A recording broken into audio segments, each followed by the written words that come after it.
No smoke without structure. No noise without receipts. This is hit and run. Chopper 1, visual contact, vehicle heading northbound. I walk through deserts with boots full of sand. Carry more weight than most men understand. Steel in my spine, cold in my chest. You test what we built, you better come correct. This ain't no gossip, this ain't no show. We don't chase clout, we chase what you owe. Stand on the line, never cross it for fame. We say what we mean and we mean what we claim. Seen men fold when the lights got bright. See true drown in the headline fight. We pull it back, break it down slow. Facts hit harder when the ego go. I've seen too many lies dressed up like kings. Too many weekends pulling fake strings. So we step in the ring, no mask, no bluff. If it's truth you want, we call it rough. This is hit and run. Stand your ground till the job is done. No retreat, no second guess. We break it down, expose the mess. Hit and run. Hard truth overloaded guns. Say it straight, we don't sugarcoat none. We hit the face, then we run. Fearless from the field, learn how to bleed. Fourth quarter pressure is the air we breathe. Helmet crack, ribs taped tight. Still showed up, ready for the fight. Boxing gloves, knuckles scarred. Discipline built in the backyard. Martial code, no cheap shots thrown. We don't bark loud, we hold our own. Marcus listening, I know your grind. Carrying weight on your back and mind. Bills on the table, world on fire. Trying to keep your name clean in the wire. We ain't here to preach or beg. Just sharpen the blade and protect your head. Truth ain't loud, it's cold and clear. That's why you tune in when we appear. I've seen men lose what they work to build. Over pride, over ego, over quick, cheap thrills. So we told that line, never settle our name. Legacy heavy, we guard that flame. This is hit and run. Truth weighs heavy, but we still stand strong. No mask on, no filter tone. If it's wrong, we call it wrong. Hit and run. Built from discipline, sweat and blood. Facts hit harder than a loaded gun. We hit the truth, then we run. Unit 1 airborne, scanning downtown grid. No emotion, just evidence. Be advised, all units over. Local car moving at high speed through downtown Dallas.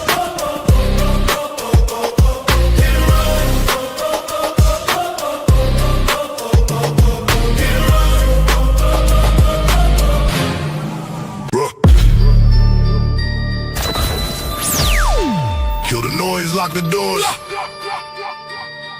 3 men at the table. No scripts, no retreat, no fear. Welcome to the Lion's Den. Welcome to the den, Lion's Den, where the pressure gets heavy and the real stand firm. Welcome to the den, Lion's Den. 3 voices at the table, let the truth be heard. No running, no folding, no hiding behind the fence. Running, BMT, fearless. Welcome to the Lion's Den. First through the gate, let the strategist speak. Calm under pressure, but the structure runs deep. Rolling at the table, every word got weight. Study every system, every motive, every state. Veteran discipline play, long range sight. Separate the facts from the noise in the fight. I do not chase trends, I examine the frame. Follow the incentive, then expose the game. Build with a purpose. Stand on the code, carry the pressure. And control the load. No empty performance, no counterfeit shine. Rolling in the den, hold the line. Rolling. Enters with the passport stamp. Global perspective, every pattern gets mapped. Traveled in an unfiltered, no rehearsed disguise. Seen the world firsthand, so we recognize his lies. Facts in the chamber, context and place. Culture and money examined face to face. Cyber mind sharp, business sense clean. He reads the machinery behind the machine. Receipts for the claim, evidence before spin. BMT brought the world inside the den. Bring the facts.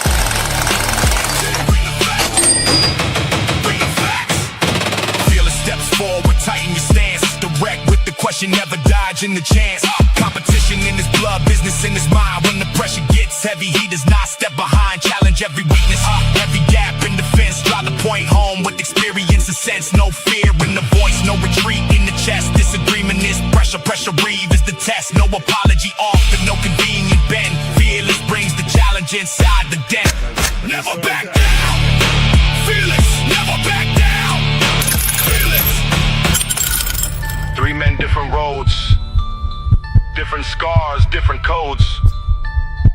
One table, one standard, one den. Who holds the line? Ronin! Who brings the facts? BMT! Who brings the challenge? Fearless! Where are we now? The Lion's Den. Lion's Den, where the pressure gets heavy and the real stand firm. Welcome to the den. Lion's Den, three voices at the table, let the truth be heard. No running, no folding, no hiding behind the fence. Ronin, BMT, fearless! Welcome to the Lion's Den. Check the levels, cameras ready.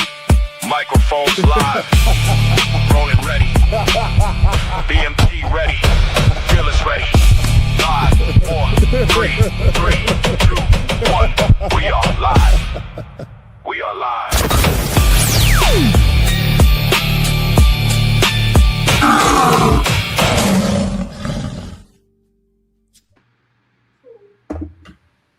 Hey, welcome to the Lion's Den. One more night, Friday night, get into it, but I want to minutes for the people of Choco, Colombia, and play this little video. Throughout the live, you'll see on the bottom right hand, there's some QR codes. Andre Love Crossing Borders, who's right there in Cali, Colombia, that can put you in contact. That's his email address. It also is tied to, if you want to PayPal to contribute to help with people of Choco in that region, you can. And then there's another directly to a nonprofit organization that's right there in Choco that will get the money right where the people need it. This video just so you guys, I can bring this home to some of the people that don't know what's going on there.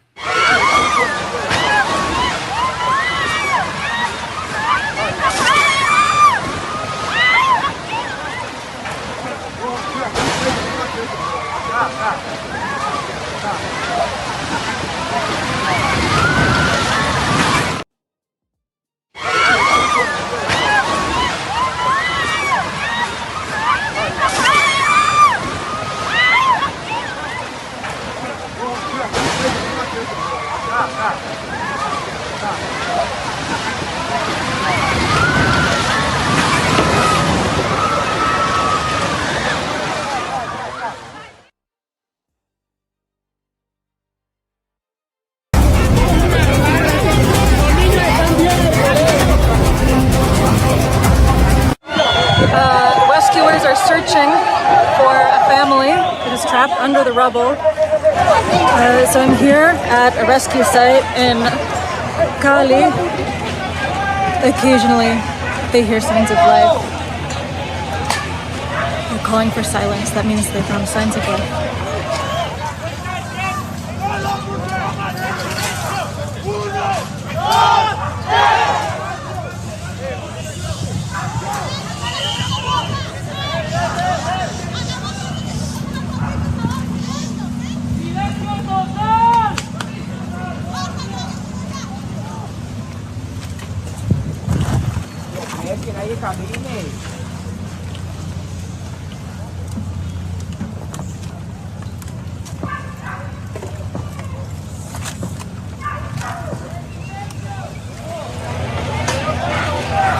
One paramedic said that her mother, father, and 12-year-old are trapped under the rubble,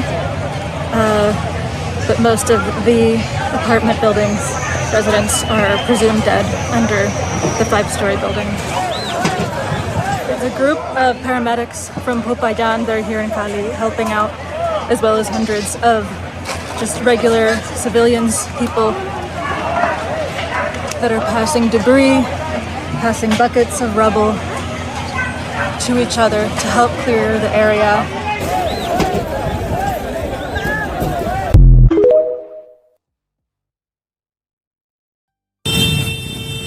Se derrumbó el hotel, el motel este, la mitad es del motel.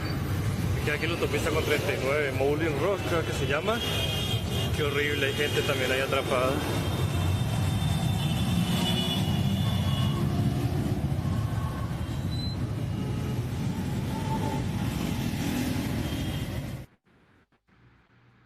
Wow.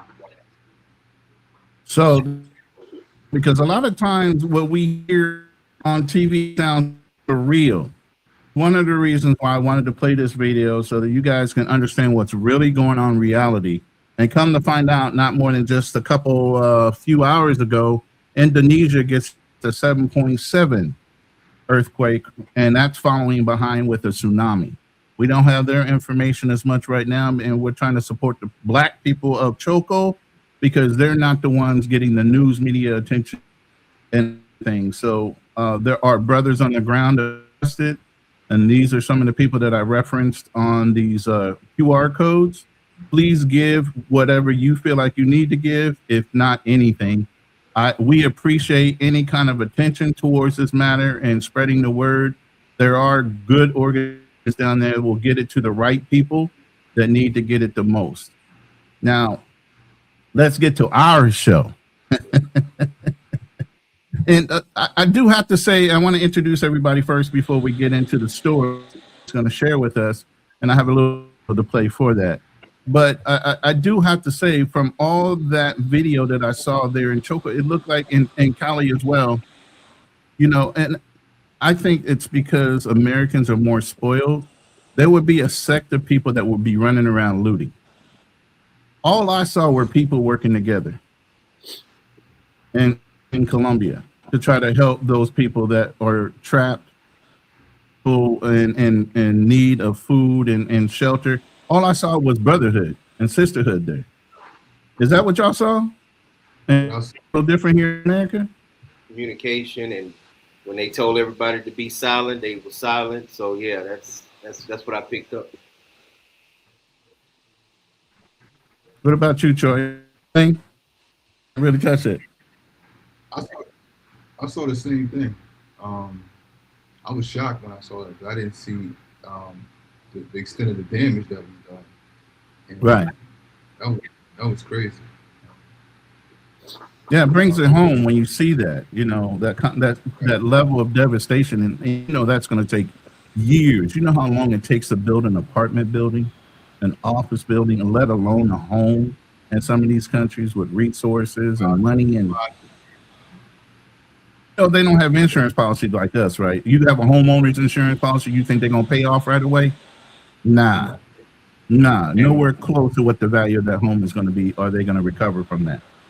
And you got also, can you hear me? And you also got to realize that it's an act of God. So that's a portion of your insurance policy that says that it does not cover act of God. Right. Damn. That's true. Yeah, my heart I just wanted to take a moment and recognize that first before we started our show. Pettiness that goes on between our people, and it really is our people, even though they might be of Latino descent, of Asian descent. They are our people. But I'm gonna play this little intro video to kind of get into Troy's story, and then I want Troy to tell his details on what occurred with him there in the Dominican Republic. Let's play this little video, kind of like a teaser.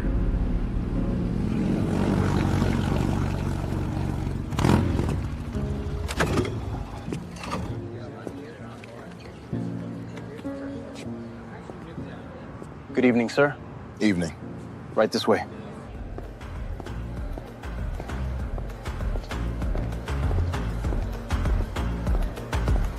Mr. Cole, welcome. Thank you. ¿Quién es ese tipo? Excuse me. Restroom? Down the hall to your left. Appreciate it.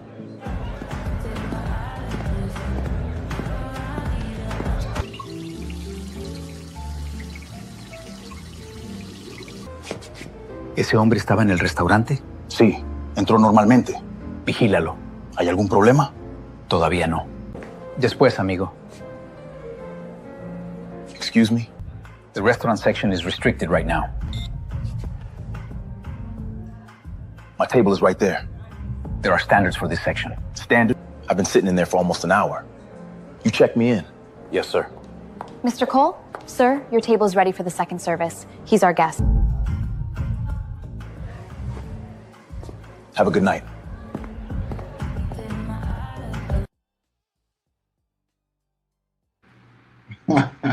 Not exactly the way you told the story, Troy, but you know, I had a little, you know, right. director kind of freedom there. Yeah, You know, that brother was way more smoother than me. You know what I'm saying? Like, well, yeah, Troy, that was pretty good, wasn't it? Yeah, that was pretty good. It didn't quite go like that, but it was similar to that. Right. What would have made it more interesting, and we'll get to the story, is that Mm-hmm. he made the security guards look just as dark as me. Yeah. And, Right.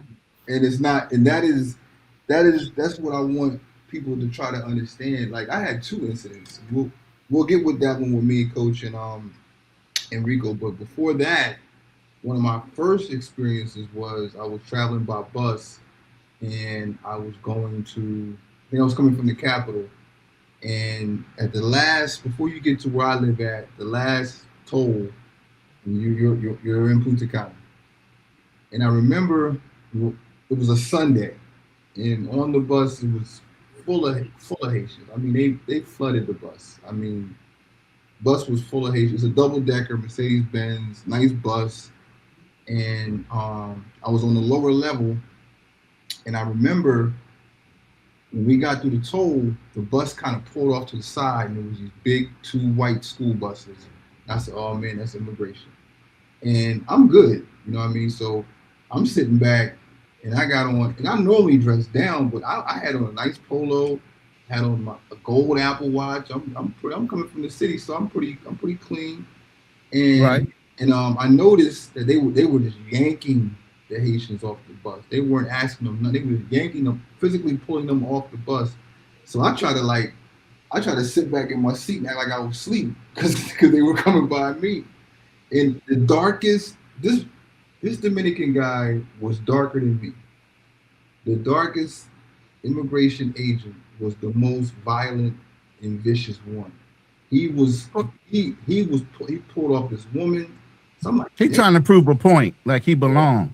Exactly. Right. Similar to how black cops act in the state. Yeah. Mm-hmm.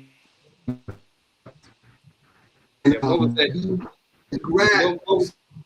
What was that movie when that black cop was acting up about food?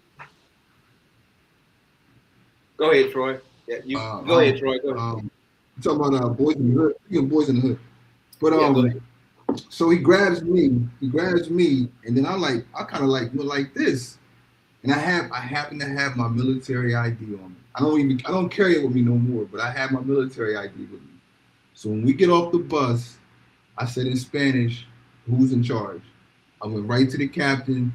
I pulled out my military ID. His eyes got big as sausage. He was like this, and he was like, "Yo, I'm so sorry. Lo siento, lo siento." And normally when I pull out my ID, like the police or something, they'll try to salute you and stuff. And I was like, nah. I was mad because the nigga yanked on me. So I was like, F that. I said, "You better get your boy." And I pointed to him. I said, "You better get your boy over here. I'm not just anybody. You know what I'm saying? You're not going to be putting your hands on me." So he apologized and let me back on the bus. And when I rode home, I was so angry because I was like, damn, you're just as dark as me. But that's when it hit me that it's a different type of prejudice and racism that you're going to experience. Colorism. I have a quick similar story. My wife family is in Barahona, so we always leave Santo Domingo to go toward the Haitian border. And man, every time before we start getting a rental car, we get on the bus and they would put all the dark-skinned Haitians on the front of the bus. So we can go, so the first 3 rows is nothing but Haitians. And then after that, so it's like the reverse. You know how when we, the United States, all the black people sit in the back of the bus. All the dark-skinned people sit in the front so we can get through customs really, really fast. So we went through like 5 or 6 checkpoints, and like they jump on the bus, they look at all the Haitians in the front, and then they ask for a couple of them IDs, and then we just keep rolling. So they don't have to walk up and down the bus. All the dark-skinned Haitians are in the front. Damn, you have to say it like that, dark-skinned Haitians? Well, they got light-skinned Haitians.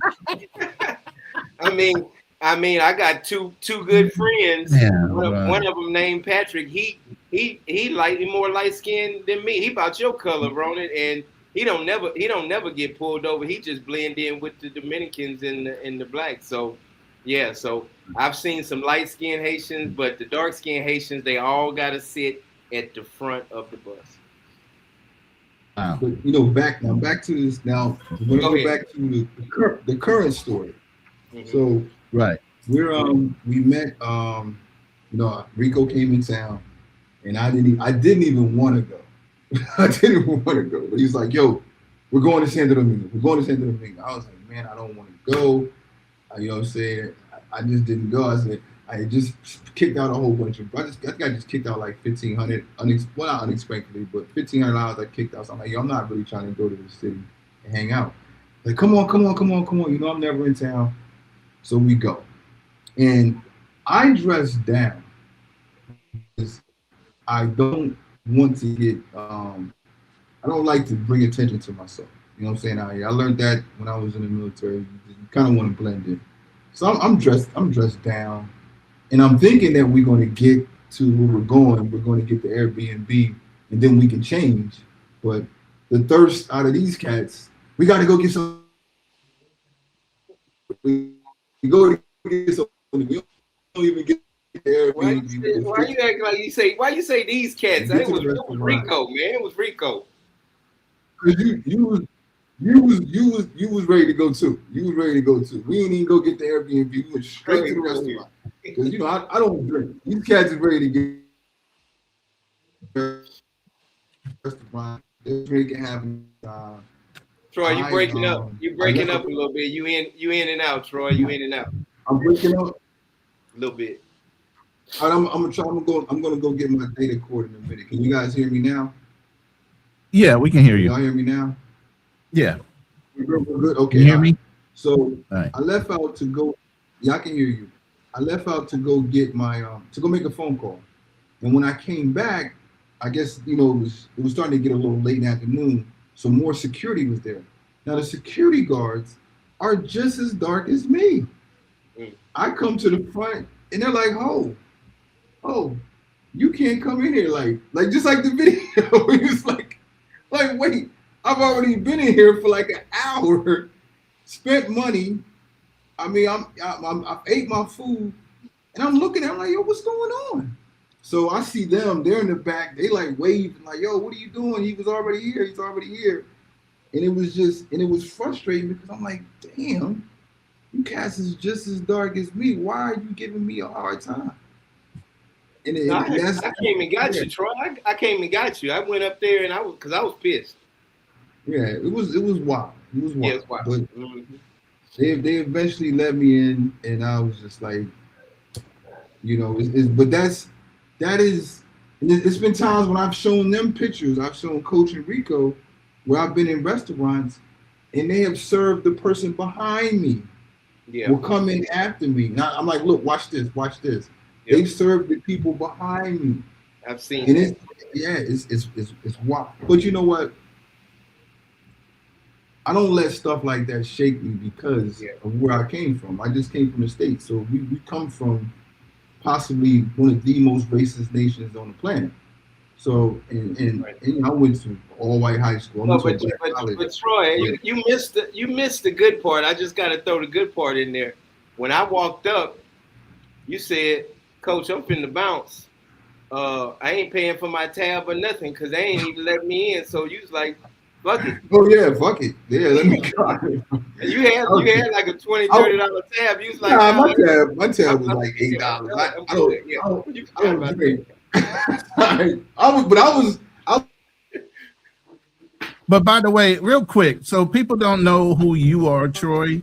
Give them a little bit of your background on who you are, what your background is, educational level. What do you do? Are you retired? Are you working like a digital nomad? Kind of give them a little fill-in. So let them know where you're at right now. I'm in DR right now. I've been here for 5 years straight. I bought my home out here in 2020 during COVID. Prior military, I have a graduate degree in social work from Delaware State University. I love my HBCU, so I'm gonna definitely shout them out. But I did 6 years in the Army. I got out, went back to college, finished, got my graduate degree. I became a family crisis therapist for the state of Delaware. And I did that for like about 2 years. And then I got on at the VA. Then I worked in the Veteran Affairs Department. And I was the homeless coordinator for the state. And I will say this because it's probably one of my proudest things. We had zero, I got to find an article somewhere, but we had zero homelessness when I was the homeless veteran for the state. Wow. During my tenure. And while I was there, I met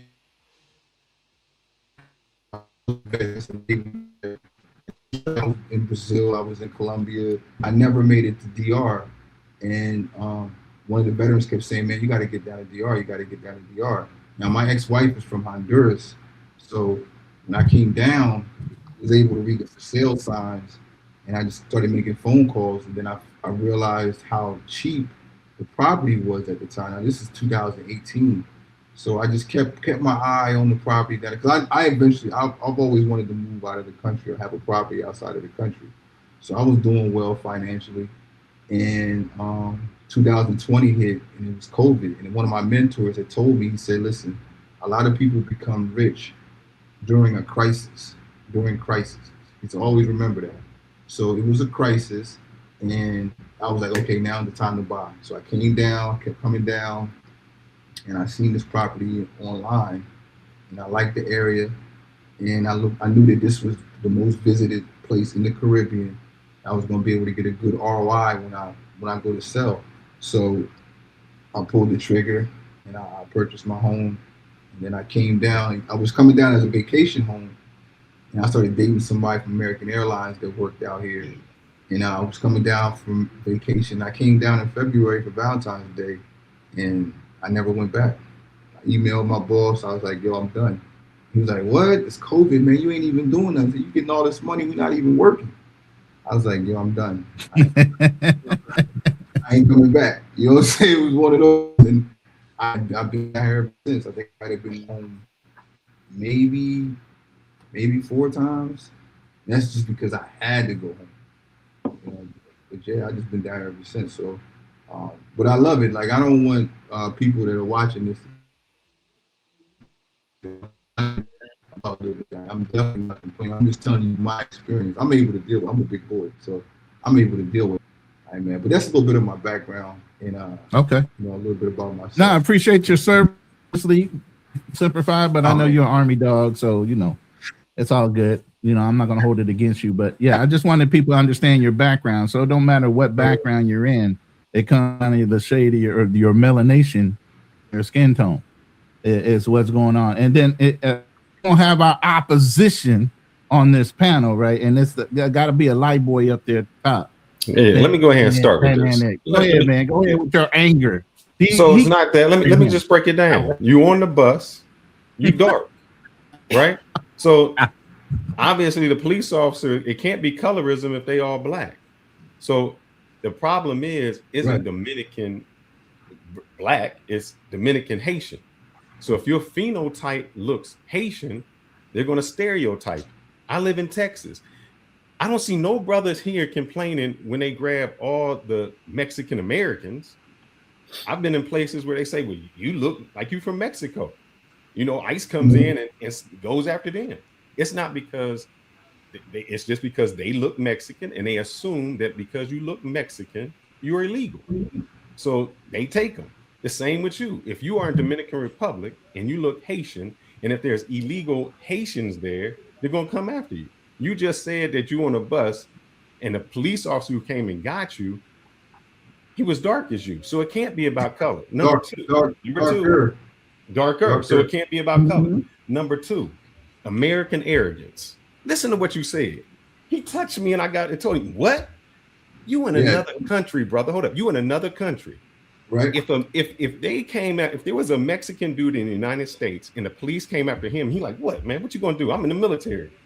You think that would fly over? Do you see the American? But I'm saying, do you see the American arrogance? If I'm on Mars, you're not gonna touch me. But I'm saying, but you in another country, you got to play by their rules. We always think we can go somewhere and our passport gonna get us by. I'm a man because first. we would never expect if a Mexican from the military came here and the police said, "Come with me," and he like, "Huh? What?" It would cause a problem because the first thing they're gonna do is, "Why don't you just comply?" So we always bring our arrogance to another country, and we think because we is in the military, whatever we did in the United States does not apply in other countries. That your military experience, all of that, you in a whole nother country. You got to abide by their rules. Always reverse it. I don't think you can. It's not. Let me say this real quick. It's not just because he was in the. Just because you in the military, you think you can do something in the Philippines? Stop. See, just throw that word around so nonchalantly. Okay, we carry ourselves with a certain amount of decorum. So when we get gripped up unnecessarily, yes, we're going to pull back a little bit and say, look, I don't need you to escort me. I'm coming along with you. Okay, you don't need to rough me up. You don't need to grip up me. I'm coming. You get what I'm saying? What they try to do is intimidate you by grabbing you and pushing you along to put some fear in you. They want you to be fearful. We don't react that way, man. We don't like being, first of all, you ain't going to blackmail us. You ain't going to hold to no fucking line. So when you grip us up like that, it's going to be a snapback of us pulling back a little bit and say, hold up now. You know, I know how to come along, comply. I am complying. But you don't. Ronan, how many times you been in the Dominican Republic? But that's what I ain't never been in the Dominican Republic. And I seen people who don't comply. You're not in the United States. I see people that don't comply and the cops just shoot them. One at a time. Come on I now. see people that don't comply and they get shot. You're not in the United United States. Say something? So it's a law here that you can just run up and grab people? No. What you mean? How you gonna fight the law? You tell me.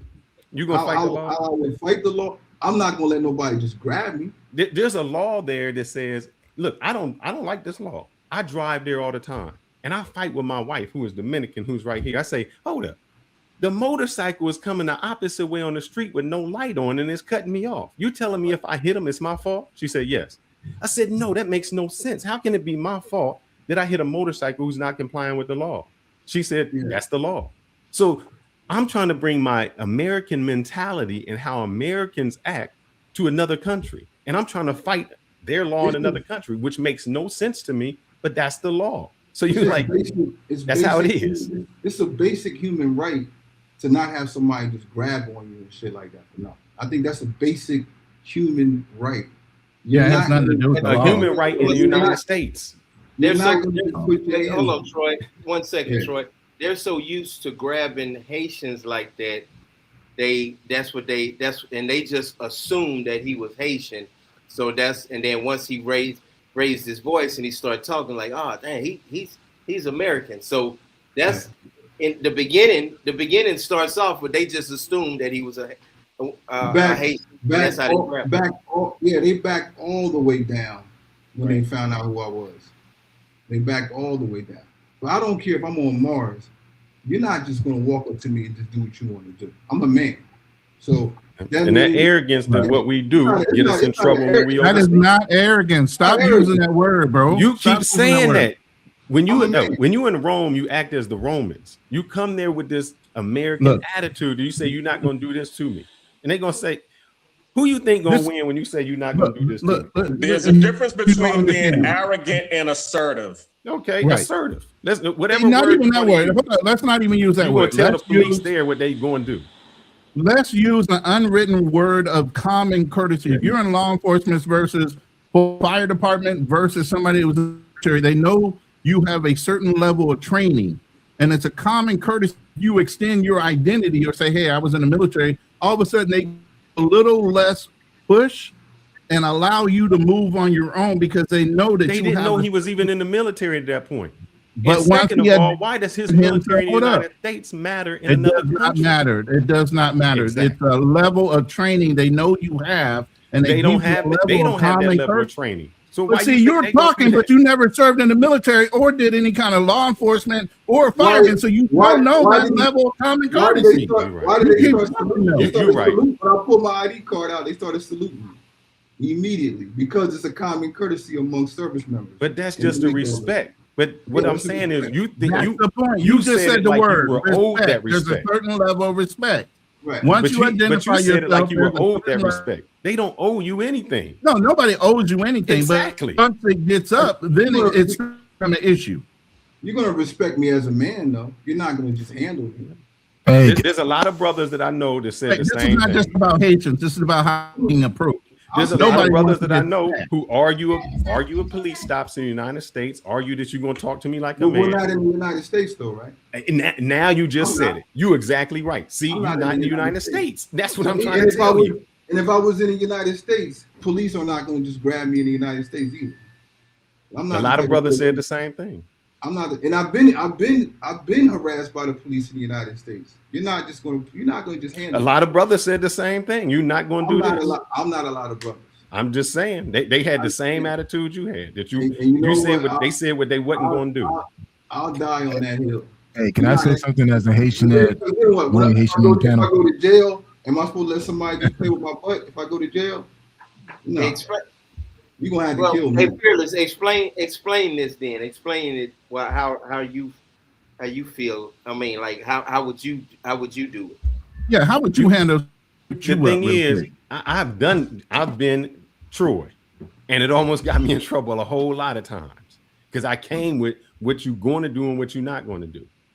And my wife was with me and like, hold up, they got their gun out.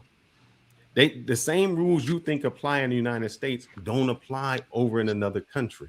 We're not saying it is, but you can't do this. You can't stop me. You gonna search me, huh? But Fearless, that stuff doesn't happen. But Fearless, they don't bother me and they don't bother you because our skin tone. The ICE agents don't bother me in Texas because of my skin tone. But I'm saying they still go after Mexican Americans who are Americans. Are you down there protesting saying that's wrong? We're not doing that. You guys hear me? 1 2 1 2. Can you hear me? Yeah, we can hear you. Hold on. Go ahead. All right, because it's like you guys talking about Haitian. I'm like the only Haitian on this panel. So no, we're not talking about Haitian. We're talking about colorism, and that has nothing to do with just Haitians. It just happened to be there was a Haitian. Well, I mean, wait, hold up. But the topic's on the brother because they assumed that he was Haitian, right? Right. So I'm Haitian, and I never been harassed in DR. I get the stares, but they try to figure out who or what I am. But I never got pulled over by a cop. But I've seen them harass other people. So that shit does exist. Colorism is alive and well in DR. Yes. Even with my wife, she'll tell you, it's like, hey, there's certain ways how they approach certain people based on their skin color. For me, they don't know what I am. They know that I'm not Dominican. However, they don't know I'm Haitian. And I know some people say, well, you could tell what a Haitian look like. You don't know if I'm Haitian unless I tell you. I don't sound like a Haitian. I don't look like one, or so-called look like a Haitian, because Haitian look, there's a whole variety of different types of Haitians. But they do look for so-called phenotype or prototype of what a Haitian person look like. I don't fit that category. You just agreed with me then, Black Man Travels, because what you're saying is it's not the color. Because they're saying they don't know what you are. So if they don't know what you are, they haven't harassed you. They only harassed you if you were Haitian. But keep in mind, I speak Creole in DR. But I speak it very loud and clear when I'm out there. Nobody don't say shit. The thing is, if they look at you, if they don't know what you are, they assume that, that's just a big American. So you're not gonna get it. You just said they don't bother you because of your color. He said that he's on the bus and he's not getting bothered because of the color, because there are police officers and Dominicans just as dark as him. His phenotype look Haitian. So if you look Haitian, that's the people they're after. Just like if you look white and you hear, they're going to be like, oh, he's white. He's not Mexican. So they don't bother him. But if you look like, the El Chapo dude and you on the border, they're going to bother you. So is it fair for me to say, well, I'm Mexican, but I'm a white Mexican, so they don't bother me? That's the same analogy that you're giving. But if you look like a Mexican and ICE is coming after you, they come after you. Well, I'll say this, right? I've been all over the island, the entire island, both Haiti and DR. And being all over DR, particularly DR, from all the way to Constanza, all the way down to Higüey, to Patacana, to the border. I never got stopped, never got pulled over because I was dark skinned. That's something I could admit that never happened to me. However, I've seen a lot of harassment towards Haitians or the Haitians that are there, living there or coming into the country. But as a tourist, I never got that type of experience. So what he went through, I never gone through it, but I've heard other people has gone through something similar who are Americans that went through a similar issue that he went through. It's the same in the United States. There's a lot of Mexicans that get harassed because they look Mexican. What's the first thing I told? This is my wife. The first thing I told you when you came to the United States is what? I need to learn to speak English. Correct. Because if no, I will be treating like every other Mexican. And she ain't even Mexican. That's the first thing I said. Because in the United States, they're going to group you. If you speak in Spanish, they don't say, oh, you Mexican or you Puerto Rican or you Dominican or Venezuelan. They put you all in that one group, and that's how they're going to stereotype you. You know, it's funny that I kind of tell my wife the same thing. When she came here, I told her straight up, you better learn how to speak English. I kind of made that clear to her. It's like, listen, over here in the United States, they're going to think you Mexican. That's it. They don't know if you're Dominican. They don't know if you're Puerto Rican, Cuban. I mean, granted, if you're in Miami, it's a little different. But here in Atlanta, this is the South. You're Mexican. Doesn't matter what you are. So, let me interject one thing here. And Kunal, you're guilty of saying this as well. Once they hear you speak, though, they instantly know what country are you from. Oh, you're from America. You're correct. You're from America. Yes, and the minute they know you're an American, it don't matter what your skin tone is. That stops. And all of a sudden, you're being treated differently. No, but the thing is, the fact that if I do not speak, I mean, again, I never gone through it, but someone who doesn't speak, they'll still get that negative treatment, which is not fair.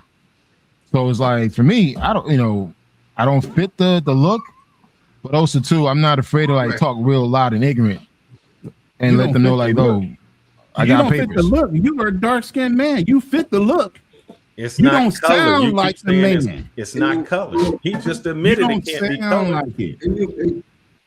If security is darker than him, if the police officer is darker than him, it can't be color. Brother, we got look, we got Uncle in every fucking kind of thing when it associates with black people are always going to try to prove themselves within a certain type of demographic. When there's a hierarchy, if you want to get promoted, you got to prove like you belong there regardless of your skin tone. You're going to act above and beyond what you normally would. No, it doesn't work like that outside the U.S. That's bullshit. It doesn't work like that outside the U.S. It doesn't work like that outside the U.S. Look, You've been in a hierarchy where your performance is geared on whether you get promoted and you get more salary. It does not work like that outside the U.S. That works in the U.S., but outside the U.S., my skin color will dictate a lot of stuff, man. So that's what I'm saying. Okay. I just said that. I said that. And what I'm saying is for a black cop or a dark-skinned cop to be in other force outside the United States, including inside the United States, you have to go beyond to say, even though that other person is black, you're going to act in kind like that white man would if he was the one arresting that guy. You can't act any less. You can't show any more decency or kindness to that other dark-skinned person that could be an assailant of some type. No, it's culture. I'm telling you, I'm there. I'll give you another example, Troy. In the Dominican Republic, since everyone is Dominican, a lot of things go off your dress. The first thing you said was you was dressed in shorts and stuff like that. Every time I go out to a restaurant, of any restaurant that I got to pay, I'm dressed up. When I used to go to DR, you know how they could tell that I wasn't Dominican? Because I was wearing tennis shoes. And I was always looking because Sammy Sosa and a lot of football players started as shoe shine people. And I'm like, why are these dudes always trying to shine my shoes? And then I started looking at Dominicans and I said, oh, because they wearing the hard shoes. That's how they know I'm American. Because never when I'm going out, I got on hard shoes. They dress an entirely different way. They don't go to the restaurants dressed in shorts because that's an American thing that we do. How we go to Walmart dressed how you want to go. It's not like that. Let me see. We lost Troy. I think it was his connection. But fearless. All right, I'm gonna push back, bro. I mean, you and I are both DR vets, man. We've been all over DR. We I got wives of the Dominican Republic. We got wives from Dominican Republic. So, would you say DR does not recognize colorism in that country? or everybody's treated the same. Like everyone, like we don't see color. It's all like it's all love. Do you actually believe that? While you're talking, I'm going to put up slides to prove whether you are or not. No, So, go ahead.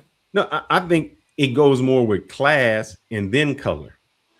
Because I matter of fact, when I was in the cigar bar, I showed Ronan, who I was there with, and it was a mix from dark skin to light skin, but they were dressed in suits, and the way they were dressed in suits and how they behaved dictated how they got treated.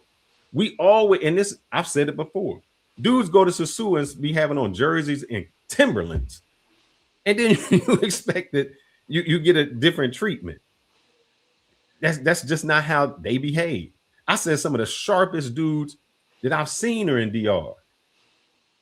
They getting their hair cut, pinstripe. They wearing the best clothes, the best shoes. It's how it's the culture. It's not the color. And y'all keep saying it's the color, but it can't be the color if Fearless. You got a point right there, because I know a couple of my friends, they were in Punta Cana, and they had some baggy shorts on with the long shirt, and looking crazy, and they got stopped a lot of times just walking down the street because the police just assumed that they were Haitian, and they asked for their ID. So I'm gonna play this real quick, Ronan. This is us. Go ahead. I'm American living in the Dominican Republic. Of course, I think t-shirts, shorts, tennis, and sandals are appropriate attire to enter banks, discos, restaurants, even government agencies. Stop. You can't pass here because you need better clothes. I'm an American living in the Dominican Republic. Of course, my girlfriend is 30 years younger than me, but it's true love. Right, baby? See, papi.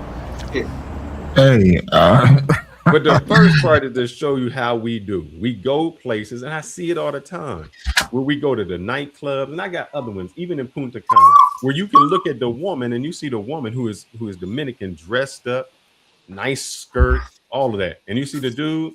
Matter of fact, let me just do it. I'm gonna show you how we dress, and then we complain about the treatment we get when we say, "Oh, you can't go somewhere." So let's get into it real quick. Look at this brother. Hold on. Look at the brother. Now you know what she is, but look at my man. That's how he go to the club, and then you say if they don't let you in, oh, what is his skin? Like black people. What is his skin tone? Yeah, it has nothing to do with it. I'm saying how he dresses. If they don't let him in, his skin tone plays a role. His skin tone plays a role. Thank you. Yeah, his skin tone plays a role. His skin tone plays a huge role. I'm sorry. I mean, look, Fearless, man, I love you like a big brother, man, but I got to push back. I've seen some shit in DR. I'm like, and again, because your perspective is different because the color of your skin, your income, that plays a role. But from a black man with dark skin, I see things differently, and I see things for what it is. There is a lot of colorism there, man. I'm sorry. I see it all the time. From the low class to the upper class. When you say you see it, just don't say you see it. What do you see? Oh, I mean, the obvious in regards to like how a person is treated, how a person is perceived. It's just so that you're gonna tell me a dark-skinned dude dressed up in a suit going into a bank is treated bad? I mean, I barely go to the bank in DR. I mean, I don't have to. I can't use that as an analogy. Hey, I can guarantee you, if he walked into a place like that, dark skin, dressed up in a suit, they still gonna side eye him like that's not a normal thing for them to see. What do you mean that's normal all the time over there? Look, you never even been there, Ronan. The majority of the country is of color that looks darker. That's the majority of what the country looks like. Mm-hmm. So you saying it about like there's a whole bunch of like white people walking around. So no, yeah, Fearless. I got a question. Who here has lived in DR more than like a month? I have. How long have you lived here?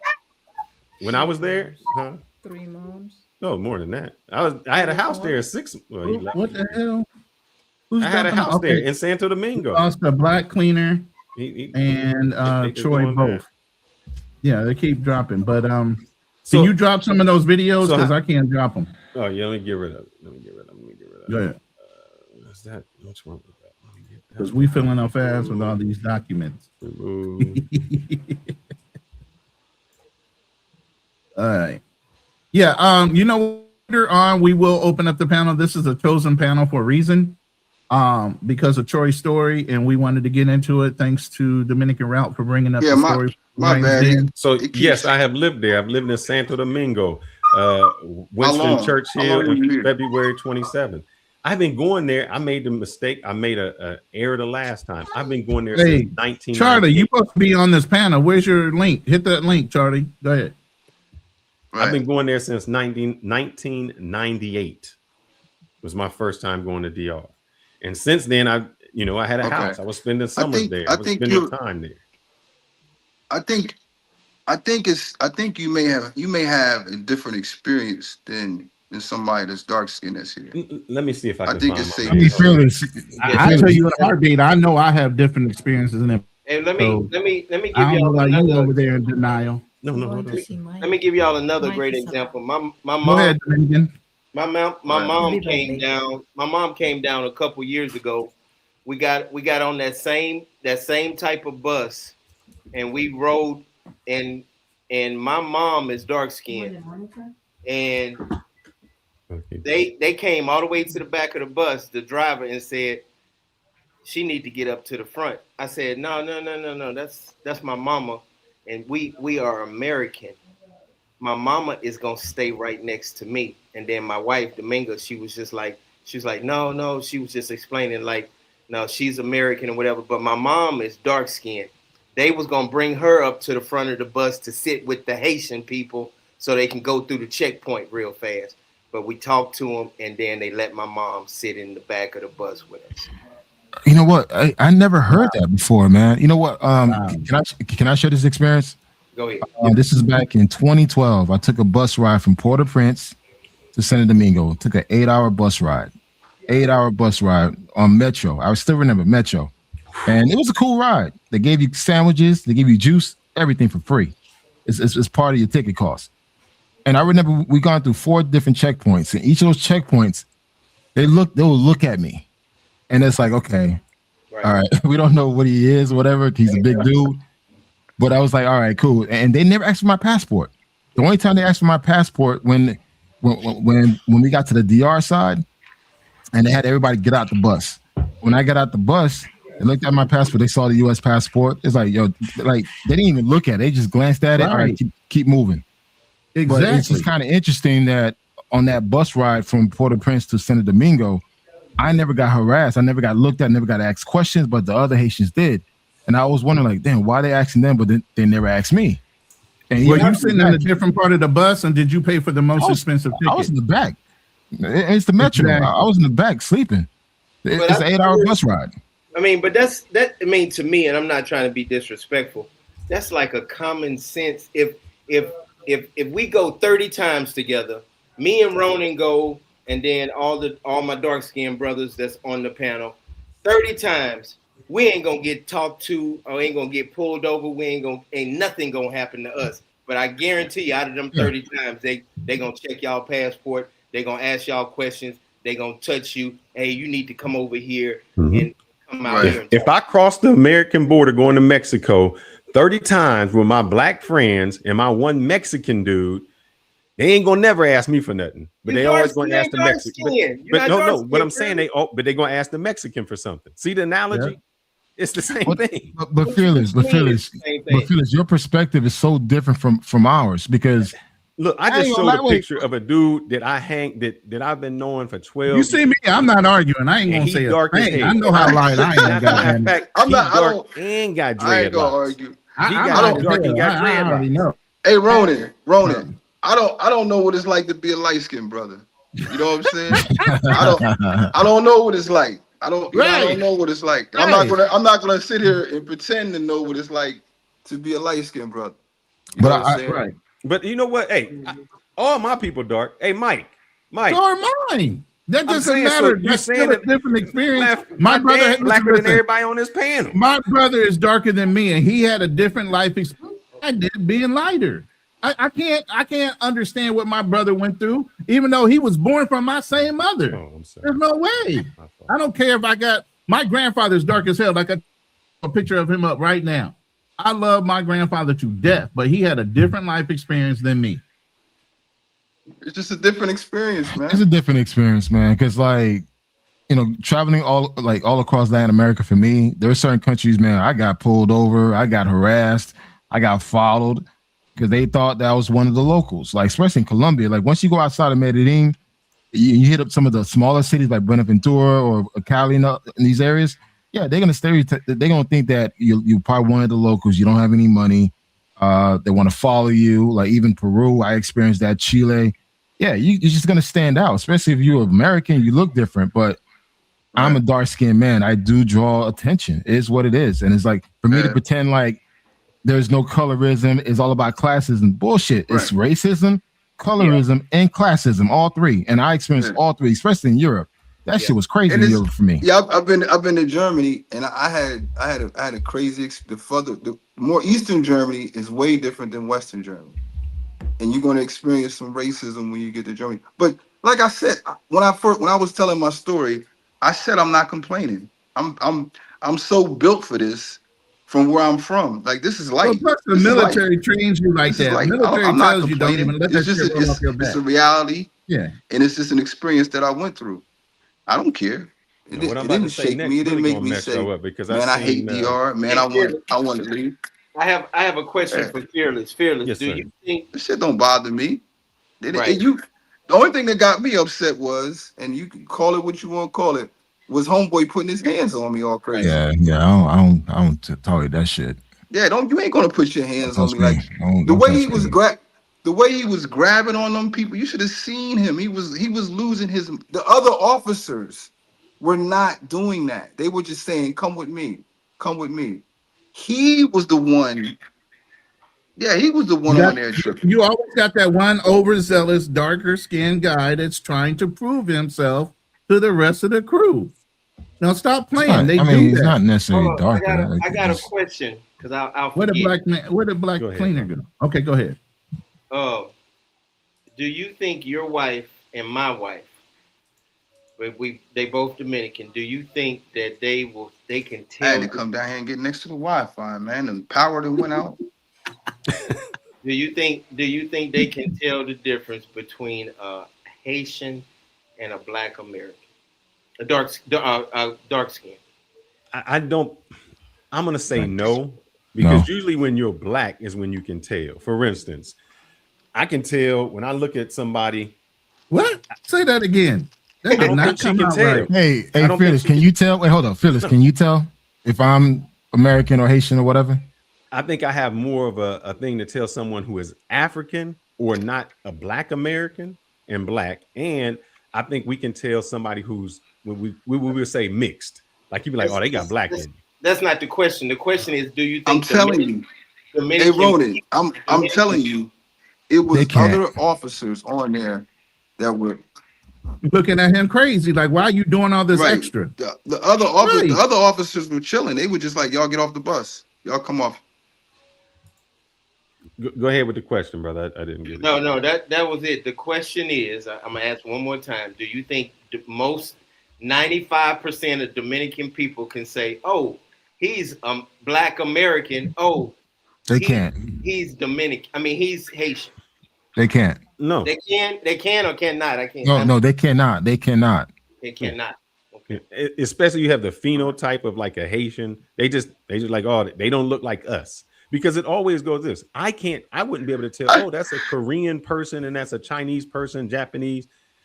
But a Japanese person can tell you who all of them people are because that's their culture they can see. Dominicans call all people with slanted eyes Chino. They always say Chino. They might be from somewhere else. But yeah, but go ahead. What you about to say, brother?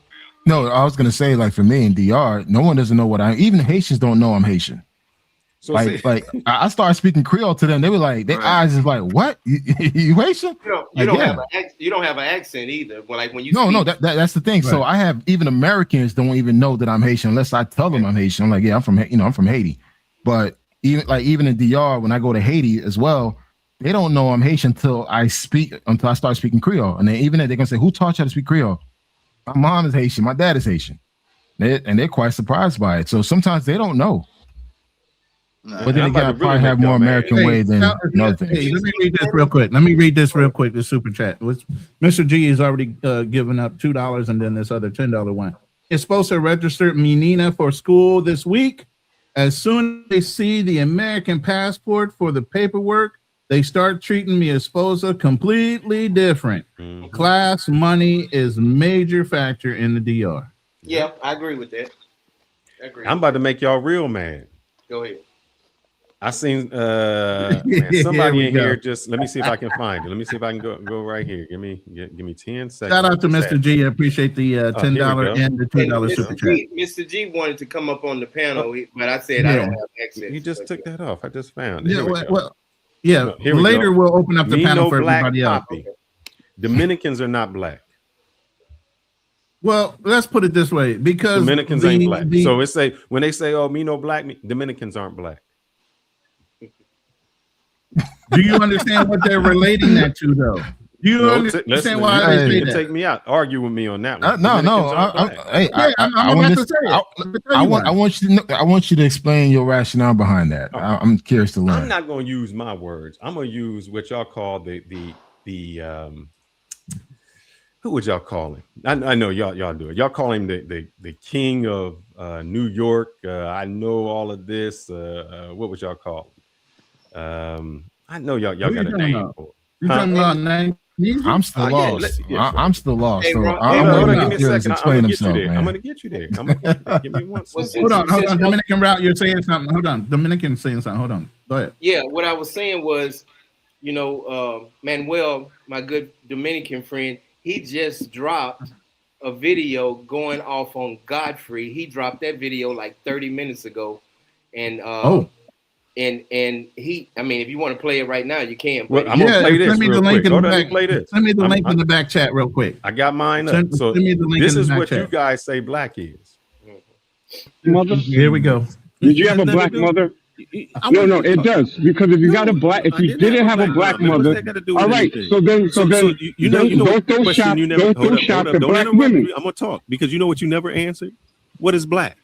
Because when I asked you that before, you would never tell me what I told you. You're not black. You're biracial. You didn't tell me. You're biracial. I've been told your ass that. What is black? Is having a majority of DNA from Africa. So does it matter if you look white? Because I know people who have a majority of black, but they look white, and you would call them white. No, you don't. No. So according to y'all king of New York, the one who I'm from Miami, man. I'm from Dade County. The one who knows everything on race. He says the only way you can be black is the majority of your ancestry is black. So I wanted to know. I started looking up all the studies. Yo, you got to drop some of these links. I mean, some of these things, man. Okay, so I dropped it. I just got rid of it. You got your photo up. You got something else. I get rid of that. There you go, Rona. So when I looked at it, I said they had 5 different studies of people who self-reported and just said either I'm black, I identify as black. This is how I look. And every study they had, the majority of the people are European. They're not majority black. Here goes another one. Self-identified race, when they said, hey, I think I'm black. No, you were more European. Self-identified black average group was 48% African American. 48%, every time I do the math, is not 51%. So when y'all say that Dominicans are black, I have to use the same people who say that's not what black is. So they not black. Who said Dominicans were black? Like everybody. Me no black. Me no black. Me no black. What you mean? I mean, that's a running gag, but the whole thing is no. But you're taking things out of context and you're really leaving things out. From what I know, hold on. Let me say this real quick. Black? From what I know, Dominicans don't want to be called. Dominicans don't want to be called black because in being called black is being called Haitian. They're one and one related. because the island is so close. That's not true, man, bro. You speaking on something you don't know about, bro. I'm sorry, man. All right. Yep, that's one. You don't know about it, man. Then you tell me. Then tell me. All right. Yeah. Okay. First of all, Dominican's mixed race. This is what it is. It's a well, we all understand. Let me answer the goddamn question. Shit. Dominicans is a mixed race. However, there's a good percentage of them that are African. Are more African based than European. I don't believe that everybody's more European than African on that fucking island. That's bullshit. There's only a small percentage of them that are really considered white Spaniard. A small, very, very, very small percentage. A very, very small percentage that consider themselves as Taínos. I see people. Oh, I'm Taíno, motherfucker. You look nothing like a Taíno, but they want to claim it. So it really depends on how you see it. But to me, they're mixed race people. I'm not going to argue with a Dominican because that's a waste of a brain cell that I'm not willing to lose. Because if you go into that deep rabbit hole, you start seeing the hate, you start seeing the colorism, the racism, the nationalism, and all that shit. Is like, you know what? I can't have a civilized conversation. Well, that's a great point because Ronan, why don't you play on Food for the Soul the first 3 minutes and he's talking exactly what my brother's talking about right here. And another thing too. I call myself black, but y'all FBA niggas. Wait, hold on. I want to make this shit clear. I consider myself as a black man, but y'all FBAs don't call me a black man. They say I'm not black. I'm Haitian. Let me help. Wait, hold on. So hold up. Let me finish, and I'm done. I'm gonna stay quiet. I'm gonna grab me a drink. I'm gonna shut the fuck up. No, you've been drinking already. Wait. No. I just had one drink, bro. I'm about to get some more. Don't start with the disrespect of the FBAs. Hey, it's what it is, bro. It's what it is. Open season on y'all niggas, bro. Hey, I'm gonna say this. Right. Whenever, hold up. Let me finish my point, man. Let me finish my point. Okay. Let me finish my point. Okay, it's like this again. I'm a black man first, then anything. I'm black, then I'm Haitian. Because when I walk around, what you see first is a black man. Until I open my mouth and let me finish my point. If you's a black let me finish my point. You gonna say FBA let me finish my point. No, hold up. Let me finish my points. Black cleaner. Hold on. I'm not gonna respond to him. On the name. Black cleaner. Then I'll respect you once you put respect on the name. You said FBA niggas. FBA is a made-up term, man.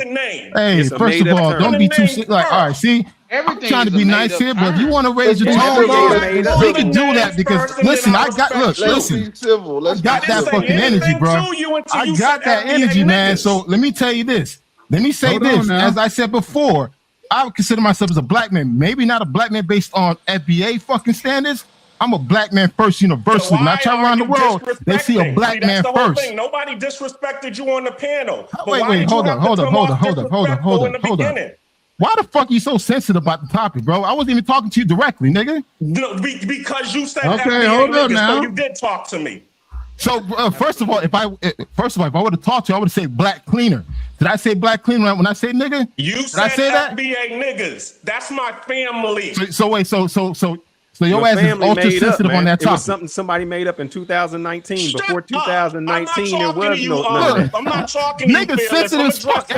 I'm grabbing a drink. This shit about to be fucking live, nigga. I'm gonna grab me a drink. I'll be right back. Hold up. Okay, let him go. Black cleaner, get your point off real quick until a black man travels gets back. But this is the Lions Den. That is a host. Okay, aside from myself and Fearless. Kanal is a host of the Lions Den, but go ahead, Black Cleaner, get your point. I got a question. As an FBA, go ahead and get your point out. Obviously, there are other FBAs sitting here, but this one hit your nerve, so I want you to get it out. Go ahead and release it. We got a therapist on the channel, so we already is a good thing, right? We're gonna get it all out. After Black Cleaner? Yeah, go ahead. Go ahead, Black. I mean, all I'm saying is this: he addressed the first thing he said out of his mouth was, "I'm a black man, and but you FBA niggas." Why? Okay, why are you disrespecting FBA when FBA hasn't disrespected you?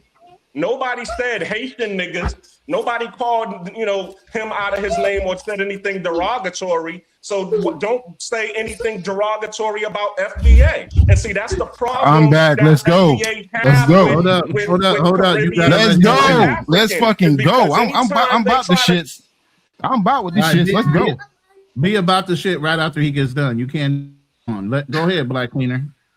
As I said, I have been silent this whole time, but the moment that he said FBA niggas, you know, of course, Hit Dogs is going to holler because I am an FBA. I do represent foundational Black American. My family are descendant of slaves, but we are not niggas. And if it wasn't for us, you wouldn't be an American. So don't go there. All right, that's all. I'm just saying, if you're going to be respectful, let's all be respectful. I'm going to be respectful to you. Be respectful to me and my heritage. Point blank, period. And I'm done. All right, now go ahead, Kano. You can start. I had a question. Damn. Bro, so basically, yeah, all right. Let me hit this shit straight, right? So you got offended because I used the word nigger with FBAs, right? I'm talking to you, Mr. Black Cleaner. Of course he did. I mean, that's a non-response. I'm giving you it's your platform. You're the host. So I don't got to answer. Go ahead. Keep going. So now I understand I was speaking in general terms, but you took that shit so offense to it because you took it as I was talking to you directly, which I wasn't. Secondly, you didn't even give me the opportunity to finish what I had to say because you were so offended because I used the word nigger with FBAs. Did I say FBAs were niggas? Did I say that? It's funny that you guys could say the word nigga freely whenever you feel it is right, but once I say it is a bad thing, right? That's crazy. That's the fucking hypocrisy about all the shit that you guys talk about. And again, for me, I identify myself as a Black man first across the world. I've been to over 45 countries. When they see my Black ass, they see a Black man first. They don't know that I'm Haitian. They don't know if I'm American. They see a Black man first. You guys claim that, hey, Black only belongs to Black Americans. Black is universal, man.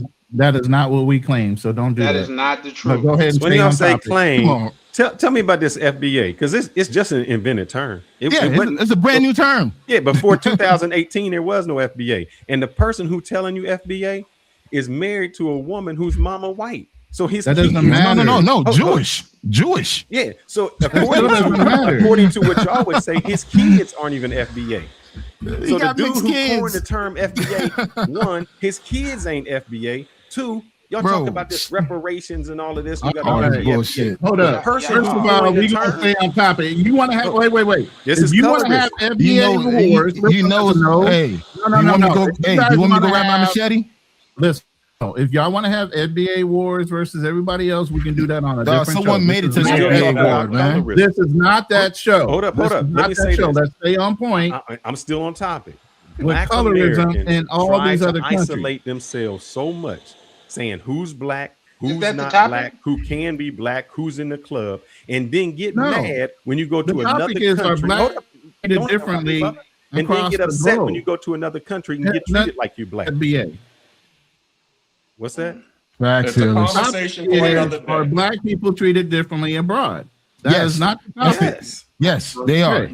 So let's not go into the FBA yet, because we can do that next week if that's what y'all got all the energy. Hey, let's set it up. Let's do round 3, Haitians versus FBAs. Round 3. Let's go.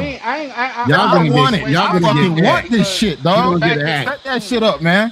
Look, you got all that energy right now while you drinking. The next set that shit up, man. You're gonna die off next week before that shit happens. There's a lot of people in round 3. It's a lot of people in the comments that don't even know what FBA means. I just found out what FBA means. I learned about that shit a year ago. I'm like, what the fuck is? I just learned about it. Are we talking about it or not, Ronan? Can we talk about it? No. We're talking about colorism today. I'm not even want to be on that right now. Okay, because it seemed like say when people go to defend it, we can't talk about it. But when people talk about putting down it, then it's okay. It's the green light. Wait. But who's putting FBA downs? Who's doing it? You did. You said FBA nigga. Because I used the word nigga. Because I used the word nigga. Being correct. You did. You did use the word nigga. Hairs because tonality. Wait, hold up. You use word nigga all the time. Why is it so different? Who? Me? Why is it so different? When have you heard me? Nah. Dude, okay. Again, Mr. Cleaner, I'm not talking to you directly. I'm speaking in general. Relax. Go grab a drink. That same energy when Pop a gummy, bro. Listen, yo, hold up. Mr. Cleaner, if you want to have a battle, we can set that shit up next week. I'm down for round 3. I'm down for round 3. No, we will. I'm down for that shit too.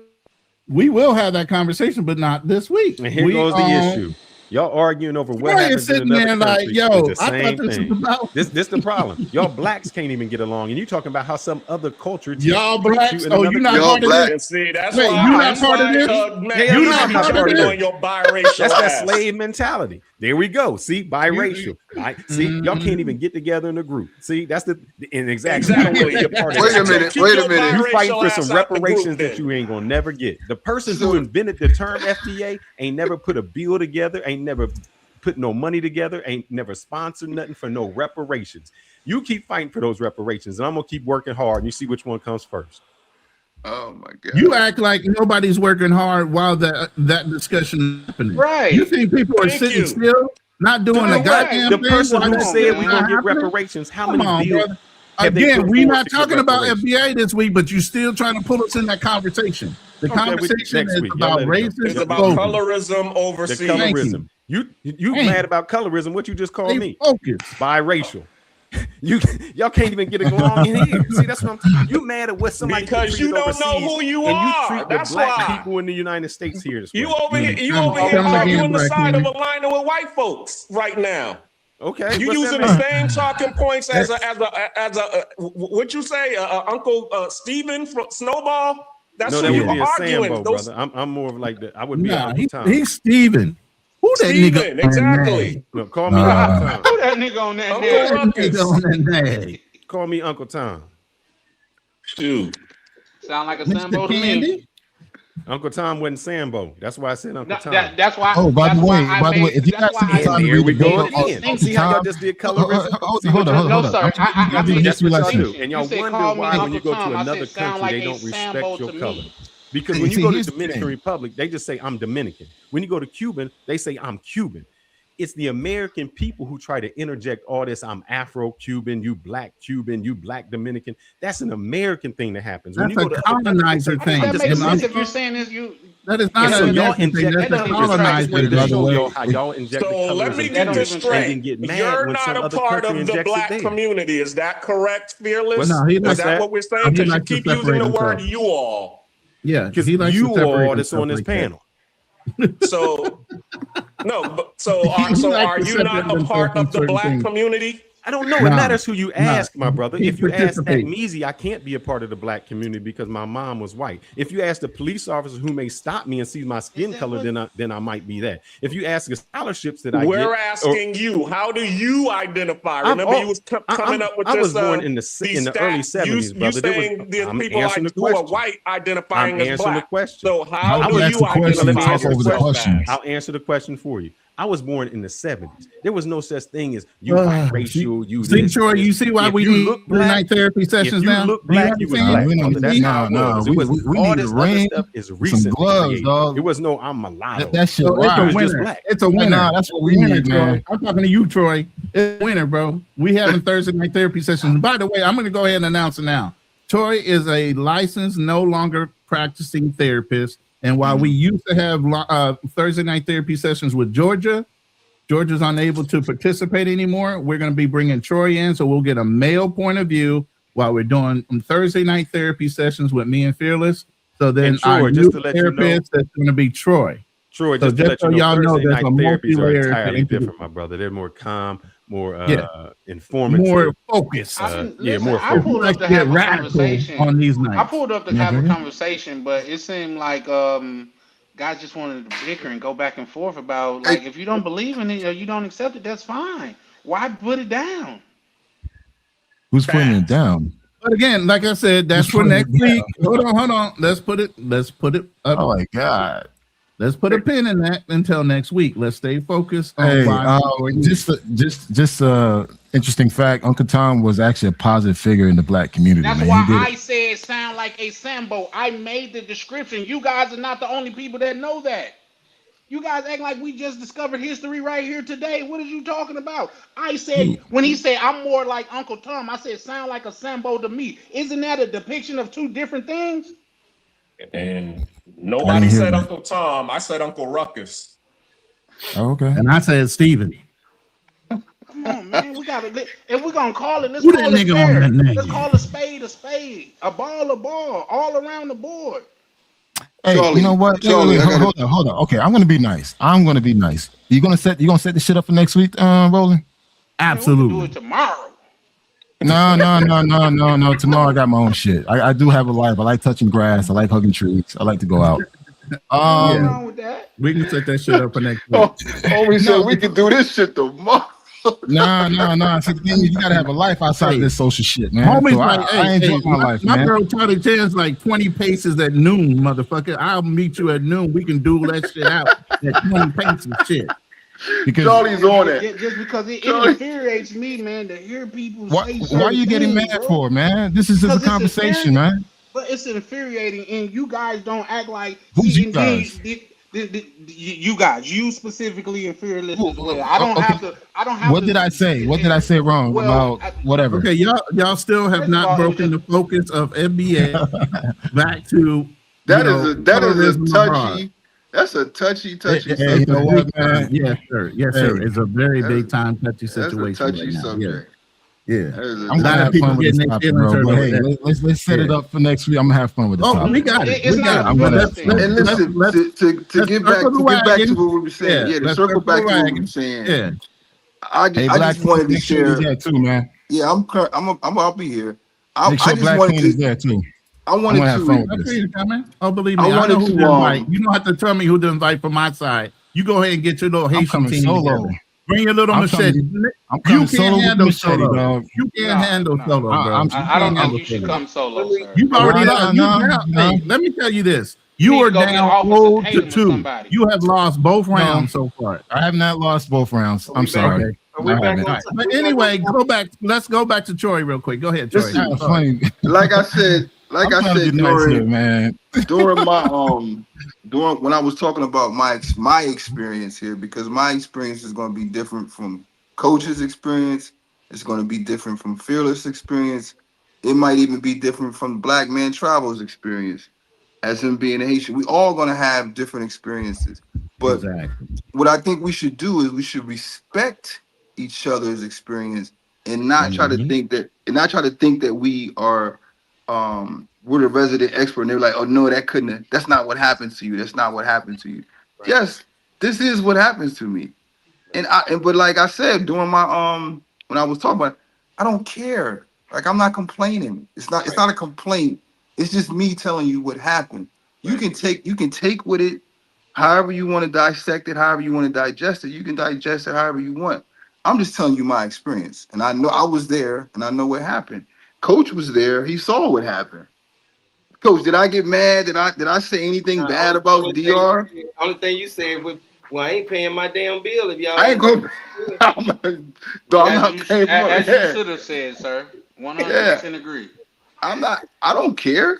It's not going to change how I feel about the island. I mean, I'm here for the weather's great.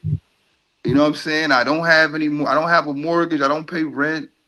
I'm living my life. I love it here. I'm not going to ever say, I'm not going to say nothing bad about the island, but it's a reality of the island, and where I come from and what my life experience has taught me. It's built me for this. This is light. Right. This is so light. This is light. Say that louder, man. People don't understand. They don't really, people are built different. I got the same personality like Troy. Oh, that's my line, Ronnie. I'm really laid back, man. I really don't let shit bother me. So this is so light, man. This the colorism here, the racism here, the prejudice. This is light. But Troy, see, they don't even understand it in those same things like the police force, the fire department, the military. You already deal with that shit every day. When you signed a contract, you literally signed your life over to some racist ass motherfucker that's in charge of you getting a promotion.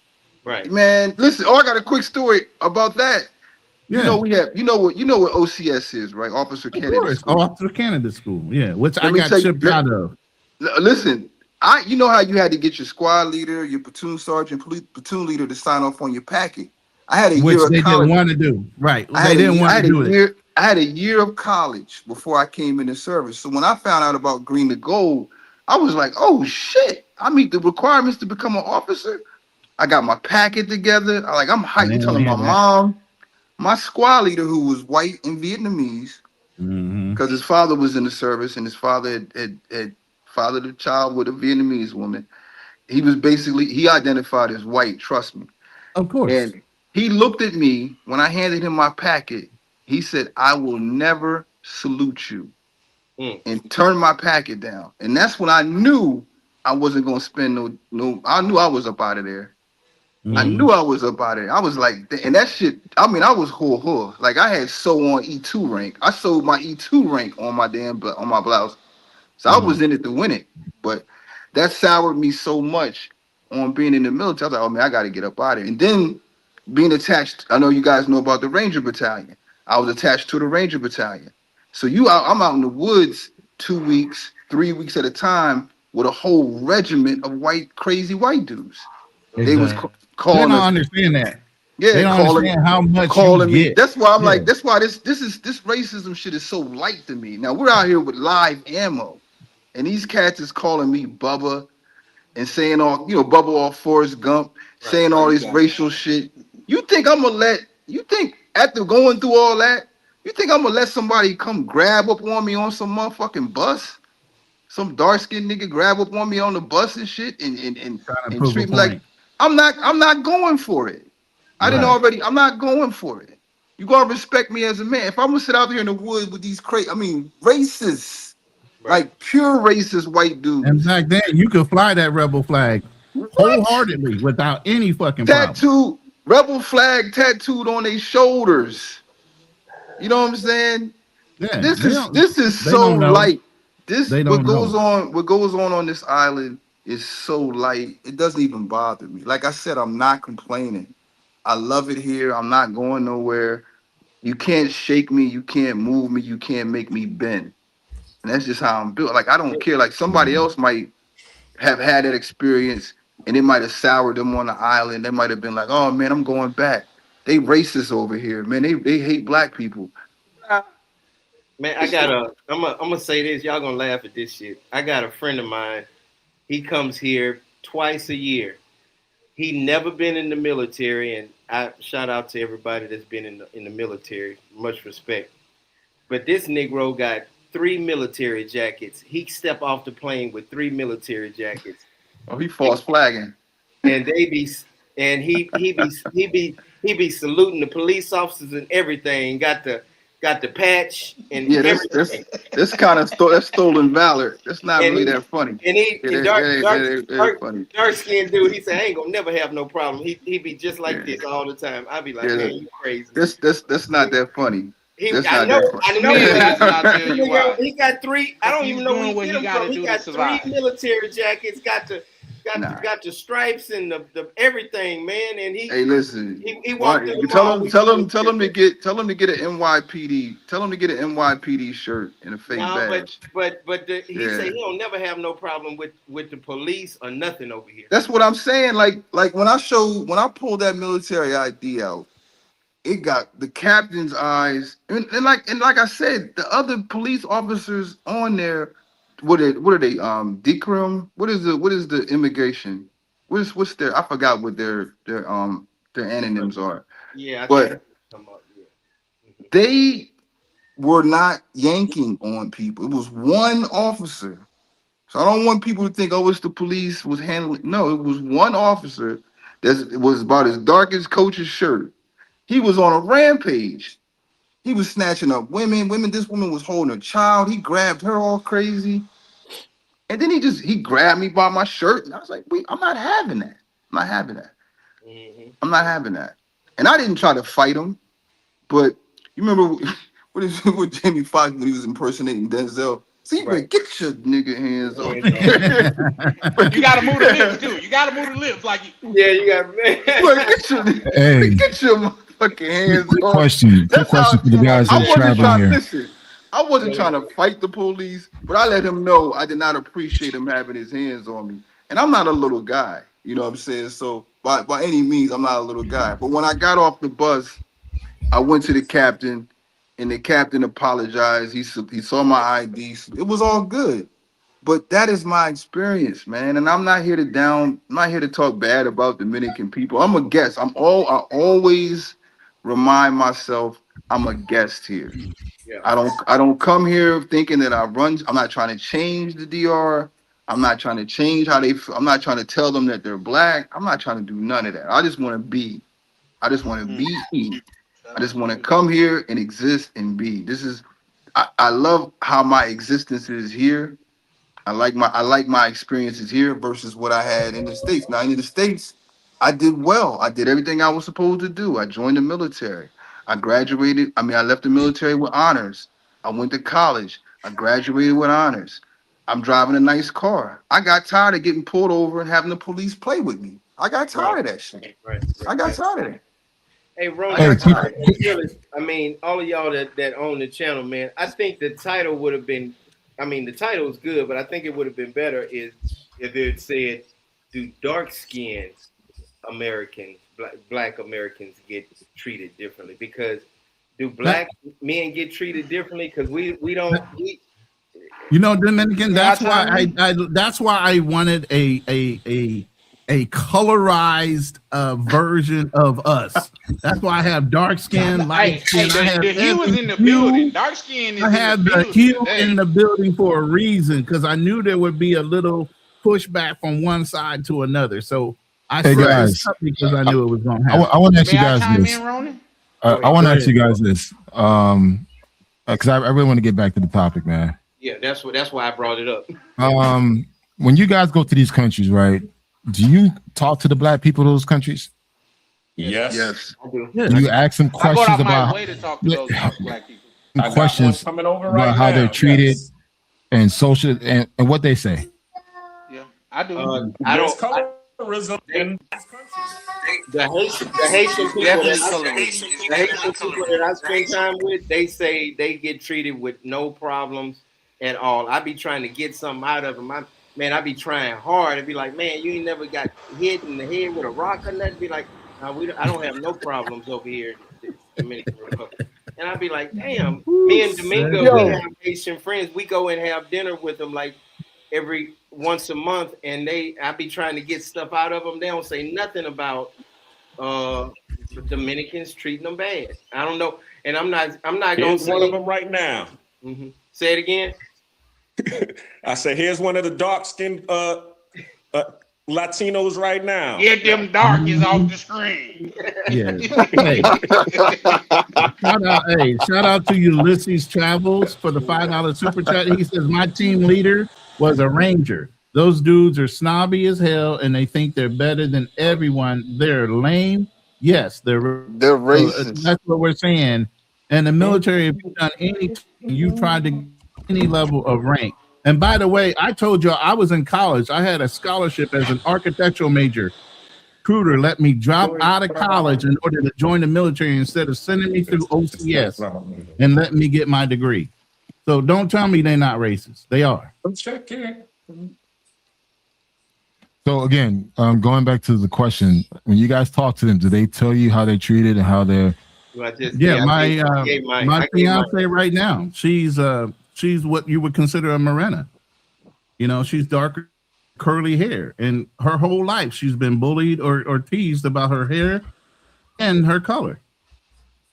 I got something that I could add, and I'll make it real short. Because I do date when I go out of the country. I just love the culture, and I love especially the DR. And a lot of times, I can't say more often than not, but I have ran into some times to where I met a chick on Tinder or something like that. And when I met her in person, she is like 5 shades darker than what she was on her app. Like she did the whole little skin lightening thing and all of that, and that's almost an awakened thing to see how they look at darker skin, because you got to walk around with the skin, and I'm gonna eventually see you, but you felt like you would get more attention if you lighten up your skin on this dating app. And to me, that's not only is that delusion, but that shows how much you think about yourself and how proud of your own tone that you are. So I think that's important to add to where I would never get on no app and say, man, I'm 150 pounds, I'm light skinned with good hair. That's not me. You know what I mean? So you're going to see me sooner or later, so I might as well give you the short and skinny now. So that's just, I felt like that was important to add. Listen. Hey, Charlie. I don't know how old you are, but you remember, I'm gonna date myself, but I can remember a time in the '80s before New Jack City came out, before Michael Jordan, before Wesley Snipes. Brothers, dark skinned brothers was putting the texturizer in their hair, trying to get the, you know what I mean? The Albie, it's back when Albie Shore was running shit. You know what I'm saying? Yeah, I remember the little Duke kids that came with the gloves in the pants. I remember them joints. It wasn't until I would say probably when I would say there was a shift after New Jack City and Michael Jordan and being dark, but it wasn't until I went to college and I got around other educated brothers, especially brothers that taught me about having knowledge of self, right? And knowing who you are, knowing who you are and loving yourself and teaching you that black is beautiful. Because before then, because of our conditioning of being here, we were taught that being black wasn't beautiful. And I'm gonna go to Black Man Travels. I'm sure you can remember a time when Haitians weren't proud. Haitians wouldn't tell people they were Haitian. I remember I've heard Haitians talk about it was a time when they was in America where they didn't want to tell people they were Haitian. Yeah. I think we all have came from a point where we have to love to learn ourselves, and you love to love yourself by learning about yourself, learning. You know what? I came up around the time, real quick. I came up around the time to where our favorite response when they would call you oh, that's why you black as tar. Like the darker the berry, the sweeter the juice. Right. Yeah. That's when it was something to be proud of. Yeah. But now we got people across. I'm gonna let you get on Black Man Travels, but we got people across the diaspora that are lighting, they're bleaching their skins. Like I used to date a Jamaican. And there's so many Jamaicans that bleach. They bleach. Oh my God. Yeah, they do it, and they don't look. They do it over here in Asia. They do it over here in Asia. What you talking about? Oh my God. I'm talking South Korea, but at Japan, least Asians start off a little light. Philippines. They're all over here dyeing their skin. Yes, people that are terrible when black people. But you also have to recognize that they're doing this because of what you all was talking about earlier in terms of upward mobility. When you start going in Latin America and you start going into a lot of the corporate establishments or the chain restaurants, all you're going to see is mestizos and paisas working there. You barely see any Afro-Latinas in these establishments, right? Because as soon as they go in, because the manager or the upper management is going to be either white or mestizo or a paisa, they're only looking to hire themselves. You know what I'm saying? In terms of what they say, more mejora la raza, improvement of the race. So a lot of them are relegated to the underground economy, or they're relegated to the tourist economy or the labor economy. Like even the one who I'm dating right now, she's a nanny. You know what I'm saying? That's pretty much the best job that you're going to be able to get a lot of times if you don't speak English. If you only speak Spanish and you are dark skinned, you're going to be either a maid, a nanny, or some kind of home health care aid. And while you're talking, look at this slide. It basically shows that the global market on skin lightening is already at 13.2 and will be at 16.1 billion by 2030. That's crazy. Okay, that's the global market. And you know what that says? It says it's a lot of people that are not happy with themselves. Not happy with their own melanation. They thought I was dyeing my skin when I got here. I'm supposed to be I'm lighter than them. They're like, what the hell? Ask your boyfriend what is he doing with the skin tone? I'm like, no, this is me. Well, that's when right after Black of the Berry, the Sweeter Juice came out. When the when the light skinned people would say that you light, bright, and damn near white, don't make you right. Yeah. Hey, Black Man. Well, go ahead, Black Man Travels. Didn't you have something you were about to say? I'm gonna say this. I'm like sitting here waiting. I'm like, okay. Black Man Travels. I want to say this real quick, brother. To close off what I was saying. Haitians, they don't say nothing, but I know and I believe that they really get fucked over, but they just too scared to say it. That's all I want to say. I agree. Well, I wanted to respond to Troy about regards to how Haitians used to deny they were Haitian. Do you know the reason why they were doing that? They said black people. I know you're gonna say black people were giving them a hard time in America, right? I lived that life. Right. I know. So like when people say that, like they want to talk shit about Haitians coming in the 70s and 80s, because I came again. Everybody know my story. I came into this country on a raft boat with my mother, 6 months old. Came here on a raft boat. I'm glad you made it, brother. Illegally, and I'm proud of that. That's something, and it's crazy because like as a Haitian, my last name is Thomas. Of all last name, I'm not a Pierre, I'm not a Joseph, I'm not a any other French or Creole last name. My last name is Thomas. So I easily blend into the America. Dude, I was raised in the 80s through hip hop. Listen, like sitting next to the radio, trying to not even cosplay because I was a kid. I was like mimicking these rappers. So my accent, I started losing my accent because I was copying music, the rappers. You came over here when you were 6 months. Did you have an accent? I mean, I was raised in a Haitian home. You're gonna have an accent. That's a fact. Fair enough. Everybody speak Creole. So for me, I had to learn how to speak English. English is my second language.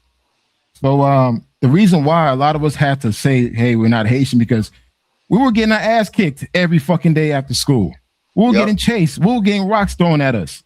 I bet you. So yes, at one point, now. oh wait, hold up. At one point in the 80s, we denied that, but in the 90s, that shit changed. I'm from Miami. We started clicking up. And once we started clicking up, we start attacking again to y'all FBAs. We start aiming at y'all because we feel like, you know what, you guys gave us hell for the past 20 years. We're ready for some function. So anytime we saw any bullying, any type of harassment towards Haitians, we went to go get those folks.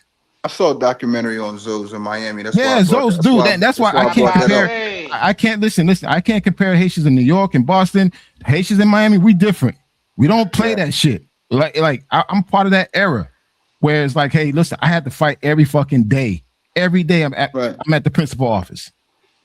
Right. Because you know what? Because they trying to jump us or they trying to throw rocks at us or y'all some sensitive motherfuckers. I'm gonna say it real quick with my wait. Here's the thing: you are dark. You will still identify as black. A light-skinned motherfucker had to prove that he was blacker than any I ain't worried about that shit, man. Look, I'm gonna say this, man. Let me say this. You guys joking around, but this shit was real. Listen, I seen niggas get shot. Bruh, I seen dudes get shot. No, I seen dudes get stabbed. Okay, I seen dudes get no, bro. I'm telling you, that shit was crazy. And I believe it. Haitians versus Black America, it was bad.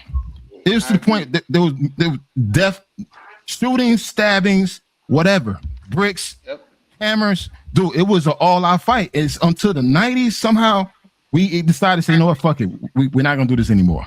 Welcome to our life, bro. We've been doing with this fucked up thing, but hold up. But the fucked up thing is you want to hold up. We never got that shit from white folks.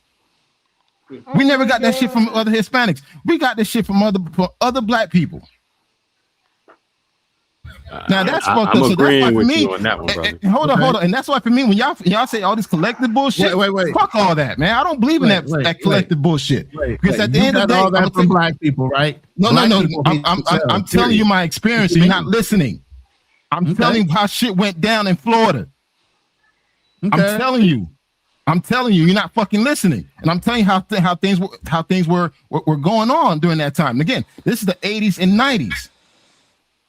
Dude, even now to see the tension amongst blacks and Haitians in South Florida is not there anymore. We kind of gel, we kind of rock with each other now, but at one point it was bad. It was fucking bad. So again, I can't speak for New York, can't speak for Boston or any other city, but in Miami, dude, this shit was crazy. And it's just like, we always say like, we didn't get this from white people. We didn't get this from Asian people or from Hispanics. We got this from other black people. I think you got it from other black people. Let me ask him a question though. Did you primarily stay around white people or black people? That's what I was going to say. That's what I was going to say. We're on black people. I hate when y'all do that. I tell you why. Because y'all be like, oh my God, I got more hate from black people than white people. I get more hate from black people than white people. Wait. Okay, I'm gonna show you. Okay. I got something for that. And then people talking about, oh, they used to call me. Hold up. Bro, let me let him breathe too. Hold up. You gotta let him breathe. You got all this energy. You gotta let him. Right, man. Right. I'm done. Go ahead. Go ahead. I'm just saying, like when a lot of times when I hear why people don't like black Americans, it's because they bullied us. Nigga, I got bullied too, and I'm black. Nah, bro. And guess Hey, what? listen. Your bullying is different. Your bullying is different. Someone punch you in the fucking face, that's bullying. When someone chasing you after a fucking knife, they trying to end your life, and they constantly harassing and bullying you, and to the point where you lose your job and all this shit. That's completely different, man. Don't compare that shit to two, bro. Don't do that. You said today. Don't do that, man. So you had a job while you was in like elementary? Like what? I don't get it. All right, let me give you a perfect example. Again, look. Because you went from school to you got. Okay, I was a kid in America. Can you imagine what's going on globally? If you arguing about what's going on in America and what your experience was here. But here's the thing. Everybody want to say that their life was this much harder. I'm not Paris British. Hilton, I'm done, man. Shit. Dude. Yeah, everybody wants to say that their hurt. Dude, listen. We're not complaining about life is hard. We're not complaining. If anything, we come here to do the shit jobs that you niggas won't do. It's what it is. Life is hard for us regardless. Life is hard in hate. My God. The fuck? My God. Shit. Why I gotta be you niggas? Oh my God. So yeah. Why I gotta be you niggas? Stay tuned for next week. Stay tuned for next week. I can't wait for next week. Hey, listen. Listen. Being black man trouble, it's a lot of trauma that you obviously went through. I'm good, man. I'm good. No. I'm good, bro. Hey, bro, listen. I'm good, man. We're gonna have a therapy session just for Haitians. We're gonna have a Haitian therapy night. Listen. Hold up. I'm very passionate. I'm very passionate. I'm very passionate, bro. I'm good, man. Listen to this. Can I just say something? Listen to how y'all arguing. FBA, tether, all of this. And then you go to another country and wonder why they treat you how they treat you. You can't get along in your own country. You can't define who's black in your own country. And then you get mad to go somewhere else and say they treat you. If I was Dominican, I would say I'm not black either. Because this is what black is. Black is, I'm not black, FBA, tether. This is what y'all do. Why I'm good, though. I'm black man travels, man. FBA conversation. I'm black man travels, bro. Why would any country, Latin America and whatever, want to say I'm black? I don't get it. Hey, listen, I don't care. We don't want them to. What you I don't about? care. I don't care. I'm not trying to convince anybody here to be black. I respect dudes get sensitive by being called using the N-word, but yet they use it amongst themselves. That's just crazy. Oh wow! So now you don't understand social dynamics. I understand, bro. I'm just being sarcastic, bro. Chill, relax. Go grab a drink, dog. Fuck. I'm drinking right now. Damn, it's fucking Friday, man. Go grab a drink, man. Chill the fuck down, man. Yeah. God damn. You say shit. You know what? Don't make sense. It might be this time right now. God damn, bro. One second. Yo. 1 second, real quick. Let's take a time out.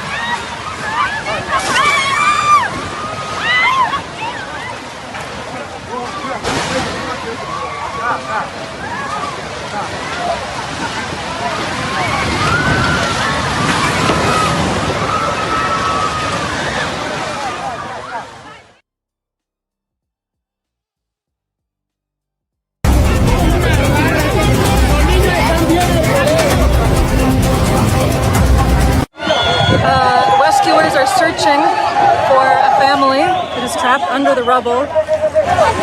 So I'm here at a rescue site in Cali. Occasionally, they hear signs of life. They're calling for silence. That means they found signs of life.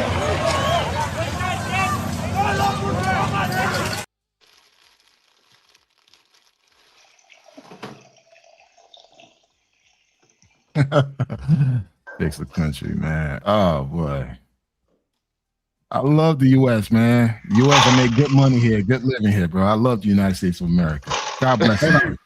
In case y'all didn't know, wait. In case y'all didn't know, there's real situations going on in other parts of the country. I know we're having a good time on this panel, having our discussion, but the barcode or the little QR codes that are on the right-hand side, one gets you in touch with Love Crossing Borders. That's his email address. He can put you in contact with local people that are actually helping people of Choco and Cali. And then there's a nonprofit organization, that bottom QR code, that's directly located in Choco. So if you want to make sure the money is getting to be, to support these countries and these locations, that's where you can start.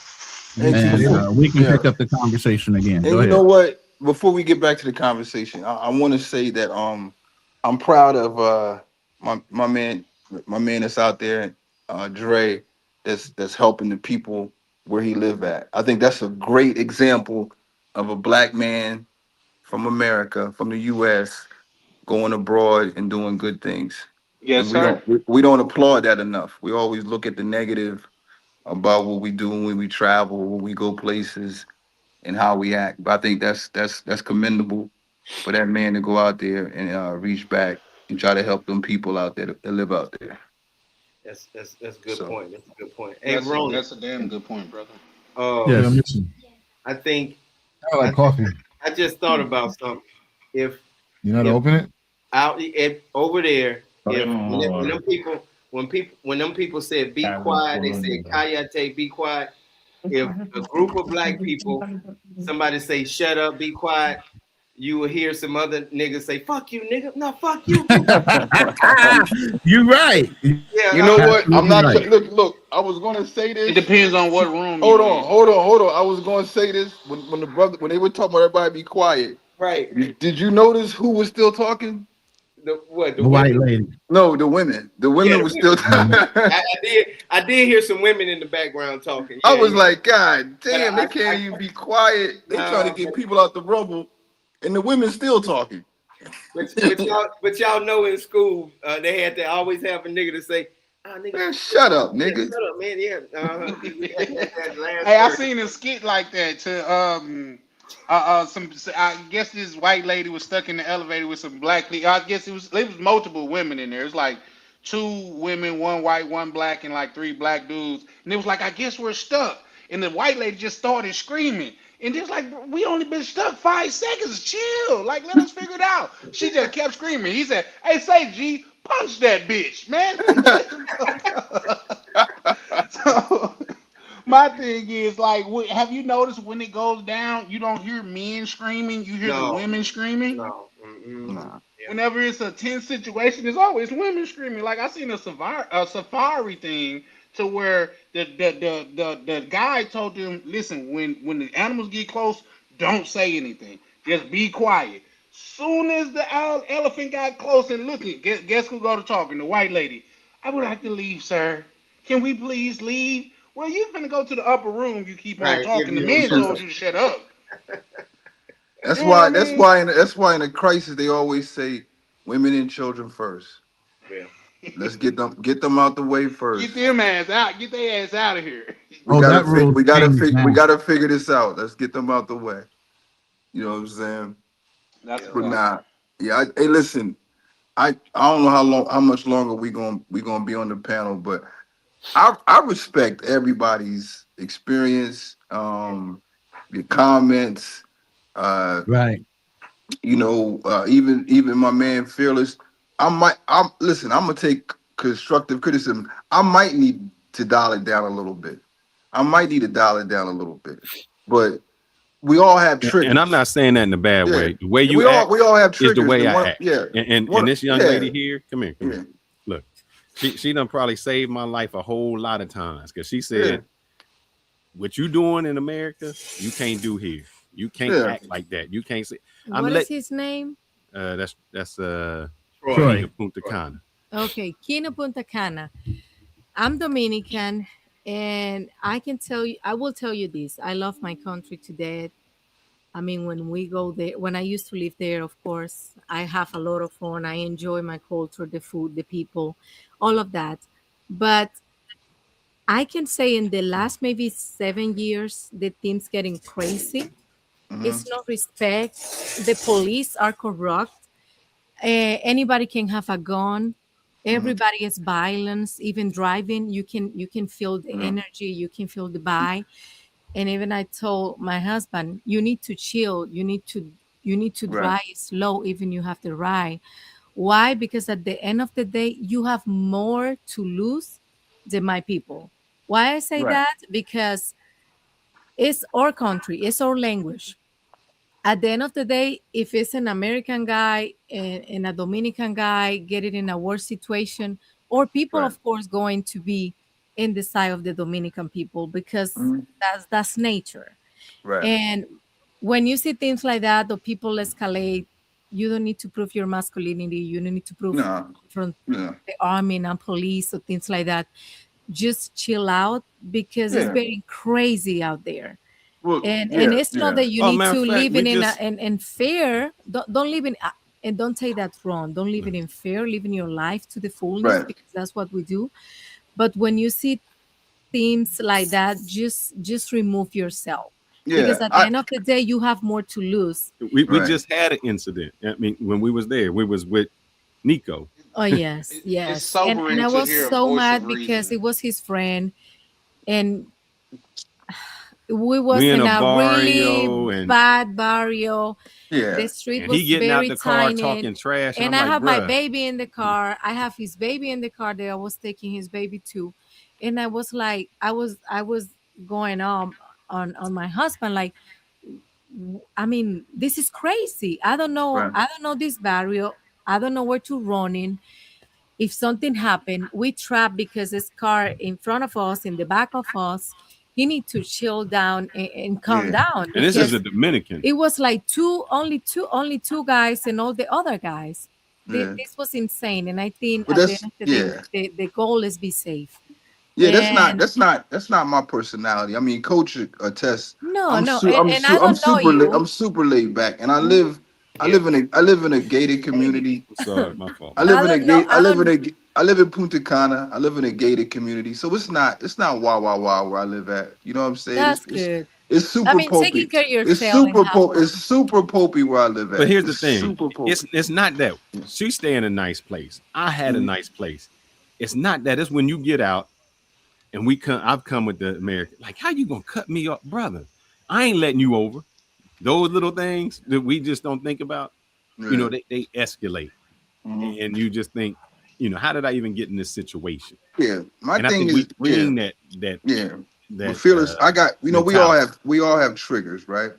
Yeah. And my biggest trigger, and I tell coach all the time, you can yell at me, because I used to do therapy. I used to do therapy with kids. You can yell at me, you can cuss me out, you can call me the N-word, I'm not going to get upset. But my trigger is when you put your hands on me. Put your hands on me. Yeah, you cannot. Don't touch It's a me. trigger. It's a trigger But for Hey, me. we got a also, saying down south. Bet you won't put your hands on me. if you living in the DR, That's right. also, how long you been living in the DR? That will be my Cinco años. okay. But our culture is like grabbing you, touching all the time we talk, sometimes like, hey bro. It's not Hermano, like I hermano. try to Yeah. be It to only be happened. It only happened one time though. It only happened one time. yeah, that's what I mean. But you gotta Yeah. keep it in mind too, as Yeah. that's the way we Now communicate. I don't think I would react the same way. I had just got here when that happened. I've been here for 5 years now, so I don't think I'm going to react the way I reacted, the way I did on the bus. Like And now, now what I would do is I probably will follow up. Like I'm not going to do nothing at the time. I don't have to get physical with you. I don't have to get violent. I don't have to get upset. But what I'll do is I'll follow up. Like I'll go to the consulate. I'll be that type of asshole. Where I'm gonna go to the consulate. I'm gonna get you information. I'm gonna try to get you jammed up because I don't feel like you need to put your hands on me to get your point across. Like all the other officers on the bus, they were just telling people, come with me, come with me. It was just this very one officer that was very overzealous, and he was overstepping boundaries. And I think as a man, I don't think he would have shot me no, on the but like spot in front of everybody. That's a little bit extreme. I don't even think he would have fought me. I just think that he felt as though he needed to prove to the other officers that he belonged. And how he was doing that was he was being very overzealous with the other Haitians and people on the bus. And he just grabbed the wrong person that day. And I don't think, and me, I know you understand what a trigger is, right? It's something that's going to make you very upset. and I Yeah. will tell you this story to you. Go ahead. I'm listening. And I don't think it's only about Haitian or Dominican or American or the color. It is a lot of racist themes going on in my country. I agree with that. But also, I will tell you this story. My mom is a journalist. She worked in in my city, in El Cibao, and she is famous in the TV shows. They was about to record a accident that happened in the city. Okay. And it was this police officer. They know my mom and all the other people. And they put the police officer punch in the face my mom. ¿Cómo te dice camarógrafo? The record guy. The videographer. The videography guy that was recording my mom, and he intentionally pushed my mom. And when he pushed my mom, that was everything that was in the news. And everybody was calling me on my phone like, "Hey, your mom is okay," and I was driving to work, and I have no idea. And I say that to you, that you think, yeah, the police don't need to act in this way, don't need to react, and don't need to put their hands on me. But that's happened to Dominican too. And my mom was a female, and they still are going to trial because of the situation. Just 2 weeks ago. And then at the end of the day, you're a foreign person that you don't understand the system very good. You don't understand the language. And my mom, that is a Dominican, that is recognized in my city, that is a respectfully lady for the work that she's been doing for the last 30 years, have to experience that. So I don't want to imagine you or other Americans or anybody. I say that to say to you, they don't care, but you need to protect yourself. Because at the moment, it's nothing you can do. They have gone. You maybe have gone, and you can go for. Nah. I'm not even going. I don't want to get that far. Yeah, I'm not going to get that far. If my mom experienced that, that's when he escalates, and we in my country be like, "Let me talk," and you need to chill. I'm a pretty calm person because I tried to get home safe. Yeah, I'm a calm person. I have triggers. It's not going to get to the point. I'm not going to let it get to the point where a police officer has to put his hands on me. If he says, "Hey, come here," I'm gonna come. I'm not going to resist. You know what I'm saying? I'm not that type of person. I'm not a rah-rah person. And that was, like I said, that was when I first got it. When I first got here, it just caught me off guard. Like, I think it's a natural reaction. But my mom, but hold on, let me finish and I move. I leave. No, because we have visitor here. But my thing is, my mom is not the type of person. Right? And she's a female. And these two police officers coming from nowhere, pushing, try to take the microphone away, the camera away. They don't even say a word. They don't even say, "You cannot record right now," or "You have to record after." It wasn't nothing like that. It was hands on you, and we do what we have to do or what they told us to do. But even me, so I'm like you. I guess sometimes I just talk, and maybe I have an authoritative speech or how I approach. It's your goddamn tone. That's what it is. She comes at me and is like, "Did you see how they look at you?" I'm like, "What do you mean?" Like they were afraid or I was intimidating. That's what you always say, that I'm intimidating, and I have to kind of watch out on just how that behavior is. So I just say it because I think sometimes our cultures clash, where. Me, I can't understand the processes. Like, we're going through some paperwork process, and I'm like, this makes no sense to me because this is just stupid. But it's their culture. They, that's how it is. Now, I want you to talk about the racism or the colorism. Real quick, let me shout out YS for the $50 super chat that he gave out. This super chat is to Black Man Travels. Know that he absolutely 100% looks like a Haitian. Hey, hold on. Hey, can I say something? Can I say something? This Haitian right here had no problem getting sisters, my FBA sisters, dog, because I had my field day with them, dog. So, hey, I'm gonna say this right now. I had no problem getting them Becky's, getting them Quaquish, or all these other names. Yo, listen, I may look Haitian, but I look good, so it's all good. You know what, bro? You know what, though? It's funny, though. Listen. What's funny is he's trying to throw our women in our face like we got a problem attacking any of our women. Go right ahead. You're more than welcome. There's plenty of them to go around, bro. Again, I'm gonna be nice. I'm gonna be nice today, so I'm gonna save my assholeness for next week. I got some things to say. Yes, sir. Go ahead. Yeah, why? Yes, we be a Wait, hold up, Ronan. Coach talking, brother. You just said don't talk over people. Y'all. All right, I just wanted to let them know. Come back next week. Ronnie, what happened with you? You don't even say hi to me. I'm trying to, but everybody keeps talking. I was gonna say, "Hey, little sis." You're just being rude, Ronnie. I love you, Black Man Travel. I love you too. Listen, hey, Yanel, how you doing? Troy is gonna. Hey, you know what? Hey, can I say something real quick? Y'all keep cutting Coach off, man. He been trying to get in for 10 minutes. Hold on. I want to take a moment to recognize somebody. I want to recognize somebody. I want to recognize Fearless wife, Yanil. Yo, listen, we went to Cuba together. Yanil was our biggest asset out there. She saved our trip. She made the trip the most fun I ever had in a long time. So, and also too, my wife met Yanil. We went to Texas, hung out with the family, brought the kids. So I just want to give Yanil your flowers. We respect you. I love you. I love Fearless. Y'all, you guys set the examples out there of what true love is and foreign relationships are. And that's it, man. I just want to give you your flowers, man. Yo, guys, subscribe to Yanil's channel. She's amazing. And and Fearless too. Shout out to sis. But what I say was, Yanil, Troy is Thursday Coach night. Been trying to ask you a question for 5 minutes, brother. But can I get out this last bit and then Coach can take over? She's sitting there right now. She's not going to want to longer. She said, "I want to be a good host." All I'm saying is I'm introducing her to Troy, who's going to be our new Thursday night therapist for our show, which we used to have Georgia, as you know. Now we're going to have Troy, and we're going to pick up that show again. Oh, Troy, you therapist? Yes. You have a background in what? I have a bachelor in clinical psychology. I have I'm a LMSW, licensed master social worker. Nice. I want to do a master in social worker, but man, back to school. It was hard. I have my master, and I just finished 2 years ago, and I'm like, it's between that and PhD. Yeah, it's the hours. It's the hours, the free work hours that killed me. The classes were cool, but it just the free work you got to give up. The internship we had to do like 3,000 hours. Yeah. Crazy. And trying to have a full-time job and doing 3,000 free hours of work and school work is crazy. I never want to do that. I don't even want to see I don't even want to see a book no more. I see books and I got post-traumatic stress from looking at books. So.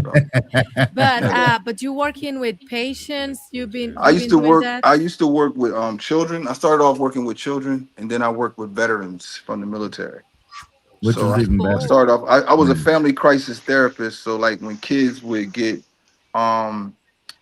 initially molested or raped, or they would bring them to me, and I would stabilize them so they can go to therapy and return to their parents. So like right after the incident, like the police would bring the kids to me, and it was my job to get them stabilized so they can go into therapy or go back home. So that you burn out real fast doing it.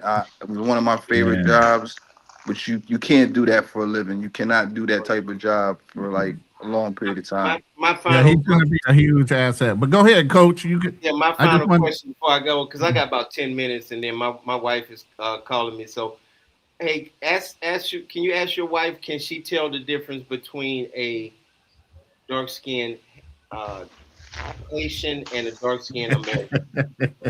What is the question? Can you tell the difference between a dark-skinned Haitian and a dark-skinned American? If they speak, yes. But if no, not really. I mean, in the DR, you assume it. But if they don't open the mouth, like if he never say he was Haitian, I will never know that he was Haitian. And it's the same. I think it's the same thing. What is your wife opinion about? Oh, let's ask it. Baby, come here. Ven acá, por favor. Ah, tú hablas español. Qué bien. Un ching más o menos. Un ching. Listen how casual he was about that response, though. Did you hear how slow that was? Un ching. No, but I couldn't ask that question, so I'm gonna have you to ask the question. But un ching, Ronnie, is typical. We use it in the DR for a little bit. So this is my wife, Dominga. Dominga, ¿hablas español? Hola, ¿cómo estás? Sí, mucho gusto. No, yo hablo español perfecto. Mira, Dominga, yo soy de Santiago. Una pregunta, ¿tú puedes identificar una persona de Haití con una persona afroamericana de tan solo verla? No, a veces tiene muchas similitudes que no se identifican así a simple vista. Yeah. She say they may look like similar, but just look at it, like just because you look at it, you cannot tell nobody. You can't tell the difference. Nope. Well, there's the answer. But I tell you what, Coach, that's the same with us. If I don't speak, yo habla español igual. Pero if I don't speak, but I would have an accent. They think I'm Dominican. They'd be like, "Oh, I thought you was Dominican." Yeah. So I don't speak. I thought you were Taliban when I first met you. And you know what is my experience? People think I'm Indian. Okay. Oh yeah. You can pass for Indian. And here in the States, they think I'm Indian, and they start to talk to me in Hindu, Urdu, and I'm like, Espanol or English. Right. And they look at me like, and I'm like, yeah, I'm not. So that was different for me. Well, hey, I appreciate. Dominga, ¿y cuántos años tienen ustedes de casados? De casados, vamos a cumplir 3. ¿Tienen niños? No. No, ok. ¿Dónde viven? En Ciudad Juan Bosch. Okay. Tenemos que juntarnos entonces cuando yo vaya. I told Dominga we have to get hanging out together and meet. Yeah, well, your husband don't like Este. We live in Este. That's the hood. No. So I have family in Santo Domingo. Yeah. Good for Este. So here's the thing. I always roll over. I go to Charles. I'm messing with you. Go ahead. Matter of fact, I'm so old that there was a place called Eagle that was on San Isidro. Right, so Eagle restaurant. Bye. Bye, Domingo. Un placer. Buenas noches. It was like a sexy Hooters, brother. It was a good spot. So I mean, it was a good spot. Where is it at again? Hold on, tell me. It's not there anymore. It was in San Isidro, like near Charles de Gaulle. See, you see, he hanging up in that. No, but I have property over there too from my dad's side. My grandfather passed. My dad passed, and then the property we have going through my sister and I, and they in Santo Domingo Este. Este is growing very fast, very. It is. But I don't like Santo Domingo. To me, it's the jungle. Oh yeah. It's so crazy. Like if you go to the Cibao for a couple of days, you will love it. But guys, thank you for having me, Ronnie. All right, sis. Batman Travel. Love you guys. Nice to meet you. Yes, ma'am. Nice Troy, take care of yourself. Absolutely. And always. if you don't want to have a pushback, dressing nice everywhere you go. I don't care where you go. Even you go to the store. Yo soy mucho tranquila. I'm tranquilo. No problema. It's what it is. Sometimes they just will pull you over because the way you dress. Because you know how Dominicans are. We like. Yeah, I've never had that problem. But what I will say, Ronan, this was the best part of the show. At least what I've seen. This was the best part of the show right here. Yeah. Well, enjoy yourself. Nice to meet you, Charlie. Bye, guys. Thank you. I'm sorry. But yeah, so let me say this real quick. Let me say this real quick. On panels. Go ahead. All right, but let me say this real quick. You got brothers that are married here, brothers that are working towards being married, mature brothers, even though we might, get at each other, even though we might give each other a hard time, at the end of the day, we're all mature brothers that are moving towards solid lifestyles. And that's the biggest thing that you find in these panels and these different types of rooms. You'll find those ones that want to be radical. You'll find the ones that have a direction that are pointing you in the right direction. And then you'll have those ones that, it is what it is. I mean, you find your room that you're comfortable in. Yeah. Every one of us are moving towards, if we're not married, we're moving towards that. We're moving towards solid relationships. Hold on. I'm gonna bring my Dominican daughter up here because she's from Puerto Plata. You got you a Merle Frenchie. Yeah, over there. Look at her too. She looking all the face like all loving. Look at her. She's spoiled right. She's spoiled right. Take you off the screen and put her on the screen. Right. Hold on. Let me give you center stage for that one. Yeah, let's see the dog. She's beautiful, man. That's what's up, man. Yes. For those that don't know, that is a Merle Frenchie. Yeah. Very sought after pet. Very sought after. And telling you, like she don't like girls when they come. Like my wife and Soul and all of them. She don't like when the girls come to the house, but the guys she'll let the guys pet her and everything. But she get mad when the women come through. Hey, that still picture look like you photobombed her, bro. Like I think like she cool enough to just like without you in the picture. Yeah, I But don't no, know if like he. I'm a big dog person, man. So yeah, for sure, for sure. She looked like a sweetheart. Yeah, she is. She is. I was about to hit Troy on purpose, just like to pretend like I was punching Troy in the face, and I raised my fist up, and she started growling. I said, "Oh shit!"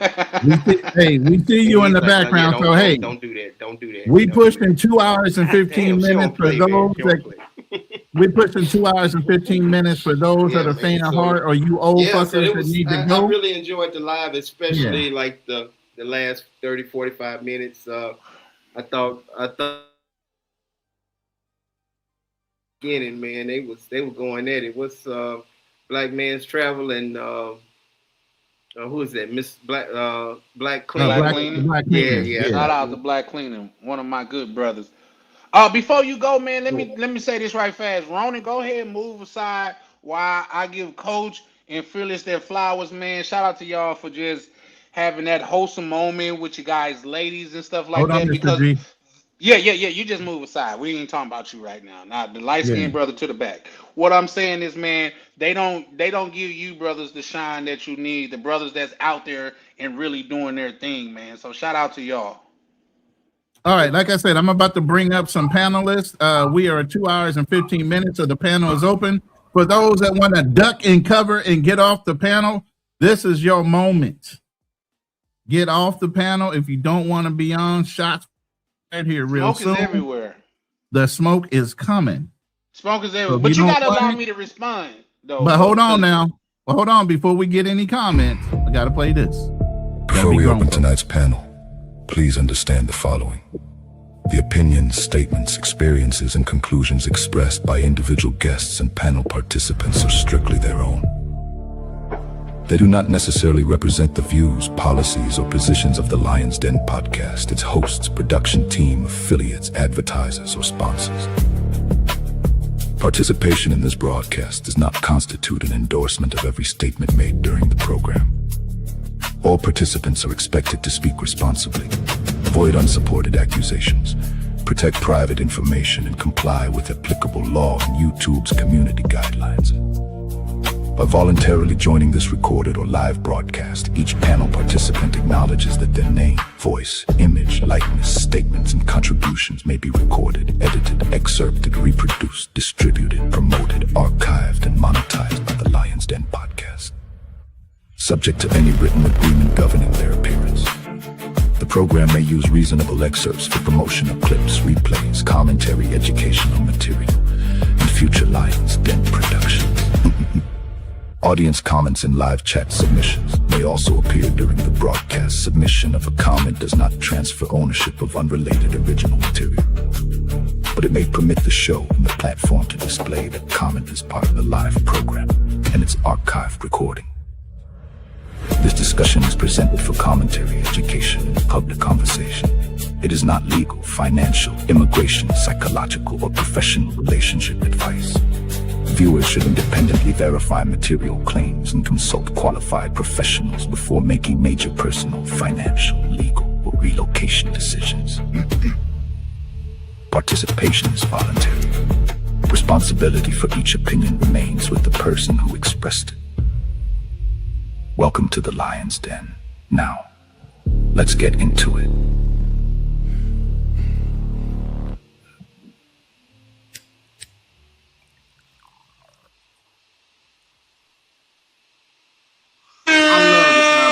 That was the al dente. That the sound of Chef's kiss on the disclaimer. Yes, sir. Pouring of the cognac.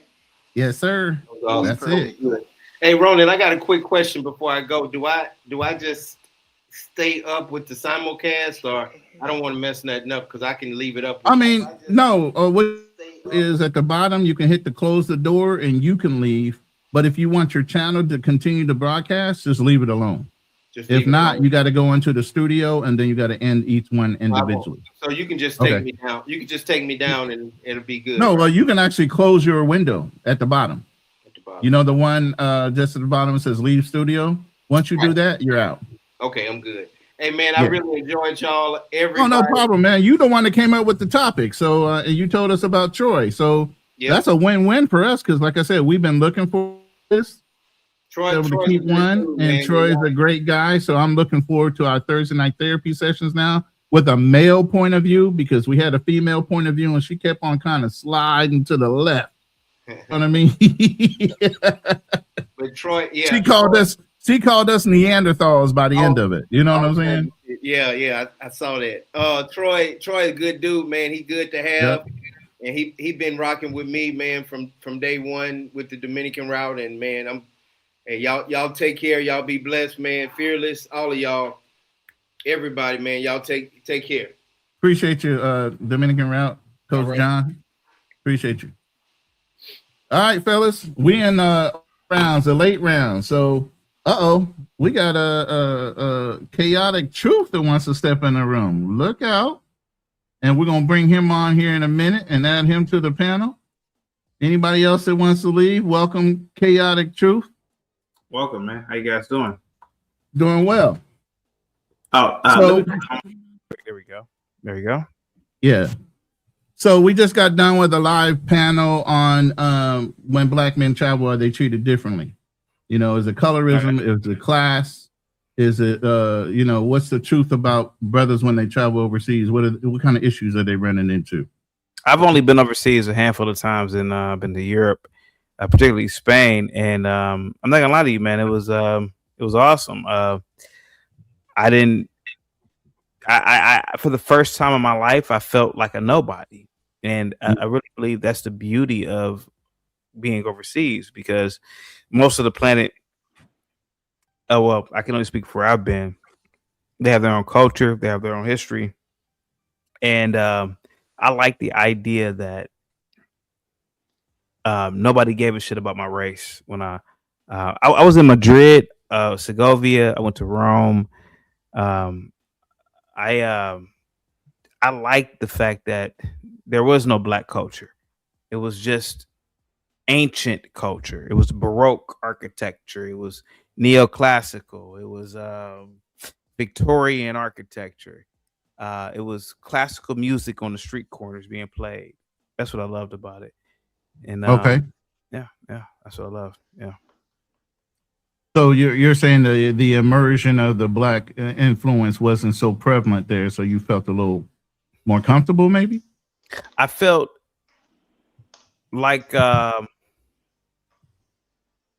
the world is supposed to be. This I think America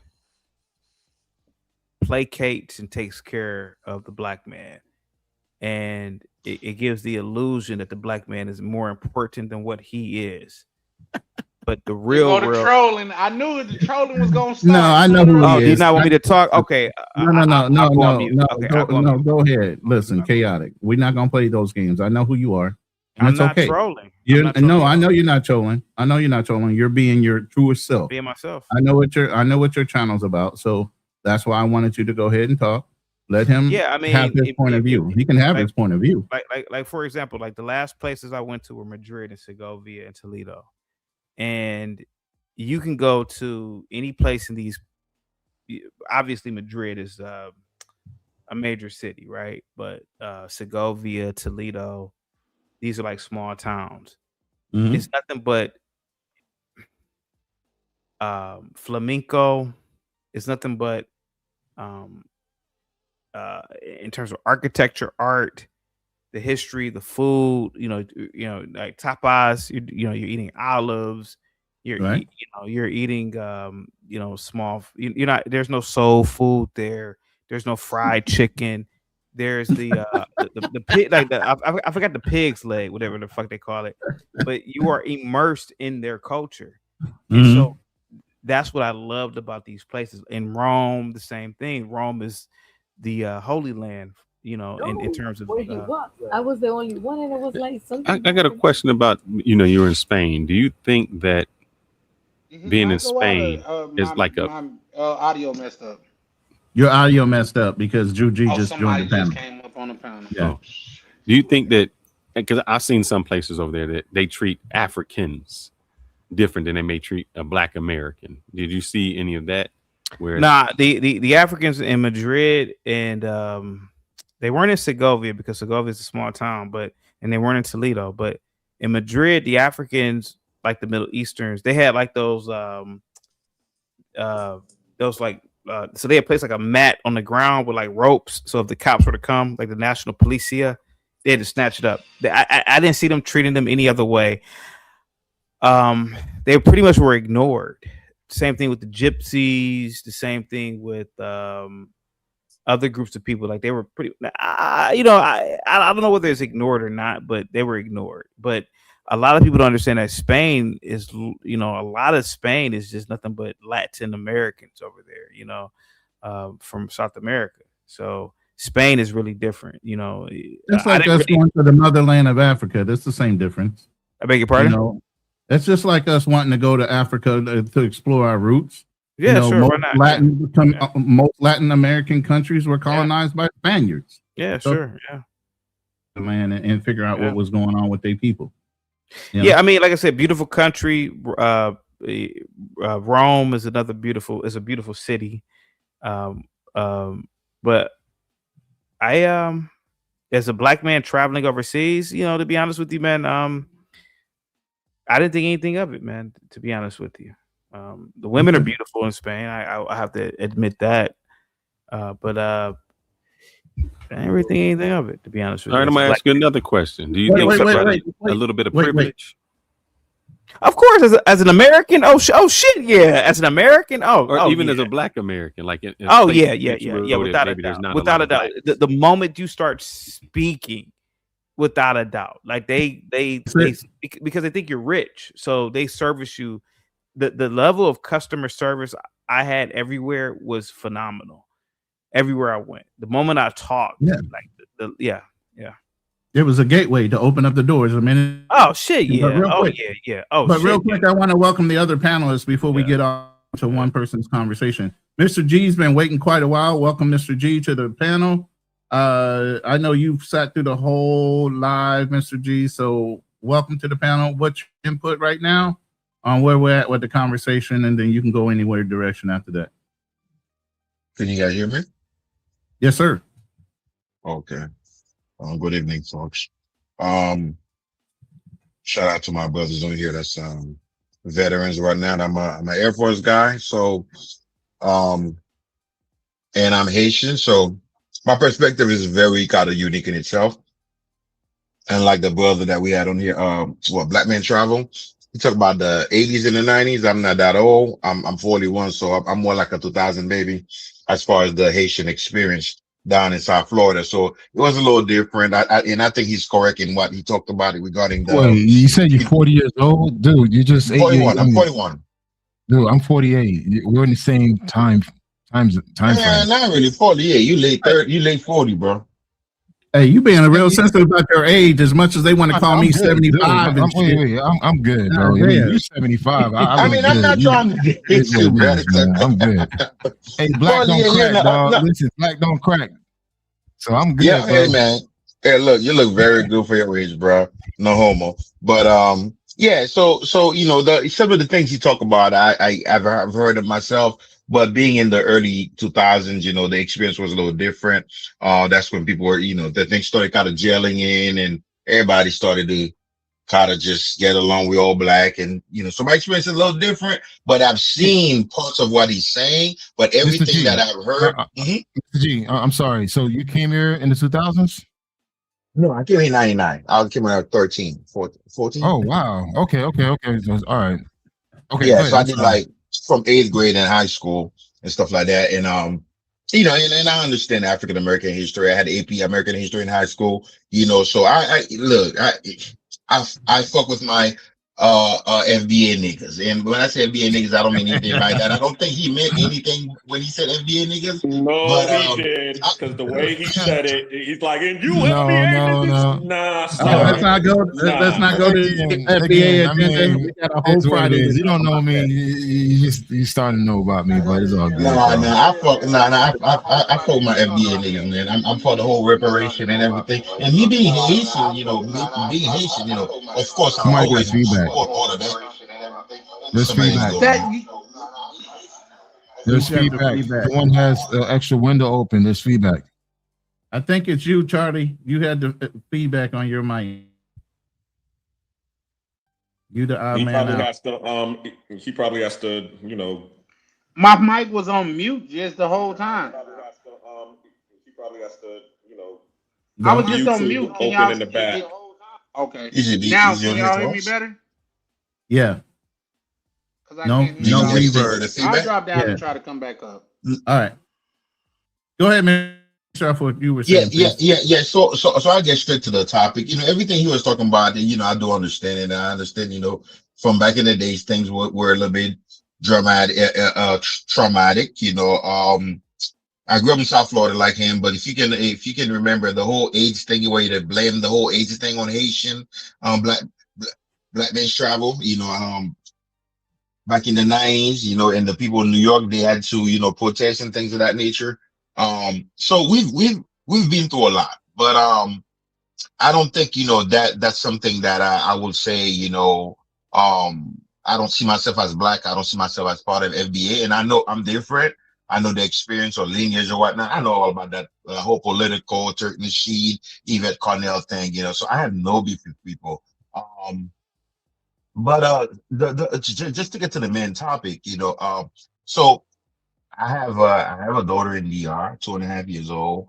I do travel there often. I have monthly bills in the DR, down to car note and everything. So down to registering kids to school. So I've gone through the whole experience, whatnot, looking for a house with my sponsor, where the lady, you know, she was a Rubia because we showed up at the time. We didn't have a vehicle. We show up on a moto. Just because we show up on a moto, the next thing we knew, she was to send us information for the apartment. In the evening, she said the apartment was no longer available. When me sponsor had her cousin check, the apartment was still available. And I think that's all part of the darker skinned people and classism conversation that you guys were having in DR, but it's not black and white. It's never black and white, right? So being American and moving in DR, you will move very comfortably. I never had anything happen to me or whatnot. Matter of fact, my experience is very eye-opening, right? A couple months ago when I was out there, I went to Scotiabank. I wanted to open a U.S. account, U.S. cuenta. The guy, he was a Blanquito. He was a white Dominican. And he was talking to me, learning about my profession and things of that nature. It was like his mind got stuck in processing power. Like he was trying to make the math up because he never met a person. Like I look very Haitian, and you guys can hear my accent. When you look at me, you can tell I'm Haitian. So I'm telling them I'm Haitian, you know. And I know the conversation we've had it before where people say, you know, people go to DR and they pretend to be FBA. Like I don't do that. They know I'm Haitian. I'm telling them I'm Haitian. And real quick, Mr. G, I don't mean to interrupt, but I do, obviously, because I'm interrupting. But what I'm asking real quick is because both you and Kanal are saying I don't look Haitian. What the fuck is the genotype of what a Haitian looks like? What is the genotype? Oh my no, God. I'm sorry. You did not hear me correctly. I look Haitian. I said I look Haitian. I look very Haitian. I understand this. There's a lot of Haitians that don't look Haitians. There's a lot of Haitians that from different race group. People think Haitians just come in one color. We come in a variety of different fucking colors. So let me put that shit out there for y'all dumbasses out there that don't know. Haiti has multiple colors. What does a Haitian look like? Because we look like everybody. Yeah, that's a fact. I got no pushback on that. My good brother Prime informed me of that. There's light-skinned models out there that are Haitian that you'll never think is Haitian. I'm sorry, what? I guess Chaotic Truth didn't want to sit on the conversation. He just wanted to pop up and be the center of attention. Yeah, he wanted to be the center of attention, I guess. He wanted me to keep on talking with him. I was going to ask you some questions, but I don't know. I guess No. Don't start that. I was wondering what the heck he's doing over here, even though I know some of us may be conservative leaning, but he's a whole different bag, man. He's something else. Anyway. When you say don't start that, what do you mean? No, you know, because he'll derail the whole conversation, bro. Like, you know, let's go with what I was saying. He's a troll. Shout out to YB. I gotta ask this question. It's a $20 super chat to Mr. G.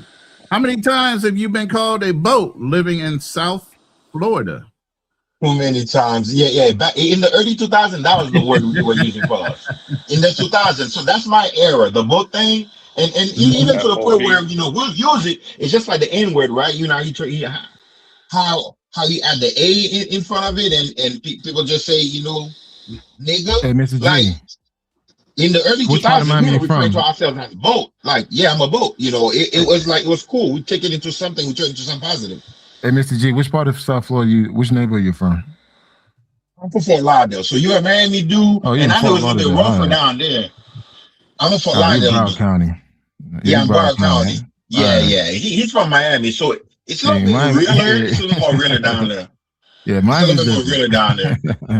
Fort Lauderdale is more suburbish or whatnot. And I wouldn't say suburbish because there's all parts of Broward County, but it's when you look at it, when you think of Miami, you can automatically think it's a little bit more gruesome. It's a little bit more raw. Fort Lauderdale is a little bit more refined. Yeah, that's true. But let me say this though. But back to the conversation, so it's not really black and white, the whole thing, when they discriminate against you because you're a black man or a dark-skinned black man in DR. I think classism has a lot to do with it, right? How you dress and things of that nature. And I'll be honest, even as a Haitian, right? I think most Dominicans who live there, when they see a Haitian, not a Haitian like Haitian American, they can tell, right? Poverty is a big part of this conversation, and this is the whole thing. I follow a lot of conversation online, and I'm sorry I'm saying a whole lot of things right now, but if you guys been keeping up with the news as far as Dominican Republic and conversation about racism, colorism, and things of that nature, the competition they just had over there, the athletes, right? That were in the what was it called? The American Games or whatnot. Like, there's been a whole bunch of conversation because part of my algorithm is Dominican social media, right? There's a lot of conversation around these athletes, and just like the United States, most track compete for the United States. Black people are very athletic, right? So DR happen to have a lot of dark-skinned Dominicans that are athletic in track and field that represent the girl. Yeah, Mary Lady. Yeah, again. Hold on. Again, Mary Lady and Pierre. There's a guy whose last name is Pierre, but you can tell it's Pierre, and that was his last name. But they changed it in Spanish to Pierre. So there's like a whole lot of conversation around that, right? These people were born in DR. Supposedly, some of them were born to Dominican parents, or they were born to both Haitian parents, right? So there's a big controversy around it. These people are like very dark skinned and they look very Haitian, right? So, I mean, it's been very interesting watching the conversation. That's what I'm saying. The whole thing about, when it comes to racism and colorism, discrimination in DR, it's not black and white, but classism has a lot to do with it, right? When I was in that bank telling this guy what I did for work and things of that nature, as a Haitian American, his mind was stuck in processing power. Like, he didn't process it because he couldn't imagine, because there is this thing where they do associate Haitianness with just poverty, because Haiti, let me be true, has a lot of poverty. And I do think if Haiti was not as, destabilized as it is and poor, the conversation would have been a little different, but the whole colorism and shit like that would have still been there, though. I'll stop for right now. Real quick, Mr. G, can you cam up, or are you unable to cam up? I could cam up. Let me put on a shirt real quick, though. I came up Yeah, and give me about 2 it. minutes. Yeah, I appreciate it. I understand what G can. He works for the government, and he normally would pull up. And I've seen him on cam before, but YV, appreciate the $20. He said, "Mr. G, cam up." As the stream sponsor, I'm willing to take direction, brother. But yeah, most people do pull up on cam on our panels. You just want to see my pretty Haitian face, huh? Yeah, well, if you talk shit on our channel, we want to see who's talking shit. You know what I'm saying? So we usually require everybody to cam up. But there's certain people, obviously, if they work for the federal government. But if you're able to, we would appreciate it if you cam up. I think what you just said right there give me an exception, bro. I'm a veteran and everything. Plus what you just said right there. No, I'm a veteran. That doesn't matter. You're working for the government right now. Well, you can't divulge your identity. I can't because I'm a public servant. Okay. Anyway, let's go. Who was next? Hey, by the way, I want to answer that question about being called a boat. Shit, I was called worse than that. Again, this is the early 80s and 90s in Miami-Dade County. I was called, well, we brought AIDS, we ate monkey, we ate cat. What else? Haitian body odor, African booty scratcher. What else? Haitian Day. Haitian Day is basically when you find, is a day where you find all the Haitians, you beat them up. Just like that. Or you throw rocks at them. Shit, there's so much, man. So being called a boat ain't nothing, man. So when Mr. G came to the States, by then everything kind of cooled down. So I took the blunt of it. So Mr. G, I took the blunt for you. No, you're right. You're right, man. You're right. The book was. I fought every goddamn day. I actually learned how to knock out people fast. You come in my face, dog, we fighting. Because we fought every day is what it was, man. That's how it was back in the 80s and 90s, man. 2000s, it kind of cooled off with Wyclef. He came in, made it popular to be Haitian and be proud of being Haitian. Now, dude, we Zoes. Fuji's was out back then, you know. Fuji's too, yeah. Shout out to Fuji's. Yeah, Fuji's was out back then. So by that time, early 2000 and 2000, that's the boat, quote unquote boat era. I don't know if they say that in New York, but I know in Fort Lauderdale, Miami, we say that because the boat will arrive not in New York, they will arrive in Miami. So they, we refer to ourselves a boat. He a boat. That means like he Haitian. And Mr. G, I shared my story how my mother and I came into this country. I came here on a boat, so I am a boat. Dude, I'm proud of my past. I'm proud of my history. I'm proud of where we came from a single mother with 6 kids, come to this country legally. So all of us have advanced degree holders. My mom's retired. My brother retired. He's building a big ass home in Haiti. So when y'all say go back to Haiti and build your country, we are doing that. We're not putting it out there. So I mean, dude, it's what it is. We immigrants, man. We trying to find a better opportunity. We come to the United States and do good. That's how it was, man. So for me, like the shit some of y'all say sometimes, man, it's like y'all think that's supposed to hurt us. Like, man, we going through worse. We risk our lives on a fucking ocean to come to the U.S. And Mr. G, YV says, boss man, I want to rate your boatness. Give me a second. Let me give me a second. Let me carry my boat. You can tell I'm a boat, man. You can tell I got the Nigerian face, bro. I got the Nigerian face. So when I'm in DR, hey, I want to know what a Haitian looks like, because if Black Man Travels doesn't look like a Haitian, and you say you look like a Haitian, I want to know the difference. So it really depends, though. I mean, I'm not the most Haitian appearing, but I think could be I guess you know that Nigerian, Nigerian look, that square head. You know that actor, that bald head actor. He's all dark skinned brother, bald head. What he playing in New York? Do you have a 15 head or do you have just a 5 head? I mean, how big is the forehead? I got a long forehead. There are some people we know, like I could tell when if this dude is Haitian, I could tell this dude is Jamaican, I could tell this dude is Trinidad. It's just something the Caribbean people. There's certain things, certain demeanor. He is the land. I'm like, okay, you from the Caribbean. I find he is taking forever to throw on a shirt just to come up, right? Yeah, I see that too.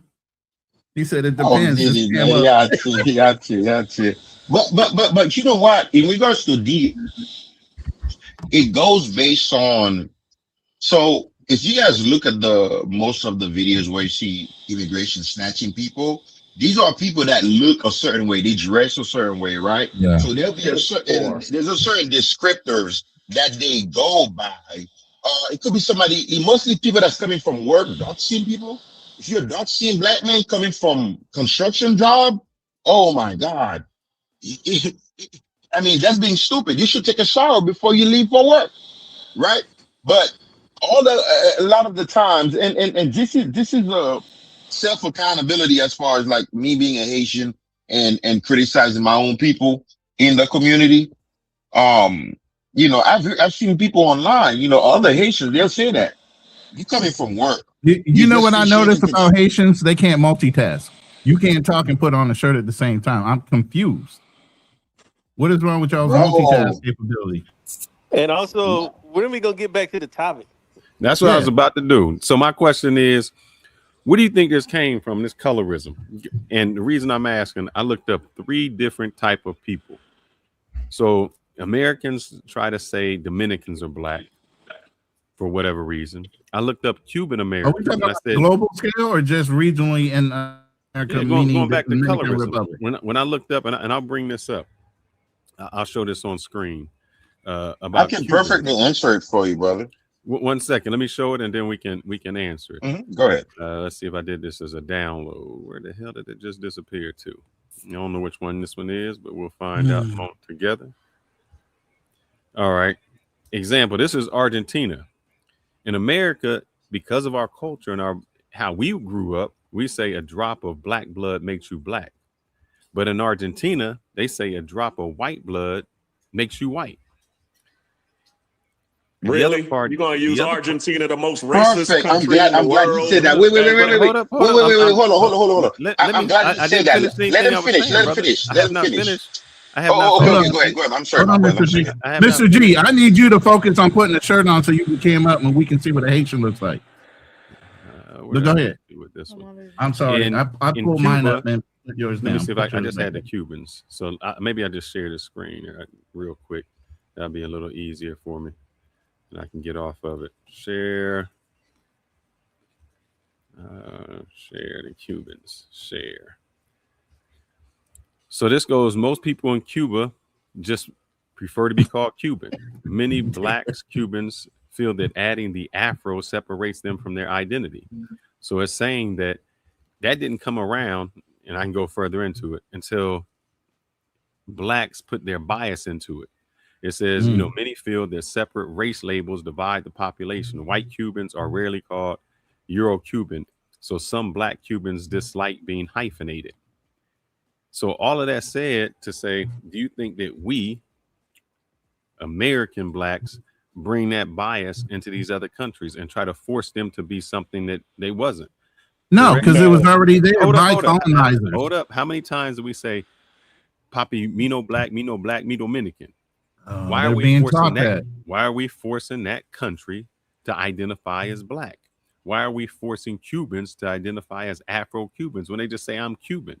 Why do we care what Argentinians say? If Argentinians want it, we have no problem. We don't look at our own country and say, well, why does a drop of black blood make me black? But they can say a drop of white blood makes them white. It's like we judge other countries based on our own perspective. We all know that this is all just psychology, because it's the same thing as Mexicans saying that they didn't have any Afro Mexicans in there, but they always had the black abuela in the closet. And then when you go to Veracruz and you go to Guerrero and all of these places, there are black Mexicans there. They just try to deny them. And the same thing with Argentina. They want to sit there and say that, okay, a drop of white blood makes them white. Okay, then why did they put all of the white black-looking Argentinas to the front line to erase them out of existence? All of that is, when you start to put a finger on racism or colorism, that's when you start to get all of these problems. Because as they say, the greatest trick the devil ever did was to pretend that he never existed. So that's really what this is all about. It's all about people, trying to point out the obvious and them trying to obscure the obvious. When you say people, for instance, a Cuban just says I'm Cuban. Hold up, we having a conversation, man. I know, but a man paid to see Mr. G, so I'm gonna put him on center stage. So there you go. Yeah, let me answer just real quick, and then you guys can take it from there.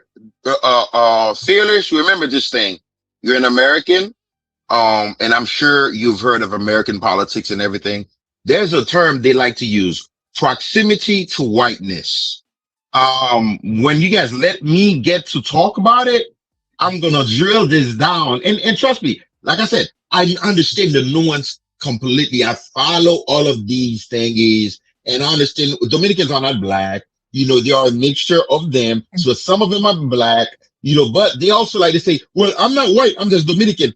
ethnicity and ancestry and nationality is two exclusively different things, and they like to, and I do think, to be honest with you, as a person with a Dominican daughter, because my daughter was born there, she has even though she has an American passport, through me, she has a Dominican birth certificate or whatnot.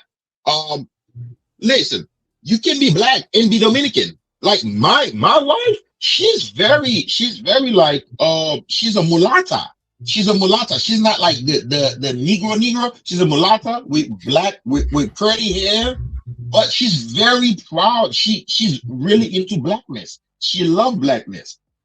Being black and Dominican, that's the thing that can exist. But the thing is, you have to be honest. There is a conscious distancing. There's a conscious distancing from blackness that these people usually go through. When you just said the thing about Argentina, one drop of white blood make you white. Argentina, that's where the Nazis fled. They want proximity to whiteness. And you can see that with other Latinos that moved to the United States. Even when they are not like white is very unique. White is not just, recently Italian was not even considered white. Irish was not even considered. White is Anglo-Saxon. It's from a specific lineage. These Aryan blood, the Nazi. So you're saying white. So you're saying race is a social construct. It is a social construct. Because it does exist. Go ahead, bro. Go ahead. My bad. No, because the death here, I'll play this. I'm gonna play this one, and just to let you Mr. know, G, we're gonna need you to come back next week for the FBA conversation too, since you sound like you really I don't get into that bullshit. I hold my MBA, I back reparations and all, but I'd have been through even the topic with Dominicans and the Mino Black. I understand it so much because I'm living the life. Literally, I'm on the ground. I'm living the life. After we done got that apartment, when that lady said, "Oh, that apartment not available," my wife done got her cousin to call her, and she said that apartment was available. Weeks later, she was asking one of my wife's friend, did they find an apartment? But guess what? God is good though. We found even a better place. Gated, residential, where everybody got a car. There's at least we just talking about at least Jeep and Mercedes Benz in that community. I had to get a car too. You know what I'm saying? But I've always wanted to get a car over there because I don't want my daughter to ride a motorcycle. As an American, I can afford it, so I got a car. But her racism, her colorism, ended up helping us get a better place. Because guess what? And it was a classism too, because we showed up to the sighting on a motorcycle, right? We took a motorcycle there, me, my wife, and my daughter. We showed up on a motorcycle, and I was asking questions, and she felt like we couldn't pay that little cheap ass apartment. And you know what? I was so pissed. And I told my wife, you know what? Next apartment we show up to, which is where we live right now, the gated community. I told the girl, look, no quiero despertar tu tiempo, o yo no quiero despertar mi tiempo también. Voy a decir ahora, yo ganaría más dinero que un doctor aquí. I don't want to waste your time. I don't want to waste my time. I make more money than a doctor here. But she was a young, educated Dominican woman. She's like, yeah, claro que sí. She's like, yeah, certainly. So I know it. It's not black and white. I understand this conversation like the back of my head. So I'm going to play this. Excuse me, can I say something when you get a chance, Fearless? Yeah. Go ahead. I'm just going to play because we always say black, white.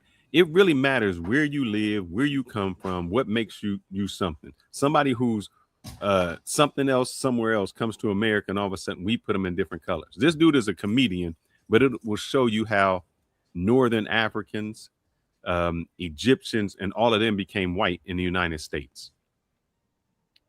In the United States, every Middle Eastern person is considered white. Yeah, you've come to see a white man tonight. I don't know if you know that. Yeah, this is not a DEI show. I earned this, okay? I'm doing this for all the other whites, okay? There's a reason why we're considered white. It's because there was a major court case that was won in 1909, which is a year that none of us wanted to be alive in, even us white people. In 1909, there was a Syrian immigrant. He moved to Los Angeles and wanted to be a police officer. One night, he's patrolling his neighborhood, just doing his job, and there's this drunk kid, maybe late teens, early 20s, running around, breaking things, starting fights. The Syrian immigrant arrests the kid. And as he's arresting the kid's like, oh, do you know who my father is? That's never a good sign when you hear that. Turns out this kid's dad was one of the most prominent lawyers in the LA area. Immediately, the lawyer dad took the Syrian immigrant to court, charged him, saying that he had no right to arrest his son because he was, quote, not a real American. Oh my God. I know there's some immigrants in here like, hey, that's a compliment. No, it's I know it's a that. mean thing to say. Yeah. But they made a mistake because every Arab knows 7,000 lawyers. They're all in our families. Any typical brown family, you're either doctor, lawyer, engineer. That's it. Yes, 1 out of 1,000 times, stand-up comedian. Okay? Somewhere along the line, someone makes a wrong turn, has to deliver the message. Okay? And so he assembles a legal team from the Arabs in his community. They're all his cousins. And they put together a case. They made it all the way to the Supreme Court of the United States. Arab lawyers, man. We'd a bomb. You know, I could pick a better, whatever. Now, unfortunately, in 1909, having an Arab lawyer was not very en vogue. So they had to hire white lawyers, but the white lawyers got other counsel from the Arab lawyers in his community. So it was basically Arab lawyers in whiteface. You know, it was a reverse Trudeau situation. So in 1909, these lawyers, they get in front of a Supreme Court judge and they're like, Your Honor, we are here today to prove that my client is innocent, that he is in fact a real American, because he's white. That is our case. And the whole courtroom's like, are you talking about? Like, he's not white. Like, we see how the beard curls. You know what I mean? He's got like a 9 o'clock shadow. You know, like this whole courtroom smells like olive oil. He's not white. They're like, no, Your Honor, we'll prove it. We'll prove it. We're just gonna ask a few questions. First question, Your Honor, where is my client from? Judge is like, LA. He's like, no, where is he from? Judge is like, the Middle East. The lawyer's like, more specifically. Judge is like, the Levant, the Levantine region. The lawyer's like, nailed it. Next question. Who is your Lord and Savior? The judge starts to sweat. He's like, oh, Jesus Christ, of course. It's the only one you're allowed to have in 1909. The lawyer's like, nailed it. No, sorry. Let's have one more question, Your Honor. Where is your Lord and Savior from? The judge is in a pool of sweat. Like, you know what? Your client is innocent because he's white. From then on, they made all Middle Eastern people in America white because they would rather make Middle Eastern people white than make Jesus Christ brown. Yeah, that's funny. That's a very true story. That is true. That is a very true story. That is a true court case. And what I'll let you go in 1 second, Drew. And that's what I mean when I say this race, and y'all keep saying it, it's just a social construct. Some number somebody made up and said, you're this and you're that. How when there's a famous Egyptian who looks darker than probably the darkest bird on here, who says, well, Egyptians are white.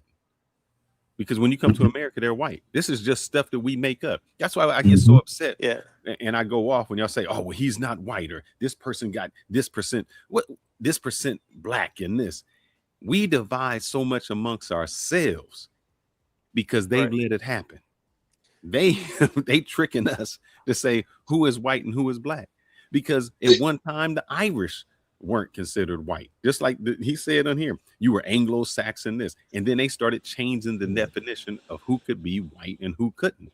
And so why do we fall for all of this colorism and all of these divisions when it's just a social construct that somebody made up to say what they think you are? Can I address that? It is a social construct. Hold on, brother. It is a social construct. And I believe this social construct came from, I don't know if you guys have ever dug into the Office of Management, and it's OMB. So I think it's like a federal agency that's called like Office of Management and Budget. So Office of Management and Budget, federal agency. So this is how we categorize and, divvy out money and stuff in the federal government. But I don't know if you guys have ever seen the definition of white before. Some of you may have. But here's the definition of white as our U.S. government sees it. So it's saying individuals with the origins of Europe, including those of English, German, Irish, Polish, and Scottish. Now, do you know what it says what blacks are? So blacks or African Americans, and they're all in this category. African Americans or blacks are African Americans, Jamaicans, Haitians, Nigerians, Ethiopians, and Somalis. Isn't that crazy? Right. Yeah, it's crazy because if you look at the people, like when I went to Micronesia, Melanesia, A lot of people say the people from Papua New Guinea are black. They're not even. But they're not. Yeah, you're right. I agree with you. I agree. They're considered Euro-Asian. They're Aboriginal. No, they consider Euro-Asian. The Australians are not even considered black. The Aborigines from there. So when we say this color, like you see the kids that have the blonde hair, the blue eyes, but they have a different color. Are you from Papua New Guinea or are you from Ventu? And they look blacker than anybody. In America, they're not considered black. If you look at the Filipinos, I mean, I think we brought up this before about the Aboriginal Filipinos, which are the IT people. They look black. The Ita people. Yeah. Yeah. So you guys, I think when he learned his thing, he said one thing regarding the whole Jesus thing or whatnot, and he said it's a social construct. It is a social construct, but you know, to a broader term or here, you know, give and take, we operate within that construct, and you know, well, there is that's sort of because reality. of the system that we live in the United States. Exactly. Now you get to my hold on. Much lighter than I am. Go ahead, brother. I'm sorry. My mother is lighter than I am. In Egypt, people are identified by the religion first, not the race. So in Egypt, if you are Christian, you are a minority person. But if you're black, you're not a minority person. You are a part of the mainstream society. And I came from this background. And in Egypt, you identify as Arab and as Muslim. And in this country, when I first came, I identified myself as Arab American and Muslim first. And gradually, I became to identify myself as black. I came to the U.S. in 1978. And I became a U.S. citizen in 1985. When I became a U.S. resident, I was told by the Immigration and Naturalization that I am white. And I told them that I'm black, and they said, no, in this country, you are white. All Arabs in this country, all Arab immigrants are white. I didn't pay much attention in the beginning to this, because in the Arab world, we identify with our ethnicity first, and then with the race second, as black or white or whatever. But in this country, you identify with your racial group first and then with your ethnicity second. Gradually, I became black first and Arab second. And I rejected my white classification publicly for the first time in 1987, in February, as a panelist in a function sponsored by the Association of the Study of Black Life and History in Detroit. I said that I belong to two minority groups. I am Arab American and Black American. I play that because not only does I play that because that's not only his story, but he used to be a prominent teacher at an all school. And when he started fighting against his designation as a black man, they were not only an all-white school, they had all-white teachers. And so when he said, I want to be black, the whole faculty, the school had a fucking conniption over him wanting to redesignate himself from what the U.S. government gave him to what he is, which is a black man. You're right. But that's why. Well, my question still would be this: what make him black? Well, okay. If race is a social If race is a social construct, what makes him black? Race is a social construct. I think. Stop. I hate to have to fact check you. I want you to go ahead and Google that for me. No, and if you Let me say this. Hold up, Ronan. Google it. No, you just fact check. You don't have to, because I'm going to tell you. Race is the human race. Your ethnicity is what makes you what you are. Your ethnicity, as far as what country, your identifier as melanation or whatever you want to call yourself, everybody's a fucking human on this goddamn planet. That's your race. First. All that other bullshit comes down to ethnicity and whatever else you want to call it. All humans. Ethnicity is just where you're from. For instance, Dominican. But we are all what? Humans, correct? We are human. We are all humans. I'm saying it. It's a social human construct. Okay. Yes. So then the color part comes in the ethnicity and however whatever government wants to designate you as, because before the government wasn't so strict about how you were designated. You were designated by your country first, Frenchman, whatever. Then we got over here all of a sudden because they added slaves. all of a sudden now all these racial constructs come in on designation to make one race feels better than the other race. But we're all humans. I mean, sorry, one ethnicity better than the other.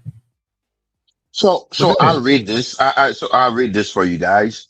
While often used interchangeably, race refers to grouping people based on shared physical or biological traits.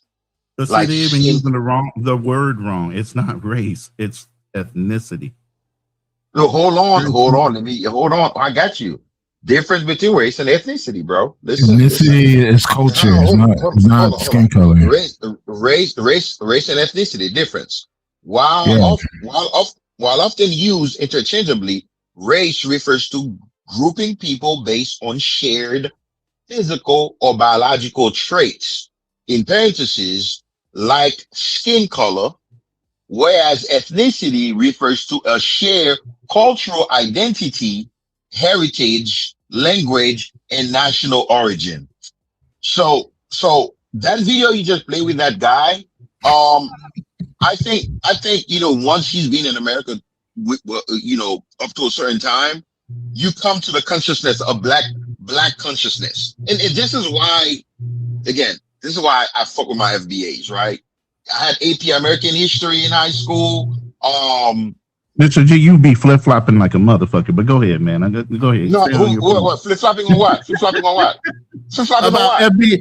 About loving FBAs one moment and hating. This is a love. No. I never said that. I said I fuck with FBA. I fuck with FBA. No. I just the conversation, the debating it, because I understand this whole thing from ADOS to FBA, Yvette Cornell, Tone Talks, Dr. Sandy Darity, the percentages, how when they're counting blacks, we're looking at black success. It includes, a big chunk of the black diaspora, sometimes Nigerian Americans who may have these high salaries, so they offset how you judge black people, FBAs, who may still be that subgroup that is still struggling. I can break this thing down to you. This is why I say I fuck with my FBA, because I understand the struggle down to the T, bro. I do. I understand what this is. I didn't mean to take you off your point, but go ahead. You were cooking on the Egyptian guy. So that guy, when you look at him, look at him. He got the little afro, whatever. After you've been to America to a certain time and you've learned American history, you may come to black consciousness. What happened to that brother? He came to black consciousness. Look at him. He looked like a black person. Once you learn about the one drop rule, it's all about how you look, your skin color. This is what race is about. But then again, you have, when you go to cultural and things of that nature. So a person can be black from a different culture. The person can be black and be Somalian. A person can be black and be Dominican. Here's the thing: if you died and they tried to, and they buried you, or unburied you, or got you out 500 years from now, they cannot tell you your race. They can tell you your ancestry. That's a damn lie. How many times have they been digging up bones? Let's look it up. Let's look it up. 10,000 years, and they don't tell you your black woman. This is what we're gonna do. This is what I'm gonna fact check, and I'll be right back. Do you guys remember was Lucy a black woman? President Anwar Sadat? Yeah. Do you remember what he looked like, right? Yeah, it was dark skin with dark hair. Yeah, he's a black man, basically. Yeah. But he just had straighter hair. He didn't have but I think you guys are saying the same thing. I think Fearless is correct though, my brother. But Fearless, when they go through the ancestry, to the cultural and the ancestry, you can pinpoint this person was black, right? So I see what you're saying. No, some people, depending what region, like somebody from Africa, you will know that person being from that tribe is black. That's not black. That's your ancestry. That's just where you from. Oh Lord! So when you do your DNA, we're not talking about DNA. When they do a carbon dating on bones, they can tell by the bones and the carbon data that you have Africoid features. Fact check me and tell me. I'm about to fact check you. But Fearless, they found the oldest living, not your race. Your DNA does not tell your race. Even if you take a 23andMe DNA, it only tells you your ancestry. I think we're playing semantics, Fearless. I think you're saying the same thing in a certain way. If the person is from that region in Somalia, right? The lady they found, what's that? The oldest black woman, Lucy. That what was that? Yes, the archaeologists Lucy, found. yes. Once they study the skeleton and whatever test they can do, they can trace it down to a certain. It doesn't say she's black. It says she was born in where? Hey, real quick, in Africa. Wherever in Africa, which would have been, they know these people and they have traced the history of that specific person. Let's say you know, South African, they have the Kwa, what do they call it? What was Nelson Mandela? The Zulus and stuff like that. Like the Zao, they got like you can trace these people. You see how like some of the South African, they look like Chinese. They got like Chinese features and stuff like that. So once you study that person, you can know, okay, they're from that the particular tribe. Hold on, Mr. G, for a half a second. Right here, brother. Hold on for a half a second, gentlemen. I have somebody in the back panel. I've never met this guy. I'm gonna show you. His name is Mr. Swerve. I need you to cam up, bro, because nobody has ever seen you on panel, and you here's ain't what it says you can up do. my life. Your gene, So you can't your biological, I'm sorry, I can't some bring physical you up. traits. I don't know you. But none of these directly produce race. You can't find your race out. DNA does not show you race. Can I ask you a question? Can I ask you a question, my brother? Look, if you do a DNA test and it says you're from the Congo, that's what I said. Your ancestry. DNA analyzes something like 50%. West Central, that's what I'm saying. That we don't have a disagreement here, my brother. Yeah, no, that's what I'm saying. It doesn't tell you what color you are. It just says where your ancestry from. No, you said this is what you said. You said if somebody you can't tell they black. If you was to exhume somebody's body, correct, they're not going to be able to tell what race they are. And I said they will be able to carbon date your bones. And based on your bone structure, they'll be able to see that you have Africoid feature. Okay, that's how they're able to tell your race. Just like they've been finding bones in America that they've been digging up and they've been reconstructing the bones and they've been seeing that these bones were from Africa because of the features of Africa. I'm checking it. So you can do the same. It says your bones cannot significantly say if the person is black. They can provide a cue of but Fearless, my brother, a certain specific cultural or DNA thingy, it leads back to a certain specific group. These groups, many of these groups are still alive. If they pick your bone and they know you're from the Aryan, German, from the 15th century, they know what these people look like right now, so they can trust it. But you can conclude that. So I think we're having more semantics. Hold on. See what you just said? You just said conclude. Even if I say somebody is African, I can't say that person is white or black. There's people that live in northern Africa, that live in South Africa, that live in that have European and how many blacks? How many whites come out of Africa? Huh? How many whites came out of Africa? Supposedly, wouldn't it be all whites came out of Africa if everybody came out of Africa? No, there was a change once they moved up into the European regions. No, that's not the question you asked. You said, no, where did they? I said, how many whites can you find in ancient times that were buried? Let me go. I want to tell you if you right. Good question. This is why they broke the noses off of all the fucking statues. Let me go. I want to tell you because the structure of the statues, they were African noses. They weren't white and pointy noses. This is the problem now. Even in the Philippines, I'm gonna tell y'all, they have a black Virgin Mary and they have a black Jesus that's carrying the cross. Even in the Philippines, they acknowledge Jesus was not a white man. He was black or dark-skinned. Fearless, I'm not saying you're incorrect, and I don't know if anybody's saying you're incorrect, but I think your interpretation of what you read is probably a little bit like you stop right there. It's like saying 2 plus 2, and you're like, we're saying it equals 4. You're like, no, it's 2 plus 2. Duh. What are these people? It's 4. What are these people? Melanesian. That's what Fearless is special at. This is he's Melanesian. Are they black? No. Melanesians are Aboriginal people, and they come in different hues. And matter of fact, the Eta people. Let me finish. The Eta people, the purest Melanesians in the world. They're even more pure than what you would call the Aboriginals out of Australia. The Philippines, right? That genetic code. If they died, can I tell their skin color? Can I? Because would you say this person is black? My brother, I must say this. Maybe you should look up a DNA test result, how it's broken down. I can show you mine. Say, because I don't think a DNA test, does your DNA test say your race? If it say you like 30% Congo. It says your ancestry. That says your ancestry. 30% Congo. If you say 30% Congo. No, hold on a second. Let me ask this question. If you say 30% ancestry Congo, tells you basically if you have white genotypes and black genotypes. Your ancestry is tied to what your perceived look would be. Then when you get into artistic, muscular shapes. If you have a skull, you could reshape the skull by putting certain points on a skull. They do this all the time in order to figure out what skull of a person it is. Muscular types are muscular types. The only is maybe a nose or two based on the structure. Think the person might be based on testing.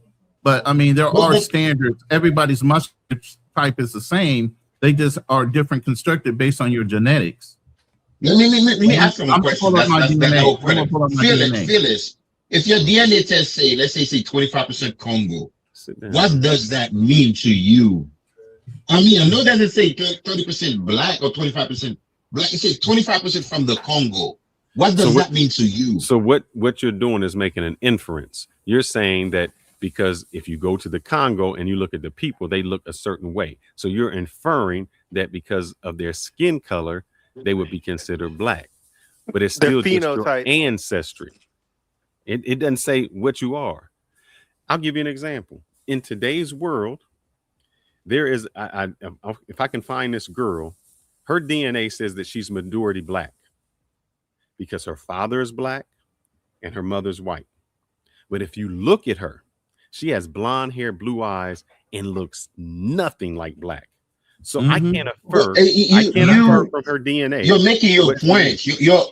You're making our point, or you're making your point, my brother. If they study her DNA, they will see a percentage that's from Europe. They see a percentage that may be Irish. They see a percentage that may be like Scottish. Come on, brother. Why are you doing this? Why are we doing this? So what I'm saying is, I got my ancestry test right there. Y'all sitting there arguing. Just look at my ancestry. What does it say? Read for us. So hold on, I got to get back on that page. Mali 14%, Nigerian 15%, Ivory Coast, Ghana 11%, Benin, Togo 9%, Senegal 3%, Central Nigerian 2%, Arcadia, that's the French part that came in my race for Creole. And then I had Cameroon, West Bantu, and then we get into some of these other areas. England. So the top one is what? Mali? What's the top one? The biggest percentage? No. Has nothing to do with anything. When you break it down, you're still gonna wind up being majority of African heritage. No, if you got a couple spots over here, what am I the majority of? I don't care how light I am. Exactly. And you can guess from a wide range of guess, like, Canadian, maybe he's a light-skinned guy, maybe he's a mix, and then that gotta bring us really close, right? Because there's some like Barack Obama look darker than Ronan, right? So we get somewhat pinpoint to that specific, but when you do the whole DNA thing here, whatnot, most, when you're looking at, we talk about like fossils, what the people study, which are not like modern people nowadays or whatever. But again, when somebody died, listen, somebody died, they burned them, right? There's a crime happened, God forgive, very unfortunate. They burned the body. There is a certain dental test they can do. They can find your immediate relatives. They can know exactly who you are. And I think you make it too crazy. But we're talking like fossils from back in the days. They can study and get like a good idea. As long as they can get to the center of your bone and get to your bone marrow and pull a couple of fucking genes off of that bone marrow and rehydrate it, they can fucking test you and come up with a race or a breakdown of your ancestry. Your tribe, or your tribe. And then your tribe. DNA does not determine your nationality. Okay, Yoli, your nationality is just basically on what country you're born in, bro. Has nothing to do with your ancestry, has nothing to do with what, you know, what you're perceived as. It's just the name of the country you're born in. That's a nationality. The nation that you're born in, nationality. Okay, has nothing to do with your color, has nothing to do with your ancestry. His comment, I do agree with that super chat. I think, well, let me go ahead and read it. Thank you for the $20 super. He goes, why all the semantics? It's all about looks. Fearless looks mixed, and looks mixed, and Mr. G looks black. Everything else y'all talking about, completely irrelevant and insignificant. I showed my DNA. Don't matter what I look like. I probably got the same kind of as Mr. G, as dark as he is. And if I flip up my grandfather's picture, y'all say Mr. G looks like my grandfather. Right. I think that's how I used to tell people I'm the darkest motherfucker you will ever meet in your life. Don't look at me and think I ain't black. I'm black. And I know it with my whole fucking chest. You ain't gonna get me to say anything other than that. Well, you know, and that really took me away from the point that I really wanted to make from the thing he said about the whole the Arab that, you know, that were, you know, black or whatever. If you want to go back about race, yes, it is a social construct, but that social construct, it comes just like the brother talk on politics. The OBN. That's my grandfather. Look at Mr. G and look at my grandfather. Goddamn. Same nigga. I mean, same shade, like black. You know. Oh, you don't flush your teeth. Don't you brush? I just want the floss. I got. Go ahead, Mr. G. He's talking to he got company over there.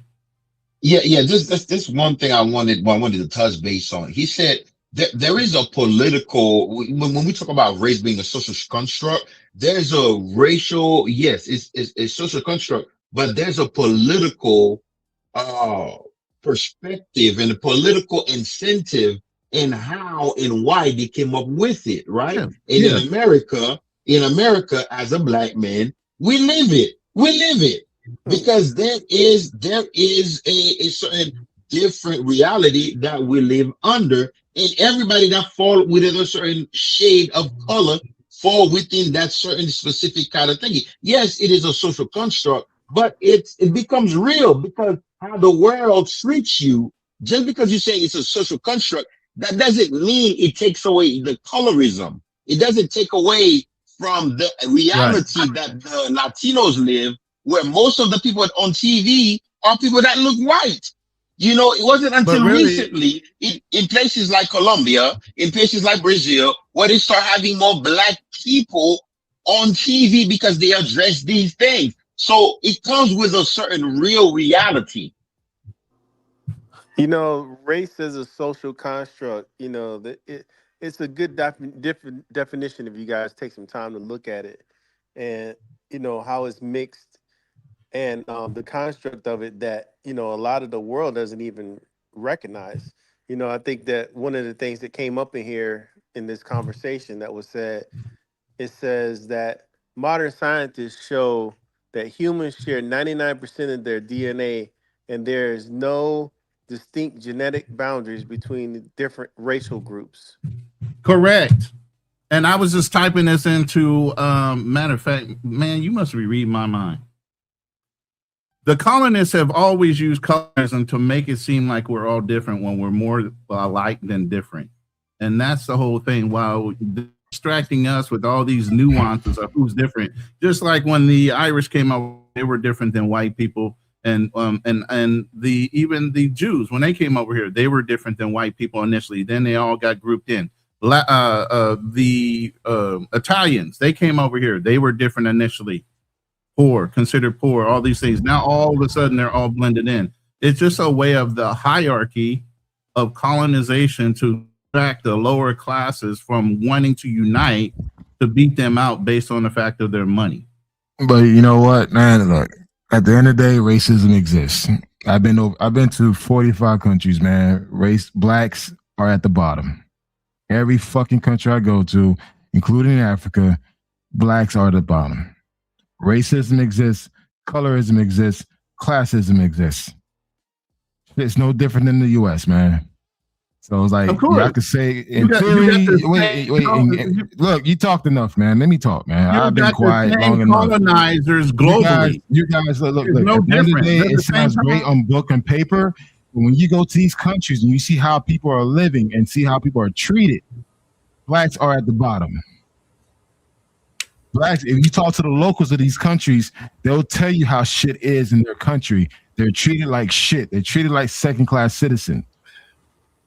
Even within the Dominican Republic, Colombia, the big fours, Thailand, Brazil, blacks at the bottom. Colorism is really based on whites being on top, mulattoes in the middle, Indians, native, then blacks. Or probably who's at the bottom in Nigeria? Didn't I just say that? Who's at the bottom of Nigeria? Blacks. No, Somalians. Who's at the bottom of Nigeria? Somalians. No, because he said we didn't say no. I can answer the question. Listen, I've been he said blacks are at the bottom. Confuse it. Let's not confuse it. In black countries, class, just like in DR. 1 second, Black Man Travel. 1 second, Black Man Travel. I'm gonna be real short. 1 second. 1 second. Let me clear it up. Just like in the DR, there's a lot of mixed people. Oftentimes, so you'll see it. So in modern countries where there's all type of different, race, white, whatnot, it's always black. So in DR, social class has a lot to do with it. And it's the same thing. If we go to Nigeria, if you go to Haiti, I know it very well. I can break it down to you. Haiti, right? But Mr. G, listen, part of it. Mr. G, look, I got the definition right here, and I said exactly what it is. And this is what we argue antics, but it's still the colonizers use what? Colorism to divide, rule. Exactly. Hey, you know what? To answer that Nigerian question, go to Nigeria. And Indians, Ronan, one second, Indians Ronan. are on top. Here's the thing, Ronan. Exactly what that is saying is what I've been saying this entire time. Right. We fall for the banana and the tailpipe. We falling because somebody else told they don't want us to unite, right? Because somebody else said you black, you not black, you FBA, you Adolf, you better than them, so go hold them down for us, so correct. We don't have to. You be mulatto, you this. Somebody told us that, and we started to fall for it and believe it, and then we take that bias or the other countries, Dominican Republic, whatever, hold those same biases because it was injected to conquer and destroy us. And I want to say this: the only reason why black men are winning overseas because they got the American dollar. You take the American dollar away from them, they're not winning. Oh my God, Jesus! No, money is always a factor. It's a class thing. Again, especially when you're talking about overseas. If you take the American dollar from the American black man, he's just another black man in that country. Trust me. You got satisfied that fucking dollar. That's it. That's not true. Right. Delusional. It's not true. No. And let me explain and why it's not true. Wait. Let me explain why that's not true. And I'm in a perfect situation right now to explain why that's not true. Okay, his older sister is married to a very wealthy Frenchman, so he has wealth. The family doesn't appreciate him like they appreciate me. There is a fucking difference. It doesn't matter how much money you act like people in the world can't make a judgment for themselves and they're only money driven. That's bullshit. People have eyes. Class is more than money, though. They can see how they're being treated. Listen, they can see how they're being treated by white people. Class is more than money, though. I'm gonna just tell you that, and I'll come back to it later. People start to see how those races and those classes are treating them, and they make judgments for themselves. The perceived knowledge would be, oh, if you got money, you got power. But a lot of people rage against that shit. They don't necessarily want it. But it's popularized that you think everybody wants to be wealthy. Most people don't seek wealth like that. They see it that ends to a means. You gotta play, but don't play that money like that, though, bro. You gotta play. A lot of cultures have been happier with less. How come other cultures can be happier with less? Survival is always at the center of this whole thing or whatnot. Comfortability, the kind of life you can provide. Like for example, right? I don't mean to get into my personal shit, but I'll say, I have a Dominicana. It's supposed to, a baby mama, whatnot. But she had a kid when I first met her. Look, her baby daddy didn't even get her a motor. But guess what? She got a 2020 Kia Sportage right now. The same car that racist Rubia. If you understand Dominican Republic, you understand what Rubia mean, a yellow bone. That's what a Rubia is. They call them Rubio in Dominican Republic when the person is very, very high yellow, but it's not a white person. The same car that Rubia real estate agent, the property manager was driving, that ditched us, tells the apartment was not available. I got my wife in that kind of car right now. That's what she drives, because I want my daughter keep riding motorcycle, but her baby daddy didn't leave her with a fucking motor. Some women in the DR got at least a motor. Her baby daddy didn't even leave her with a motor. So because of me, she lived a much very comfortable life. She lived in a very residential area. Because of me, she just go to the store and just swipe the card. You know what I'm saying? So money is a part of it, but class is also, once you get moved to the upper echelon. Well, I'm about to use my white privilege and make my black man do some things for me. Oh, damn. I remember. Is he going to join us for the men's health next week or so? Yes. Okay. He got some stuff he got to talk about. Yeah, because I remember him from the last show, so I just want to make sure. Peace and love, my brothers. I've been listening to y'all dialogue tonight. Yes, sir. And I love the whole 360 that you did with it. And power to what you brothers got going on, man. Keep it pushing. Thank you. But I say this, man, and Mike, Mike, we go way back. I hope they didn't catch the cup on this. Like that back. Hey, man, everybody's sipping, man. There's nothing wrong with the cup, man. I think it's just. Oh shit! I didn't mean to do that, bro. Are you good? I didn't mean to do that, Mike. With us, there's never been any racial disparity, any nothing. No, I didn't even know, bro, until I started listening to you, brothers, that was your lineage, to be completely honest with you. Mm-hmm. I'm from the hood, too, and we had every hue. And it was like a multinational community. And the difference is that we all just knew that we were from the dirt, and we thought it was local dirt. And the Light brothers, even shades lighter than my man Fearless, generally had black parents of different hues. Maybe a parent that could pass for white, as they used to say back then, but it just never was something. I was saying to the brother, my unique experience in all of this, in the realm of which I was speaking on, is that I've never personally, and I'm born in Mississippi, raised in Dallas, Texas, and Mississippi is notoriously one of, if not the most blatant racist state in this racist country, which we all love. And one thing, let's be clear about this, bro. Did you say Mississippi? Yeah, Mississippi. Yes. Nolan Wells. Yep. Notorious. Yes, sir. The most American history. A big part of American history. Let him talk, Mr. G. Let him talk, Mr. G. My bad. Go ahead. Well, no, you're right, though. You're right. No, I was just going to say, and I'll be Kurt, that the state of Mississippi is notoriously known for its blatant racism, and the state of Texas is known for its financial racism. The state of Texas is a very, very hard state for people who aren't in a particular economic class. And by and large, that's people of European descent. Okay, so right. So now the thing is this, though, that I want to add to this, that my experience has never been, even being from Mississippi and Texas, in any way shaped by my race or complexion. And I know that's probably a unique statement for a brother to make. Again, though, that is my experience.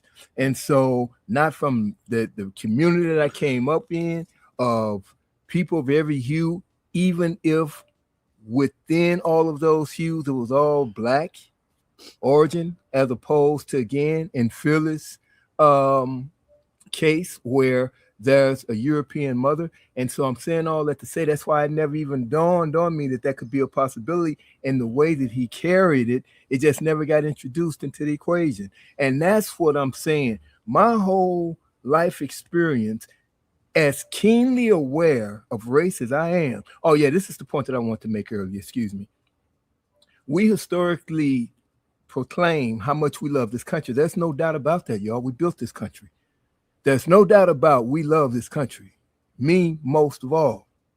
The point is this country historically doesn't love us. So a lot of the concepts that we have around race are specifically born from this in this country, as it had to be for this country to become the economic powerhouse that it was before the last few years. When it's tripling, my brother. It's right. It's gap between the those and the us's.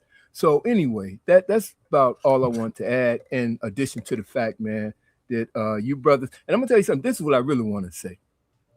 What I love is that I realize that you brothers are just feeding each other's energy, no matter what the topic is. You're stretching each other's perceptual boundaries with every conversation you have. Excuse me, because in an intelligent and well-informed way, one of you will always come up with a different angle. And to the layman ear, it might seem like brothers who are just really enjoying arguing with each other, which is a big part of it. And that's cool, because every vehicle or machine has to have fuel. So that is the fuel. However, on a deeper level, what y'all do and offer to your audience is a dialogue that's based on such a varied range. No, come over here so they can see you in the camera. Okay, range of positions and opinions that it opens everybody up to look a little wider. And I know, and I say that, I know you said that, but I talked to Mike, and sometimes I say the crazy stuff or the off stuff so it opens a whole new avenue and make people think a whole different way. Because we talk on personal levels, and we don't even have these kind of discussions. It's not that. But I have to say we're open to it, though. Correct. But I have to say it so people are not monolithic in their thoughts. And that's where we get. We start to see things one way, see it a certain aspect, and I think that's our downfall.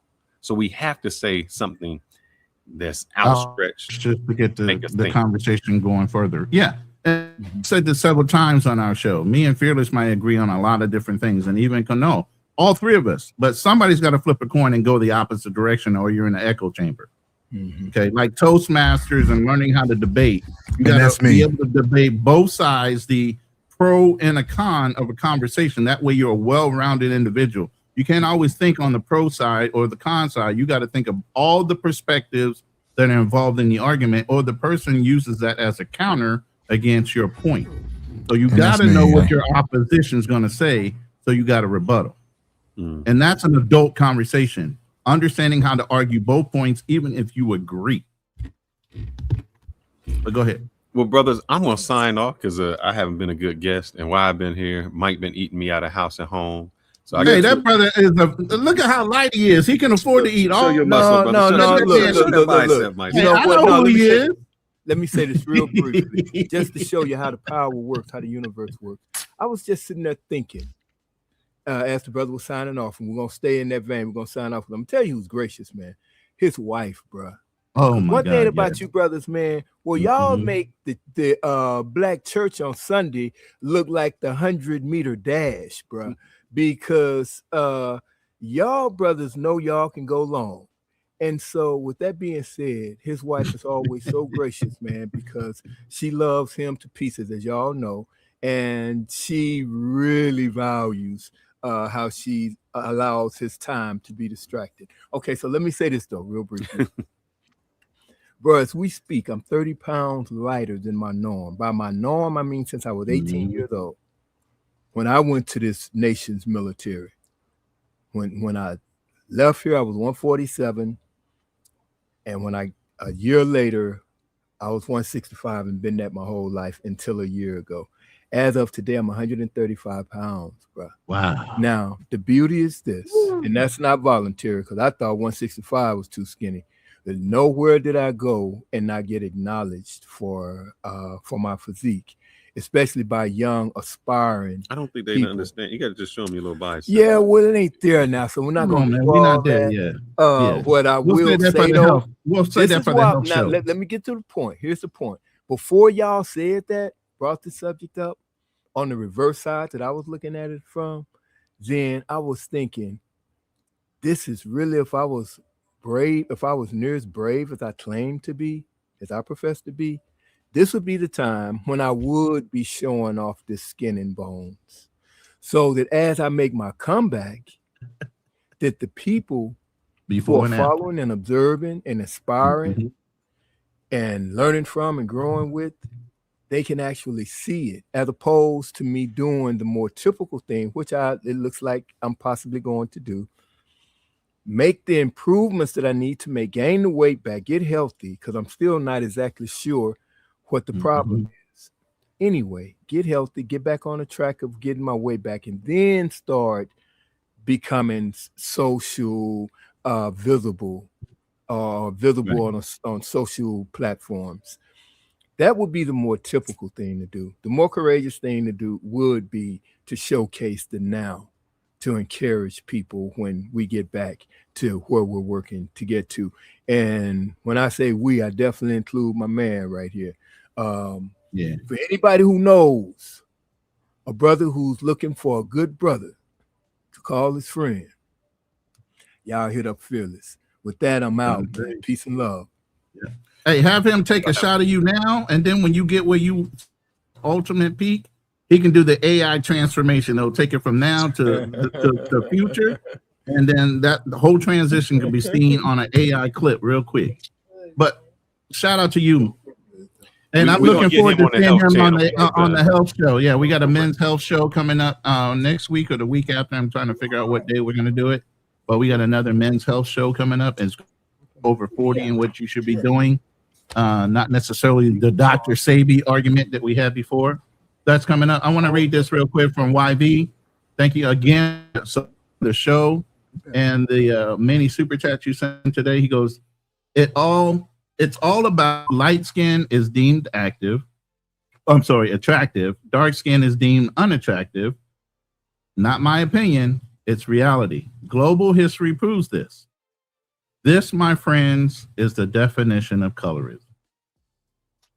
But we allow somebody else to bring that into us.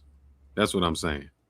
And then we take our biases and our what we experience in the United States to other countries, and sometimes we try to influence or we bring that bias there and expect.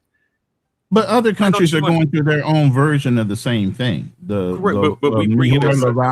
sometimes we get mad. They're not a monolith when it comes to slavery. They just had it a different way. Correct. But sometimes we get angry if a Canadian or a black person from London, they don't understand. Question, Fearless. Now, when you say we, are you saying Black Americans or are you just saying Americans? Period. No, I think Black Americans, because I've heard when we go so when the white Americans came to Panama and they put all the white people on the gold roll and put all of the Black and Caribbeans on the silver roll, that was Black people putting the biases there? No, you didn't let me finish the sentence.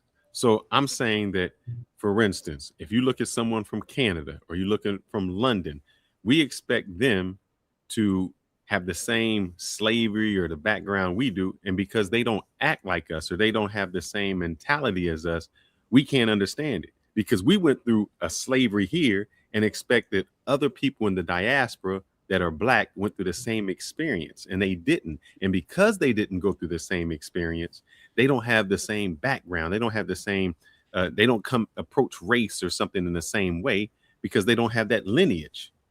That's why we get mad at Dominicans and say, well, why can't you be Black? Or we get mad at people from London and say, how can you act like that?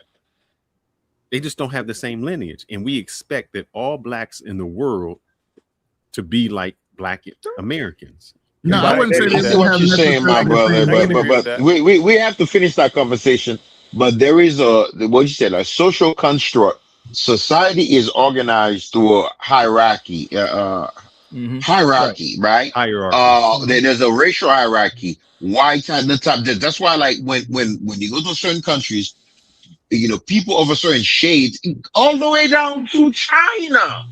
All the way down to China, they bleach their skin. This is why they bleach their skin.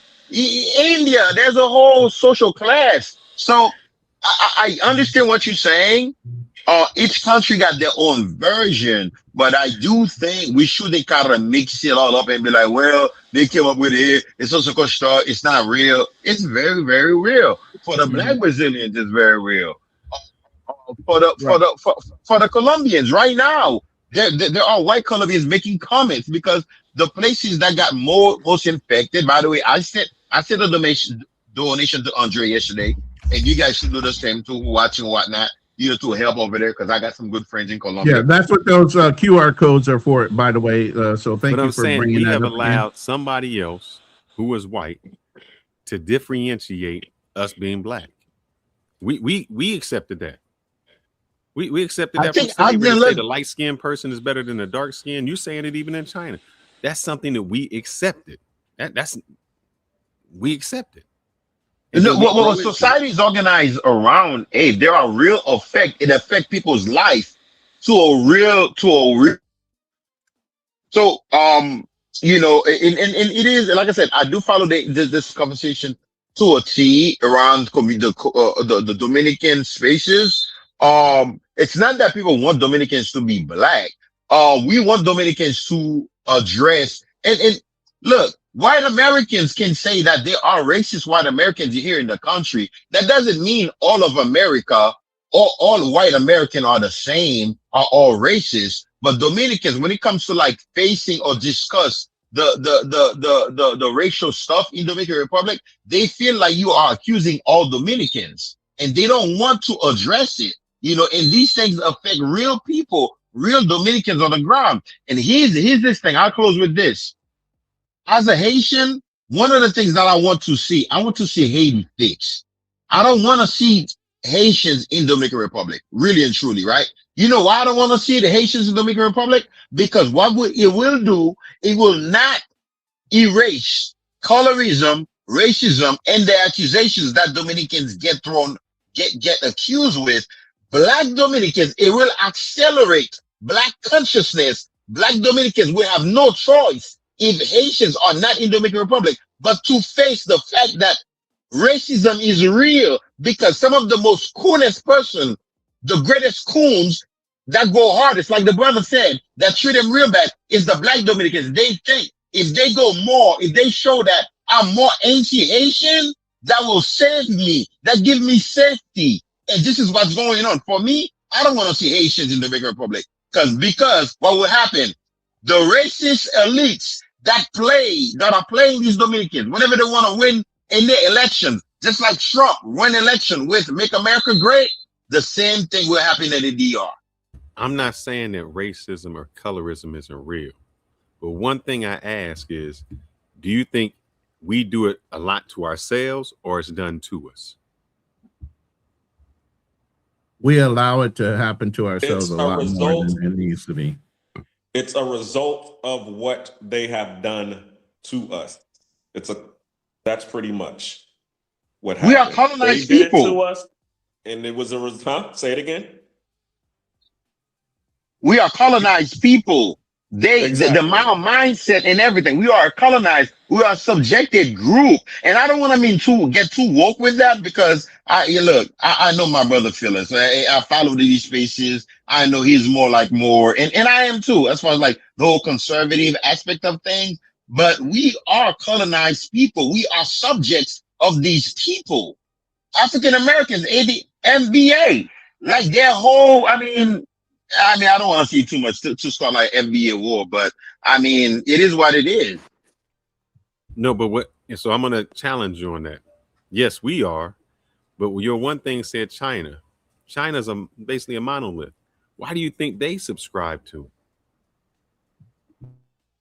because they've been conquered. There's what you call white supremacy. There's a thought process to it, right?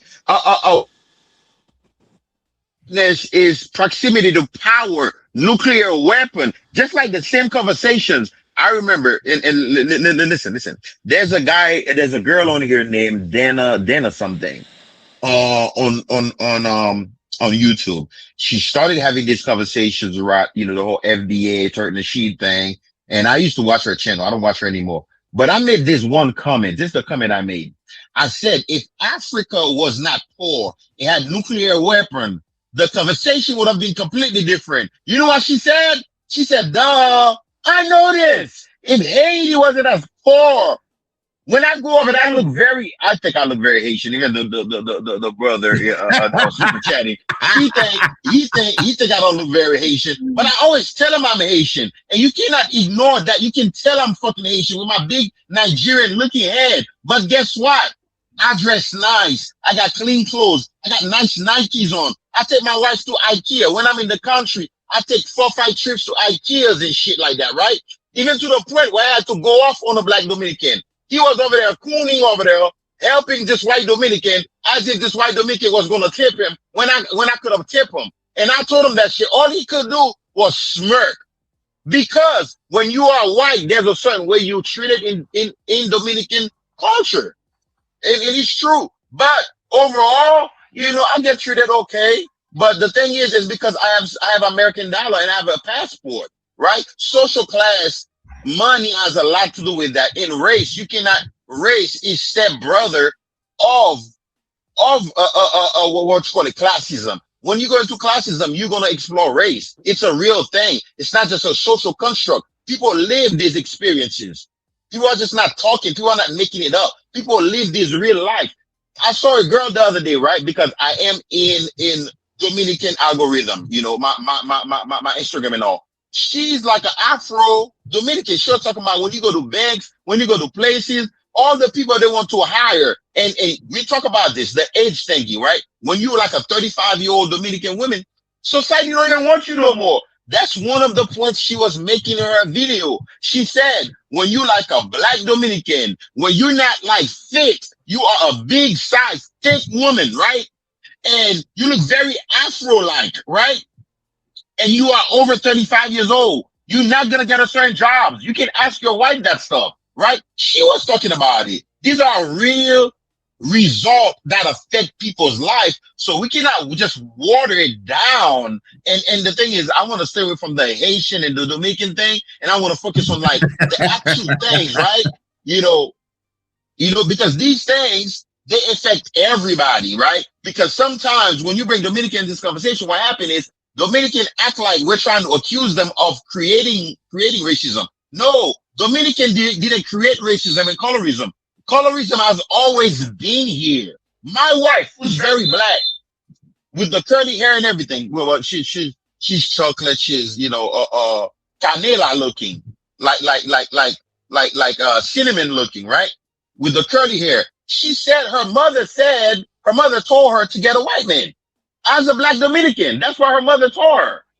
So this is real things, bro. We've seen the painting, Redemption of Cain. Y'all can look at this painting and look at it right now. It's a Brazilian painting that show you the grandmother thanking God because her granddaughter has a child with a white man and they're going into whiteness. These are real things. We cannot water it down. And I don't want to sound too angry. Let me shut up. All right. Real shout out YV. My goodness, you are a monthly show sponsor at this point. As much as you've given today to the show, we really appreciate your support of the show. He goes, I love my Haitian people, but we are stubborn as hell. We have too much ego. Our own envy encourages stagnation, which easily allows outsiders with money to change the dynamics of any progress. And I truly believe that, like you brought up China, and why would they have a colorism issue? And it comes down to wealth, classism, but it also comes down with who are they trying to associate with but the original colonizers. You're talking about the Europeans, you're talking about the Spanish, you're talking about the French, you're talking about the English, you're talking about the Romans or Italy. You know, if you get into looking at the religion, Catholic religion had who bowing down to them? All the kings and queens of Europe. So this is taught through the colonization of all those European nations that have gone around and colonized and produced and approved of slavery and moved Africans from whatever coastline they came from down in Latin America, up and through the Americas, you know, and then even with dealing with these people, they have influenced other cultures, maybe that they have even colonized with. If you're going to deal with us, you got to be a certain hue, or we're always going to be considered better than you. And that has worked over generations to where even countries that weren't colonized feel like they need to dye their skin to be just as superior to a European nation that had nothing to do with them. That's how crazy this gets. You got Asian people dyeing their skin. For what reason? They were trading these people. They were selling silks. They were selling all kind of resources through shipping. A lot of them weren't colonized like that, but they're still dyeing their skin to deal with the white man. Not only dyeing their skin, but cutting their eyes. Yeah. Remember the whole slant-eyed, you know? But then you get into national beauty or international global beauty standards and all these other things in order to compete. You're muted, Fearless. I went ahead and drop out because he's got company.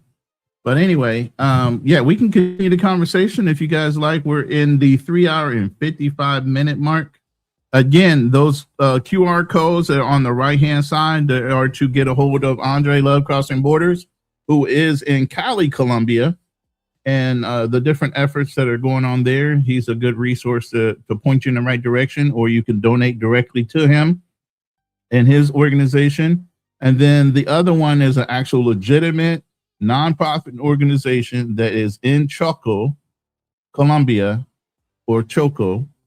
And that money will get directly to the people that need it, where they were hit pretty hard with that earthquake that just recently happened. So that's up to you guys. If you want to donate, I would appreciate you guys doing that. If you feel so led, we definitely appreciate you guys contributing to the conversation, and we can continue the conversation even more. So go ahead, Black there, Mr. G or Drew. Go ahead. Hey, Ronan, I got a show idea for you guys, man. And yeah, I know we kind of touch on this here and there, but I would like to know, I like us to do a show on why can't we as Black people get away from calling each other nigga? I never use that word as much as other people. Me neither.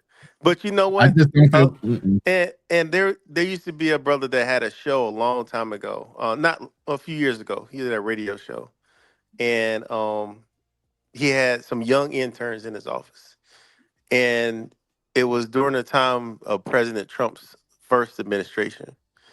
And then it's the first administration. I think President Trump said something like paddy wagon. We got to call the paddy wagon for him.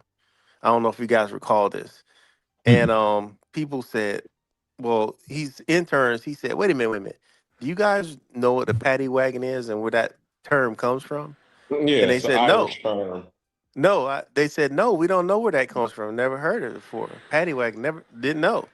And he said, isn't it funny how those slurs like patty and, you know, there's other Hispanic slurs that many of these younger generation, they don't has know. something to do with Irish more so than it has something to do with Irish than Spanish. Yeah, Well, what I'm saying yeah. is that a lot of those slurs don't exist anymore, but ours has endured the years.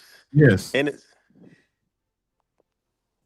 yeah, I agree with you. I think that would be a great show, but you know, it's like I said, the value that brings to a lot of people, and like, you know, we have never been the type of guys that have always been wanting the clicks and views as much as giving out positive information or the right information. We hold ourselves accountable, and we try to fact check ourselves. Hold on one second. I got the video that Dominican Route sent me, and it's the guy that was talking about. It's the guy that was talking about free in the Dominican Republic. So, but yeah, I agree with you. We should do a show about it. Yeah, and definitely have the different, we got younger guys like Homie Sub and, that, I guess the different age groups. Yeah. All right. Well, first 4 minutes of this is the video that Dominican Route was talking about earlier during our live. I want to go ahead and play that to be included. Constantly attacking Dominican. Please, I want you to take me to one of those interviews you do so we can both have a serious conversation about the subject. Welcome to another episode of the Dominican News.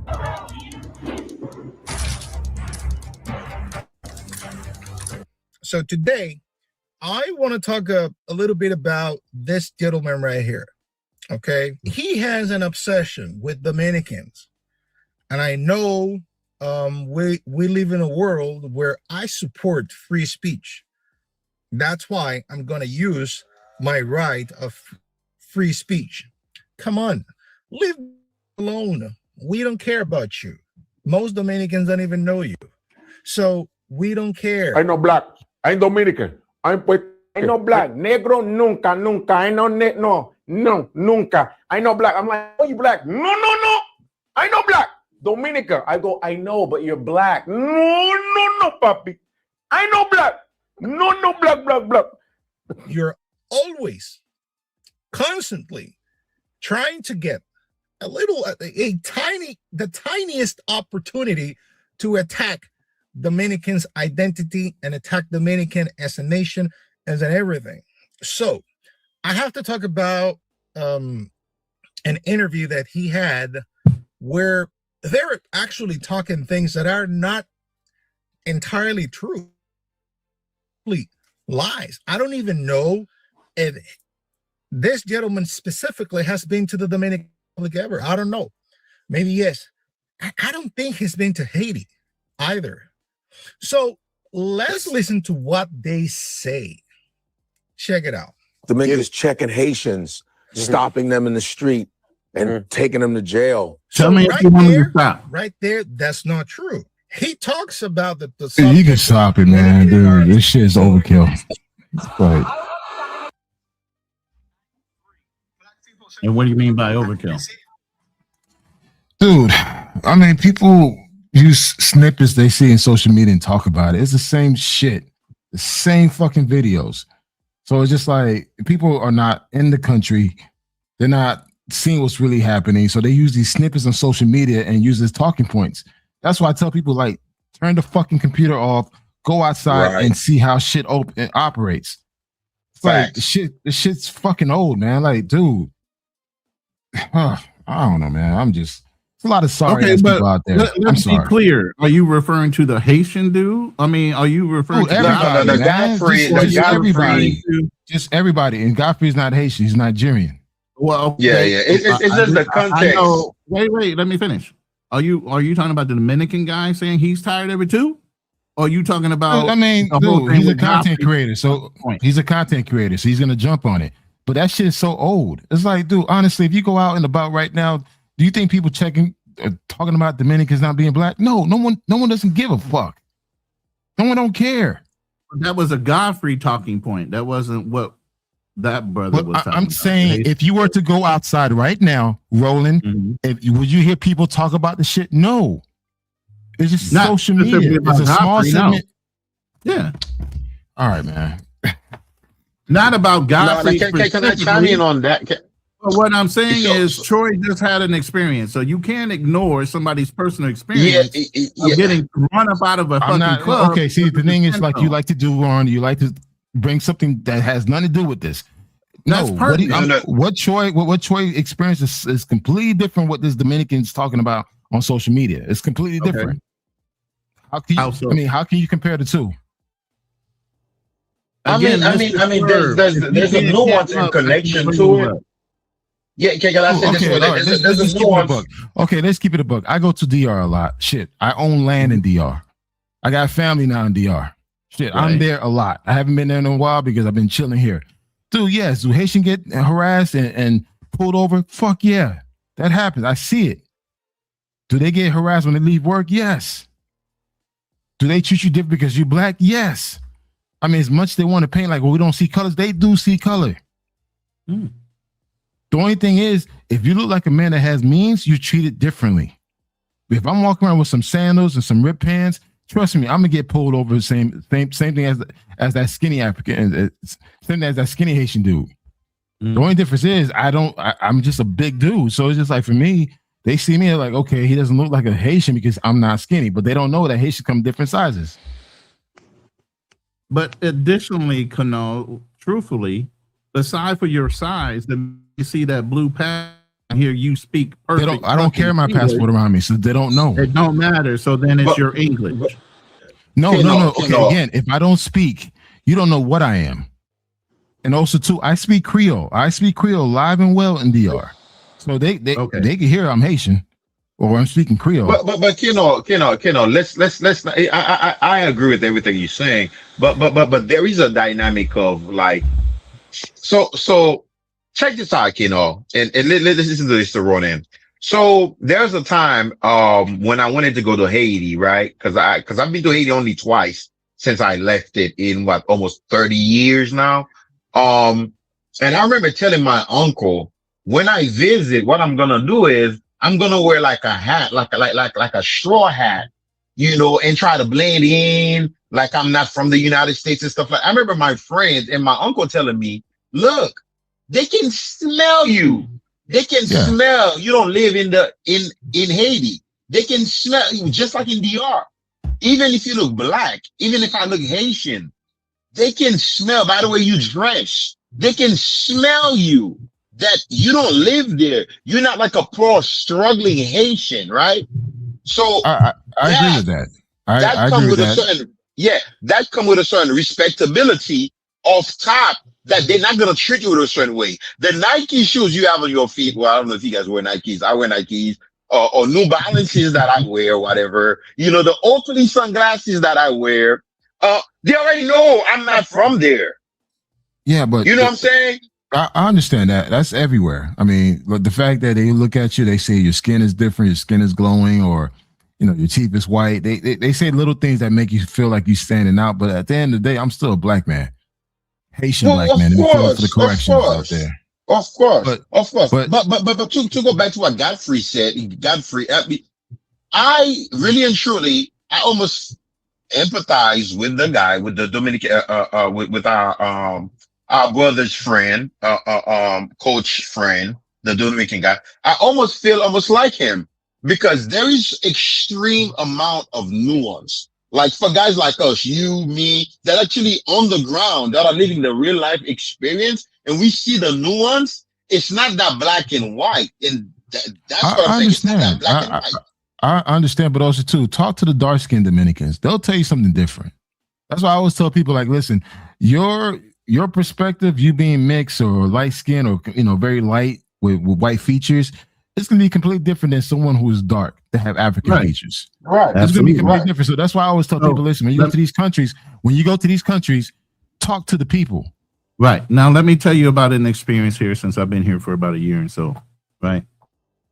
I own a truck and I'm in a gated guarded community in a house. Where are you? Are you in the Philippines? I'm sorry. I'm in the Philippines in a province called Isabela. Okay. So you don't move over there permanently, bro? I haven't talked to you in a while. I've been here for over a year now. I got here in May of 2025. So congratulations, bro. Thank you. But I'm planning on coming back to the States. But to my point is why I said this is, when my soon-to-be father-in-law drives trike, he's judged one way. When he drives this older Revo type of vehicle, he's judged one way. He's never being called sir. He's being looked down on because he has a darker skin Visayan. Okay? When he's driving my truck, that's something that most people in this province couldn't afford unless they are from wealth or a doctor or whatever. All of a sudden, it's sir. Skin tone didn't change. Of his wealth and who he was changed. You get what I'm saying? So that's everywhere. There's classism. It's But that's a everywhere. different If you work scenario. the rice fields, You're considered less than the people that don't work the rice fields because you have darker skin. What did they do to people in the fucking cotton fields? Same thing. You worked out in the cotton fields, you were considered more or less than the person that was the house ninja in the plantation. But also too, we need to understand that there's a difference between classism, colorism, and racism. Now, some of them could actually interchange with one another, but they're different. So, but it's just like, again, if you dark skin, there's the instant perception that you're from a lower class, and that's in every country. But every country. But you just said that was because of skin tone. I just told you because of my truck, and it was a higher class vehicle. All of a sudden, even though his skin tone didn't change, the same guards that were looking down at him or my girl, all of a sudden are saying, "Sir, yes, ma'am," because of a vehicle. What else changed? Look, I mean, let's keep it a buck, right? If a white man and a black man were to go to the same country, right? Who's considered more desirable, the white man or the black man? Depends on the country, to tell you the truth. But by default, they're majority of countries. Majority of countries. Default, like I said, by default, they're going to say the white man is more preferred. All right, why? Why? Because of colonization, for one. Why? Perceived wealth for another. And what else? That's about it, because we outclass everything else. Because once they get, and that's why I say, you take these nations as being stupid. After they've dealt with white people for a while, they figure out who they are. And unless they're about business or anything else, they're more receptive because black men are able to do more things when it comes to family orientation. There are other things that are culturally more acceptable for black men to fit into their cultures than a white man. Let's be honest with each other. But I'm gonna bring one more guest on, and Mr. Swerve. Until you turn on your camera, bro, you gonna sit in that back. I don't know you. I just say let's not be delusional. I mean, the reason why the white man actually gets first dibs because he's white. Then it comes to class. Why is he getting first dibs because he's white? I just said perception of wealth, right? It's a perception of wealth. A black person does not give a perception of wealth. It doesn't. It's not just perception of wealth. But let me read YV, and then I want to hear from Nat Measy, who just joined the panel. YV with the $50 super chat. Jesus Christ, bro. I appreciate it all. None of the internet divide is tangible in real life. It's all about looks and money. Dominicans, Haitians are interacting with each other in a positive manner if the money is right. That's in the United States and anywhere in the Caribbean. Yeah, money is king. A lot of things is green. It has nothing to do. In the military, we used to say we're all green. You know, nobody saw color. That was some bullshit. We weren't all green. We were whatever you were in front of the officers. You were all green. Okay. When it came down to it, if you were getting shot at, you knew that boy was going to cover you no matter what. Other than that, nah, we ain't all the same. You know, and I agree with that statement. Yeah, if as long as the money is right, people are willing to do business, and that's the different thing about business and personal. When it comes to doing business, of course, nobody sees color. I've walked into several companies where I was working in Fortune 100 companies and walk in to see the CEO. They're thinking I'm one thing because of my name first, Alexander, and then my voice when I'm talking to them on the phone is so proper. They're thinking I'm white until I show up and you can see the receptionist's eyes blow up out of her head like, oh, you're not what I thought you were. No shit, but I see your CEO. Right? But welcome, Nac Music, to the panel. Nac, I don't know how and what you've been listening to, but go ahead and join in to the conversation whenever you feel like you got something to add. Man, I see that. Salute all my brothers, man. Salute to BMT. I ain't see you in a minute. I hope everything's good with you. I see the link and I click. Y'all talk about black issues, I click. Where are we with it? So I stay on topic because this is definitely. We're just talking about black perception as far as how we're treated abroad, and you know, that's about where we're at. And we had different situations where people were asked to leave restaurants or not allowed to come back into a restaurant they were in. You know, situations like that. So yeah, I heard Nick, you're in Europe right now, so you can give us a different perspective too. Who's this? That's Drew that said that. Oh, what's up, Drew? How you doing, bro? Good, brother. So here in Europe, especially in Holland, it's a former colonizer of black countries. so they're familiar with black people, right? So it's not like if I was in Eastern Europe, but there's some mixture there because we got a lot of immigrant from Bulgaria, Romania. That's where it gets spicy for the most part. With Dutch people, their intolerance is passive aggressive. They don't really come at you sideways out here. That being said, even within black communities, there's there's differences. People from Suriname have been more integrated into Dutch society than people from the Antilles. You have Africans here that are kind of like they're not really on the radar, I'll say, but what do you call it? The Ghanaians, specifically Ashanti, they were doing business with the Dutch for 300 years, so they have a different place in society here as well. I did want to speak about my Haitian brothers. I don't like the stereotypes that they get, especially in the Caribbean. In Curacao, the stereotype is good because they're only known as hard workers. They're not known to be drunkards. They're not known to be robbing and stealing. They're known for doing good work at a cheap price.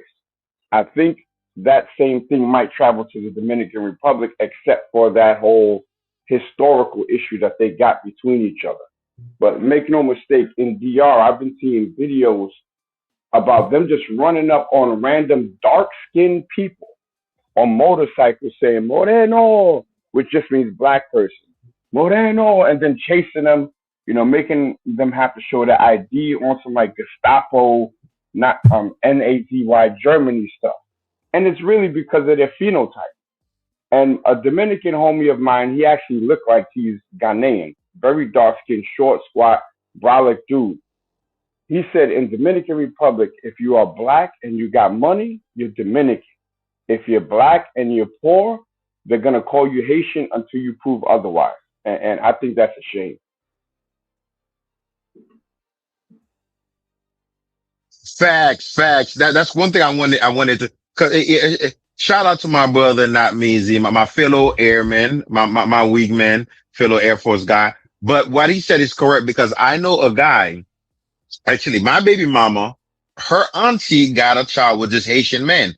He has a restaurant in Bayahibe. When I tell you this guy is dark skin purple, we've been over there, man. I've chilled with him, man. He's taking me around. When I tell you he's respected because he's a hardworking, he's worthy, he's bond. If you've dealt with Dominican people, or you've dealt with Dominican women, even then they will admit that if you give a job to a Dominican, sometimes they might shit you. And this is not me trying to say anything bad about Dominican, but it's just, some people are not. If they tell you on the first, they're going to deliver that product, you might as well wait for the 15. That guy, that Haitian guy in that town, Bayahibe, he's very respected. He's worthy, he's bond. He's very hardworking. He dressed nice. He smelled good. He behaved good. So he's very respected. It's almost as if he's not Haitian anymore. And literally, this is the conversation about less than 2 weeks ago. Me and him, we were having, right? He said, yeah, Dominicans, when you have money, it's them as if you're not Haitians no more, right? So that means it's correct. Class is a big part of this conversation. Poverty, too.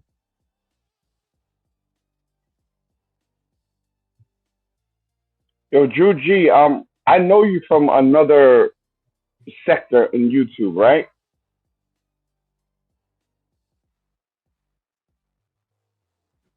Because I think Mr. G. Sometimes I be trolling. I ain't never know. I ain't stolen valor. I never been in the military, bro. No, that's me. I was in the military, so I was in. Okay. Not me. You was in the military. Not me. You was in the military? Nah, never, bro. Haven't you said you were like an Air Force guy? That's me. Nah, I was. Yeah, I never been in the military. I troll people, say I was in the Salvation Army, but I ain't never been in the military. Okay. I guess I. Am I still your brother then? Am I still your brother though? Oh, of course you're still my brother. You're my FBA brother, and I have a ton of respect for my FBAs. You know what I'm saying? Like so, yeah. Of course you're my brother. Salute, brother. All right. Yo, I've said on plenty of places like I'll never step foot in the DR on the strength of I think it was 10 years. What I saw on video, what they was doing to people, what I learned about Trujillo and everything. I said I'm never going there. I'm gonna make an exception for this October 29th joint, but then I'm getting right back out. You know what I'm saying? I'm not patronizing anything that ain't, you know what I'm saying, owned by us for the most part. And then I'm out because I just don't like, I don't like what I'm seeing on videos. You know, I'm not Haitian, but in that regard, I do show solidarity with my brothers. And if you ain't treating my brothers right, I ain't got nothing So for you. can I ask you a question? Would that be your first time to the DR? Yeah, and it's only for this. Yep, first time. Never You know, been. and you sound like one of these, you know, Haitian that are very prideful or whatnot because your blackness, you're like a very proud black man, you know, and I appreciate that. And I tell a lot of my Haitian brothers that feel the same way that you feel, because the only reason I speak some Spanish is because of Colombia. That's where I started. I started traveling to, and I said the exact same thing. I was never going to go to DR, but when I told myself I was going to move from South America and I was going to go further places, Brazil, start going to Africa, and I did go to Africa. I told myself there's so much talk about Dominican Republic. I need to scratch that off my list, right? So I'm like, let me check it out, and that's how I end up meeting my baby mama, right? And I'll tell anybody this: if you feel the way you feel, don't go, because here's what's going to happen. The shit that you know from social media, the rhetoric and what you see and things of that nature, and I know a lot of that image pissed me off too. You're gonna be confused, and you may kind of liking the vibe, bro. And I hate to tell you this, bro. Like, don't go if you feel that way, because like you'll be confused as to like what's this whole big fuss is about. You'll be like, I'm looking at a whole black people. All these people are Dominicans, and a lot of these people, some of them may be Haitian, but you can tell the Haitians though. A lot of these people, myself, when I went over there, my wife had to explain it to me. There are some parts of DR where like black Dominican come from, right? And these people are historically Africans that were brought to the continent, and where that part of the country is known for their black population. So if you listen to social media, you probably think all DR got is but these mixed people. When you get there, you'll be wondering, am I in Africa or am I in DR, bro? Yeah, 100%. And there's a lady, I don't want to, a very young lady, 20 years old. Her name Lirani, and she's very dark and she has pure African phenotype, and she runs for the Dominican Republic.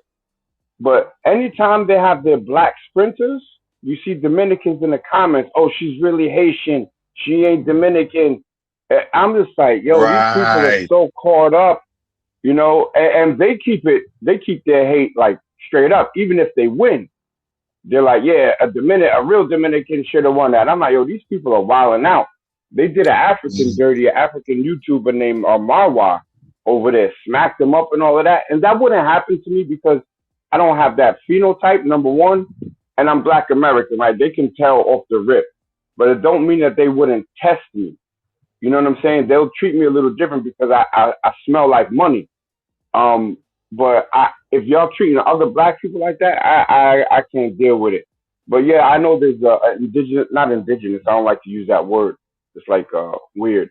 But there is a black population in the Dominican Republic in like certain places, and you have what they call cocolos, which is not a derogatory term if used in the right context, which are people that were from English-speaking Caribbean countries that moved there and who've just integrated into society. You know what I'm saying?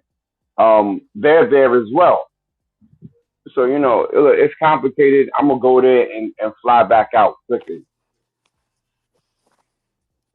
And Mac, what was that word you used again? Popolos? Cocolo. Colo, okay. Yeah, it's the first time I heard it, I was in New York and a Puerto Rican dude called me a cocolo. He said it to this white dude I'm working with. He said, oh, I see you working with the cocolo today. And I said, who's this cocolo you talking about? He's like, you. So I replied to him in Spanish, and my Spanish is still really, really good. And I cursed him out in Spanish with a Puerto Rican accent, because that's why I learned my Spanish is when living in Puerto Rico when I was a kid. And he was like, oh, I thought you were black. I said, I'm absolutely black. I said, don't come at me with that cocolo shit. But if you really read what a cocolo is, they're, I guess, work migrants to the Dominican Republic that were from English-speaking Caribbean countries.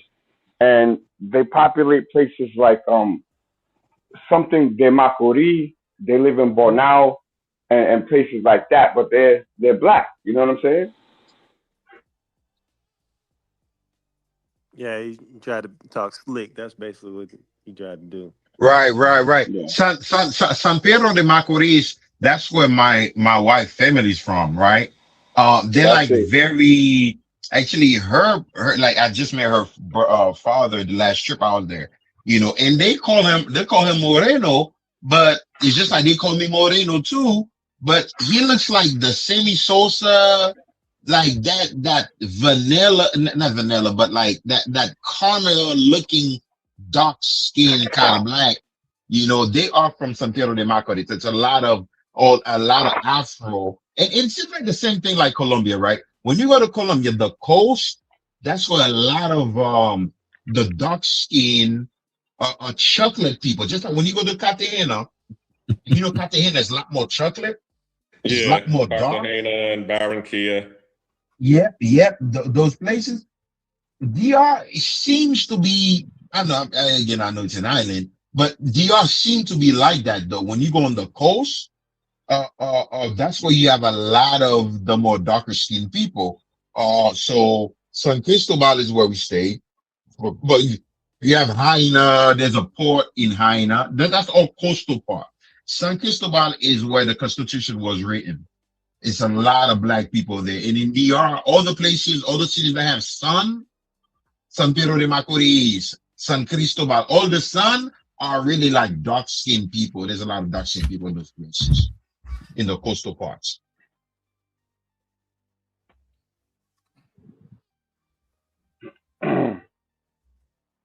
Oh, I'm doing stuff in the background. I'm sorry. If you guys are waiting for me to put an input on something. But not me, you should check it out. I think you will actually enjoy it. It's a very I love Dominican culture, and I know that may sound a certain way, and I may get in trouble with even Haitians saying that. Maybe because the time that I was raised, I'm 41 years old. I don't have anything, I'm mostly American educated. I don't have anything personal with Dominican people. But I know that colorism, racism does exist. My wife, she's very, I wouldn't say Pan-Africanist, but she's very black-minded. She talked to me about her friends. They be discussing the skin color of my daughter. You know what I'm saying? So colorism is a big thing. They wonder, both of us, even though she got the curly hair or whatnot, we all a little bit darker. How come our daughter's a little bit lighter skin and things of that nature, right? So colorism is a big thing, but Dominican culture is very dynamic. So, Mr. G, answer a question for me. You said you had a daughter or a son. What shade is she? Close to my shade. She's a little bit lighter, a little bit than us. Have you noticed her being treated differently? Are you abroad or are you in the States? No, she lives over there. She lives over there. But I go over there, travel with her to the States. But I mean, she can, I don't know. This is why for me, I think there's a ton of nuance in this conversation for me, because my daughter, she looks very Afro to me. She got the big nose. I remember my baby mama, because she got the straight nose, right? With the curly hair. I remember her telling me, and this may sound a bit colorist, right? Oh, when my baby was like baby newborn, she said, "Oh, you damaged her nose." So her nose is very African. She got an African nose, right? Wait. What was the term she used? You damaged her nose? Yeah. So it's the translation, but it can come across like that. Daño su nariz. it means that you messed up her nose or whatever, you know. But my daughter, she got a beautiful nose, kind of like close to mine, but a little bit more, you know. She got a beautiful nose, nicely symmetrical and shit like that. But that's all part of that, you know. It may sound like a Dominican that would be saying some racist shit, but you know, and I guess she was trying to describe, because at the time I was trying to get a DNA test. So I guess, you know, she was trying to throw a shot at me like, look, she looks so much like you. You know, you messed up her nose. She's just like you. You know, she looks just like you.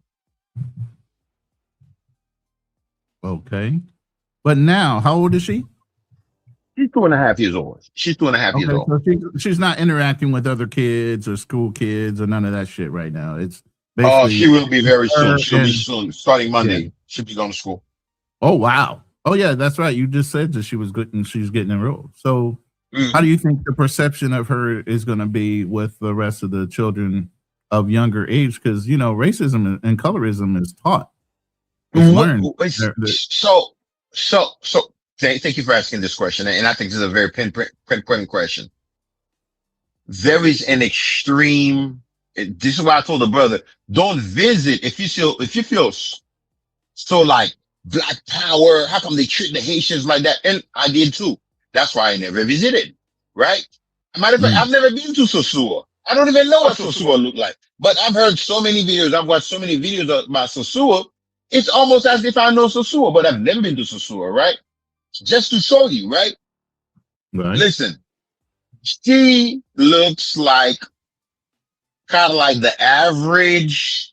She's not like a darker skin, but she look like the average Dominican that look like the average Black or Black American, you know. So this is what I'm saying. That when you go over there, you will get confused because you're thinking like you're gonna meet this vast super mix. Now, depending where you go, if you go to Santiago, if you go to the Cibao region, some regions are heavily more lighter.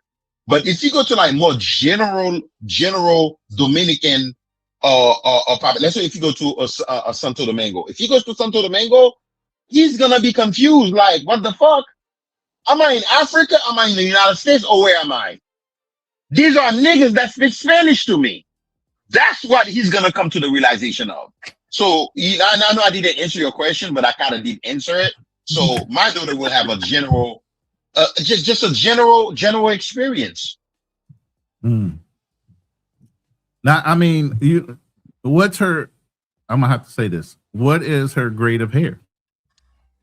Is it? It's like a 4. Curly. It's not 4C. It's like 4B. And I don't know if you guys understand what I'm saying, because my sister's in the beauty industry. You understand why I got 4C and 4 hair? 4C is like super nappy. Yeah. You know, 4B, I will say is like, what kind of hair is that? Close to, I don't know. Like Ronan's hair? Like Ronan's hair? What little hair I got? Yeah, like Ronan hair. See, that's a side shot because you know I barely got any hair on my head left. For me, it's still nappy. It's still nappy Afro hair. You can tell my daughter is like is more on the Afro side. But again, though, there are Dominicans. This is what I'm saying, though. For him, I would love for him to go because okay, let me say this. Side note. Dominican Republic is almost like it's like a project almost. Like if you wanted to like write a paper, write a book on humanity and race, and that's you still travel to the Dominican Republic because it will confuse you. Because for me, to be honest with you, every time I go, I learn something new, right? Dominican DNA is so unique in itself because some of these people, some of these Dominicans, they may be like not non-black, but sometimes when they're in the sun, they look very niggerish. They look very dark. Whoa, they can turn very dark. Whoa, he hard artist, bro. Yeah, didn't he? Yeah, I know what I mean. Very niggerish. Very niggerish. But yeah, I know what I mean. Give me a little pass. Give me a little pass. I know what I mean. I can tell you've been around some white people. You get a pass. You've been around some white people, though. I know you've been around some white people saying that word. No, not nig. Nigga-ish, like very nigga-ish. Like some of these black Dominicans, the only thing they have the way you know the shit of like if it's a man, if he got a lot of wave, if he's very wavy, you can kind of tell. You can kind of always tell. But then again, there are Dominicans you're gonna meet, they got dreads. They got dreads. You wouldn't understand, you wouldn't know, you wouldn't be able to differentiate.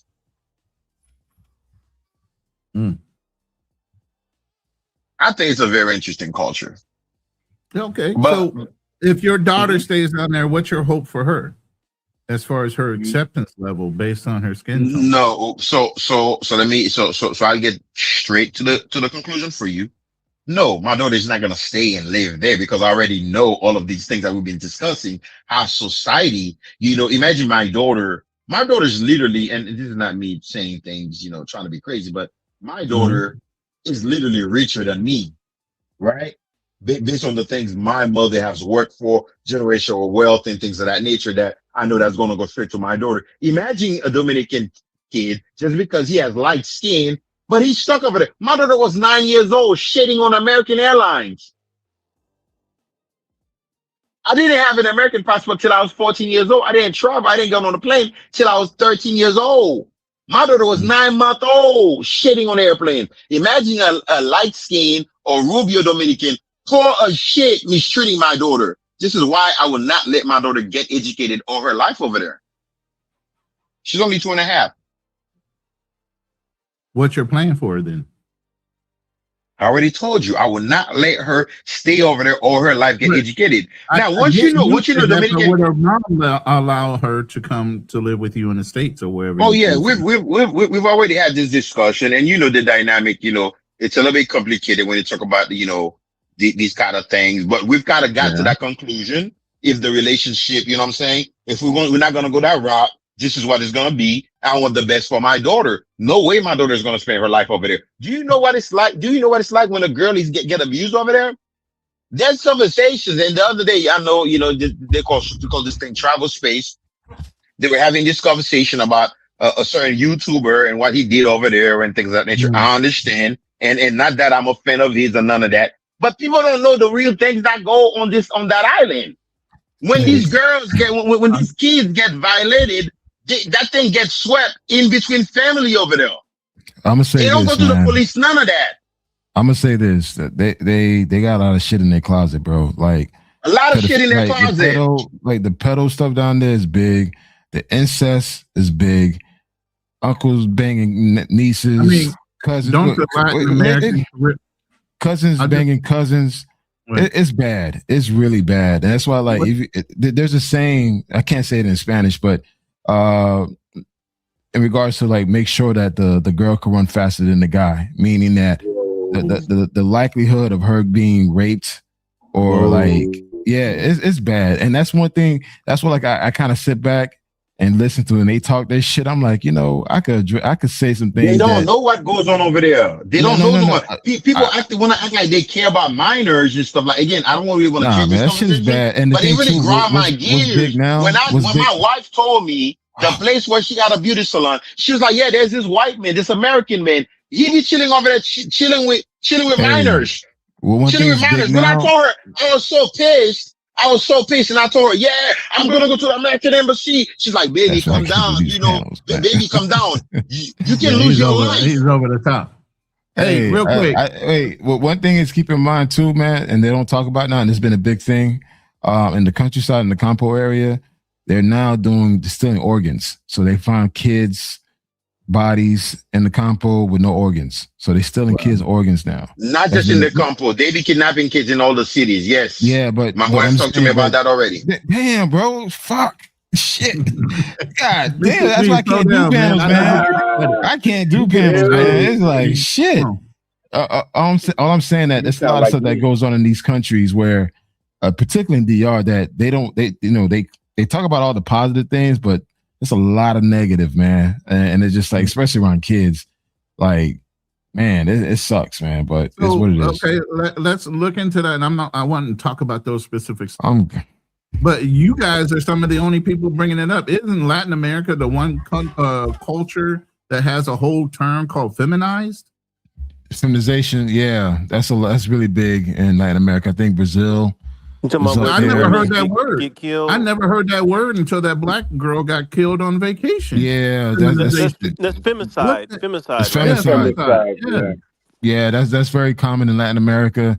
Basically, the husband or the boyfriend or the cousin end up killing the girl because she's pregnant or she's gonna report something.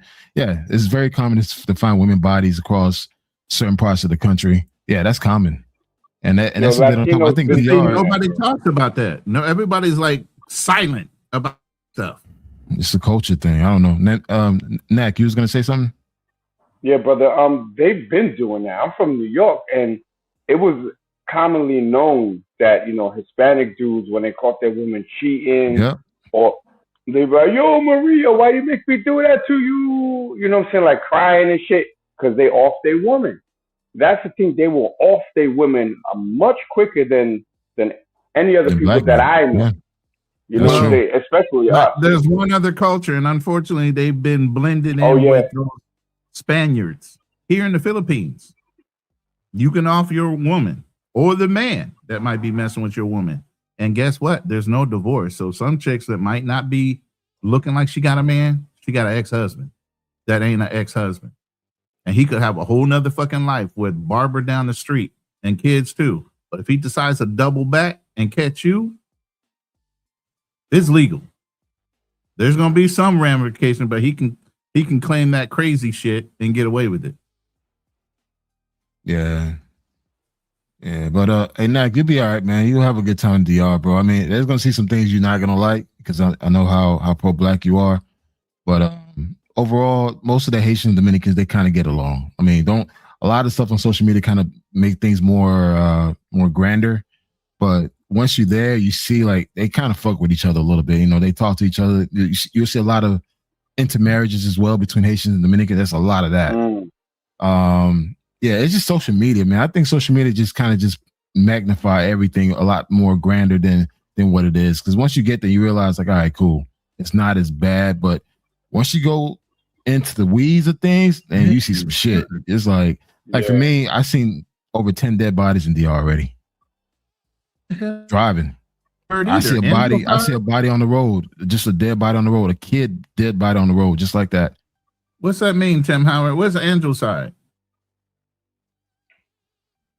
Anybody ever heard of that word? No, I never heard that word before.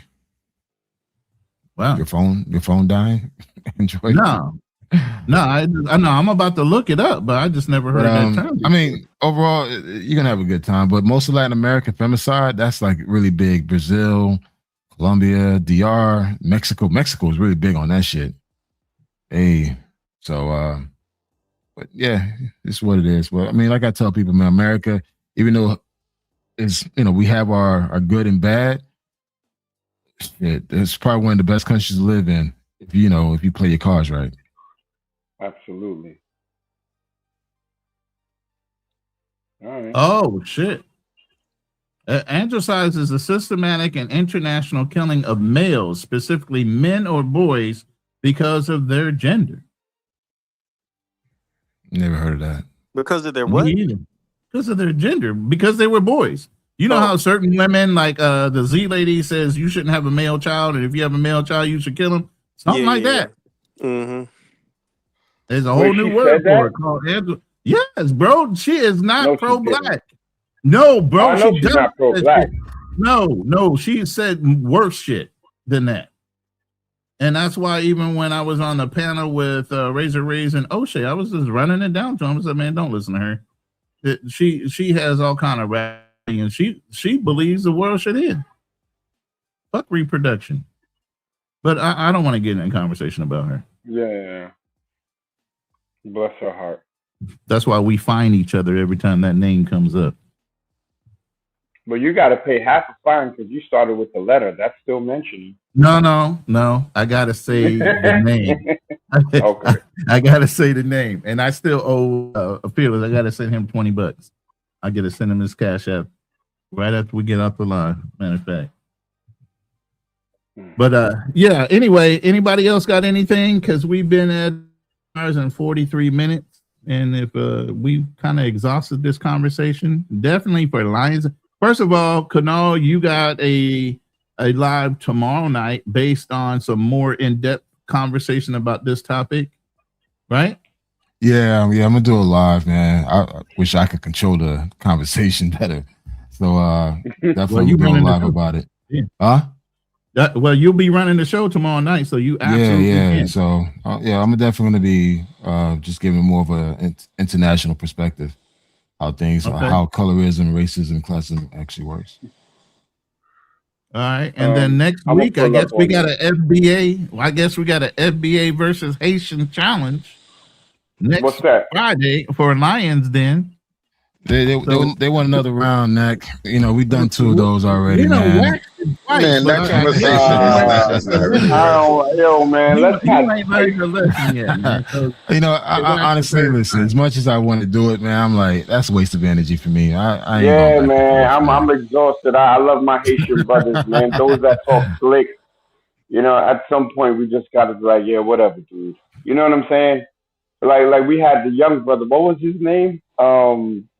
He's like an accountant, and his uncle got on me. Oh yeah, KB. Once his uncle said KB don't know shit about Haiti, I'm like, you know, the shit is over. The debate is over. But hey, apparently, so I have to spar some guy that's in Germany, and shout out to him. Broken Berlin. That's what you're talking about. Broken Berlin. I couldn't find any social media for him. But you know how like Watching and Washaw or something like that. Washing and Washaw, something like that. Watching and Washaw. Yeah, send me send me his stuff. But you know, like if I was to say like, I'm gonna get my brothers for you. After you fight my brothers, you gotta shoot the hands with me. You know what I'm saying? Like, so if somebody facilitated me and him sparring, the guy who facilitated got to get these hands too in a friendly spar. So Charlie Chan, when you come to DR, brother, bring your gloves, man. You and I got to shoot a friendly fade for at least 30 seconds. Have 50%. Oh my goodness! You set it up, brother. Charlie Chan was like, "Yo, y'all had a debate. Okay, why don't y'all spar? Okay, that's cool. He and I gonna spar, but Charlie Chan, we'll just do body shots, Charlie Chan. Okay, so bring your gloves to DR, my brother. Love you." He's not coming on the 29th. He's coming on the 11th. So. Oh damn! Your black lady gave us whole shit out. Yeah, that's Ryan's party. We going for the link up. We're not going for the Kitchen Time with Ryan is throwing a get together for a lot of the YouTubers that they all travel together. So they're gonna go down. What are they linking up in Sosua? Nah, Santo Domingo. Yeah, Black Cleaner just setting up the lineup. Yeah, he set him up. He giving out all the info, location, time, and you date. gonna show up on the 11th? Okay, you gonna be there. Nah. Just saying, you giving all the information out. You ain't even double thinking like, yo, let me check before I give this information out. You just dumping on me. It's all good, man. Bring your gloves and your shin guards, bro. I'll let him know, man. Hey, you got his information. You got his WhatsApp. Yeah, I got his number. I just wanted to say that here. I'm joking, but you know, I'm like, how the hell did they hook this up? Okay, yeah. You want me to shoot the hands? I didn't even know Broken Berlin was a martial artist.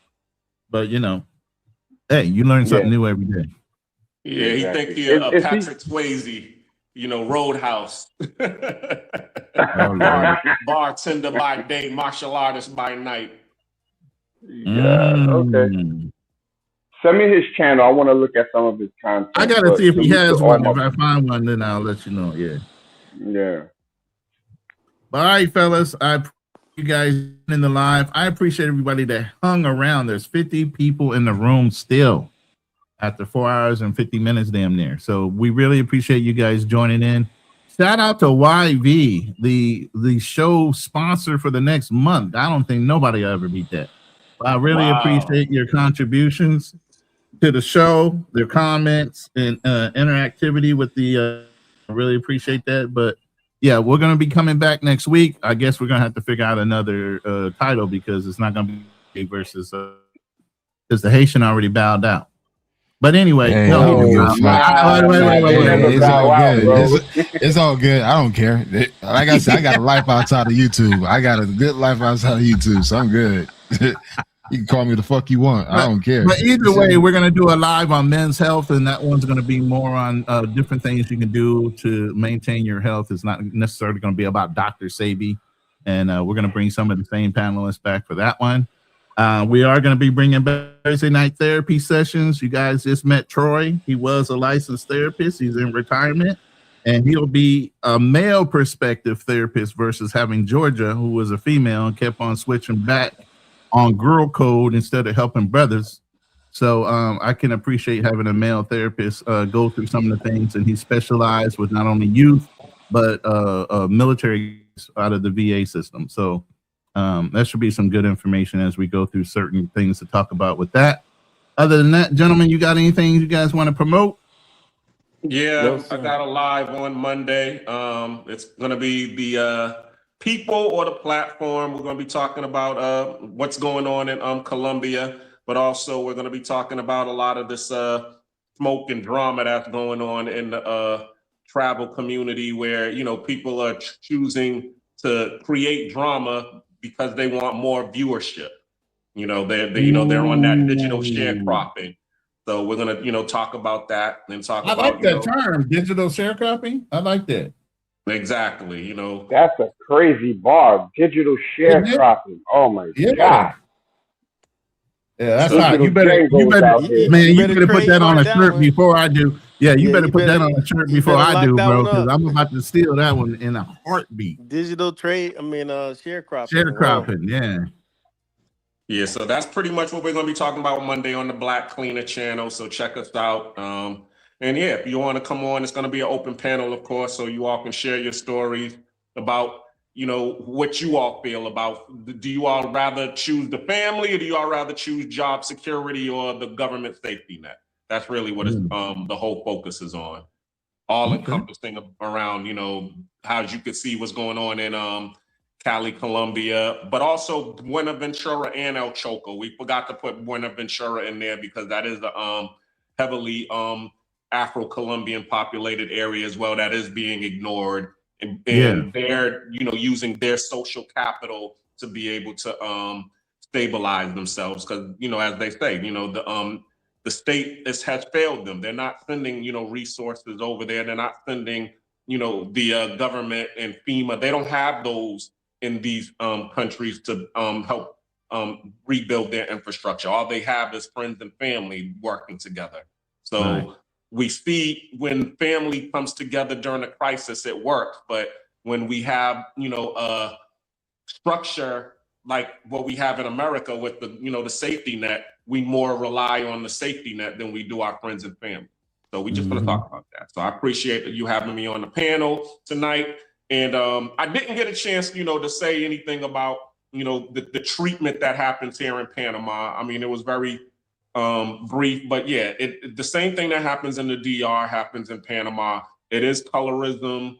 I think there was a joke that I said, actually I saw it on the Cosby Show, where he said that they was arguing about race, and then the coach was listening to them argue about race, and he said, from now on, I don't want to hear you all talking about black and white. All of you all are just green. Okay, everybody get on the bus. The light-skinned greens in the front, the dark-skinned greens in the back.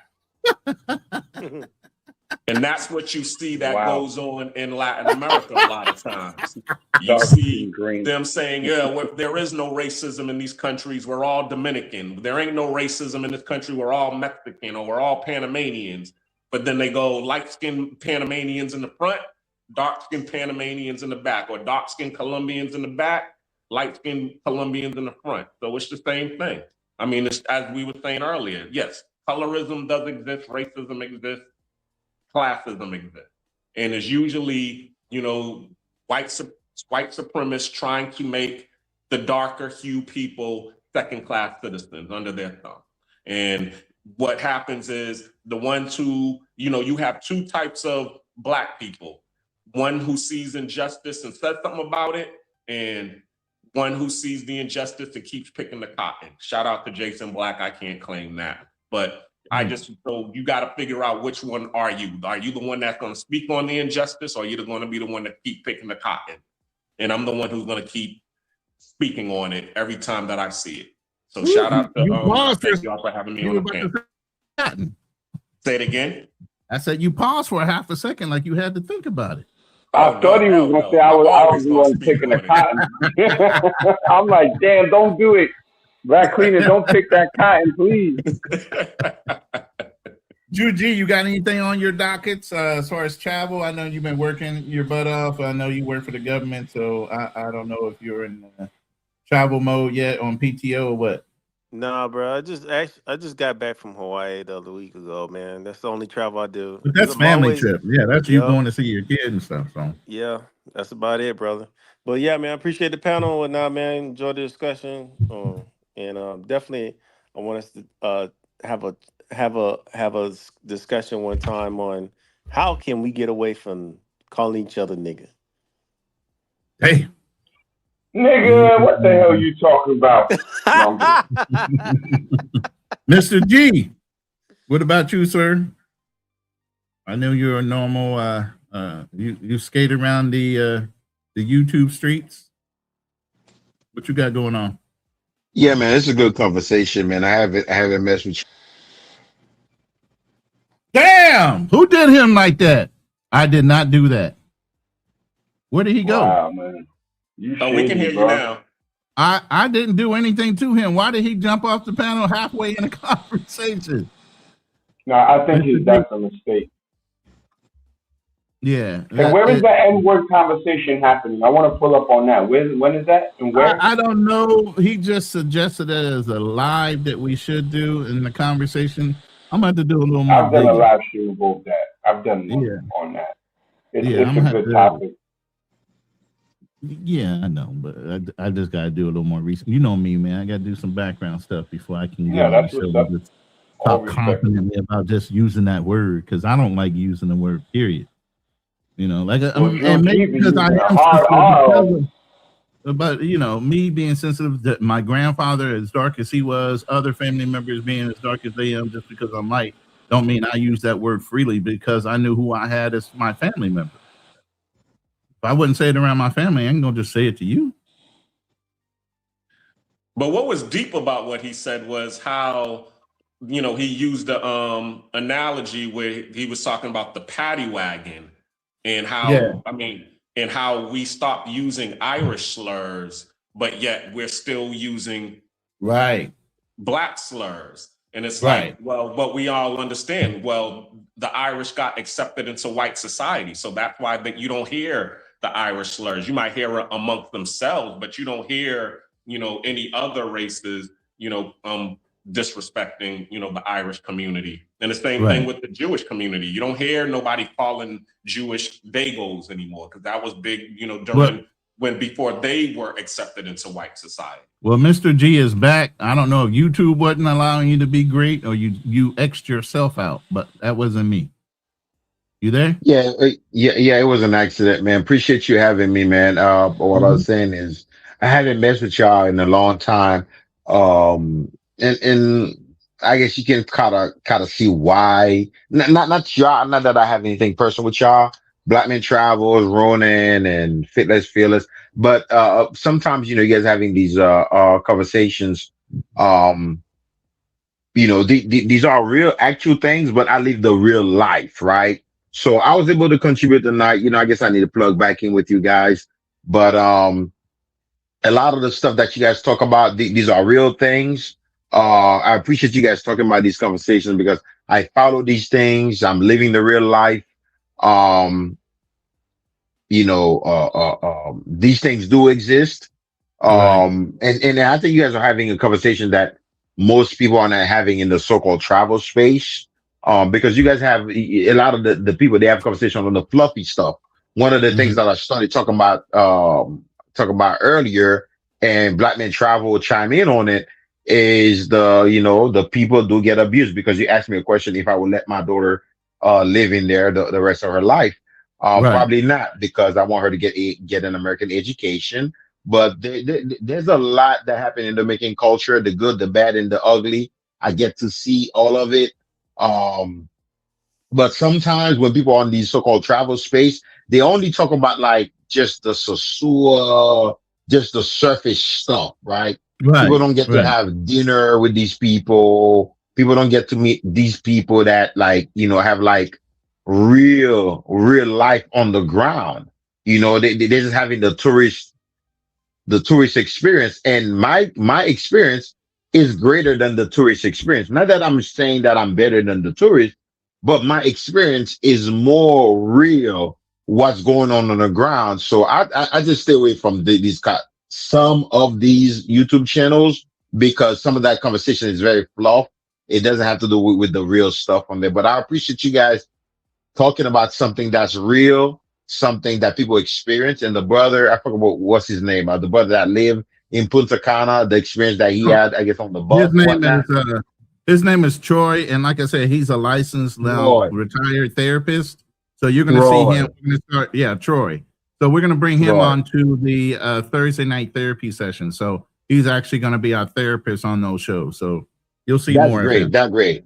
I'm big about therapy, and I appreciate Fearless Life. Talking about her mother, some of the experience, because that's just Dominican experience, right? We have a woman that live in the culture, that understand the culture, and that happened to her, and she's a renowned person as a reporter with the police officer. Can you imagine what a police officer will do to your black ass who don't even speak Spanish well and who's a nobody in the country? So these are real conversations, and I appreciate you guys having these conversations. Oh, thank you so much. I appreciate you joining us again, and like always, you're always welcome. I don't usually ban people out of room, so you've never been banned out of my room, at least. So you're always welcome to come back whenever you want. Anybody else before I go ahead and hit this button? What about you, Nagmeezy? You might promote? I mean, you already kind of took a shot at my boy, Charlie Chan. Yeah, that's our boy. That's my brother. Yeah, well, you saying he got to take a gut punch or two. Yeah, man, he set up a sparring match, you know what I'm saying? So he got to get the hands too. Or at least he got to bring me some fresh towels when I fight. Oh, hell, not the towels. You call him a towel boy? Fresh streaming towels and very cold water. That's what he got to do for me. But now I'm about to hit the gym in about 2 hours. It's 1,000 punches, 1,000 slips, and I'm gonna do like 200 check hooks, just on a shadow boxing tip, just to prepare for this fight. That's it. I'm not sleeping on.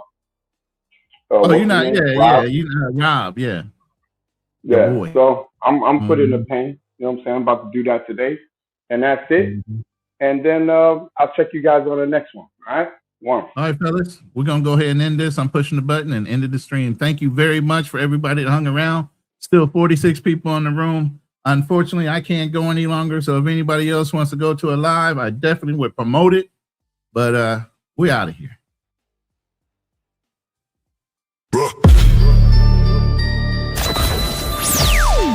Kill the noise, lock the doors. 3 men at the table. No scripts, no retreat, no fear. Welcome to the Lion's Den. Welcome to the den, Lion's Den, where the pressure gets heavy and the real stand firm. Welcome to the den, Lion's Den. 3 voices at the table, let the truth be heard. No running, no folding, no hiding behind the fence. Running, BMT, fearless. Welcome to the Lion's Den. First through the gate, let the strategist speak.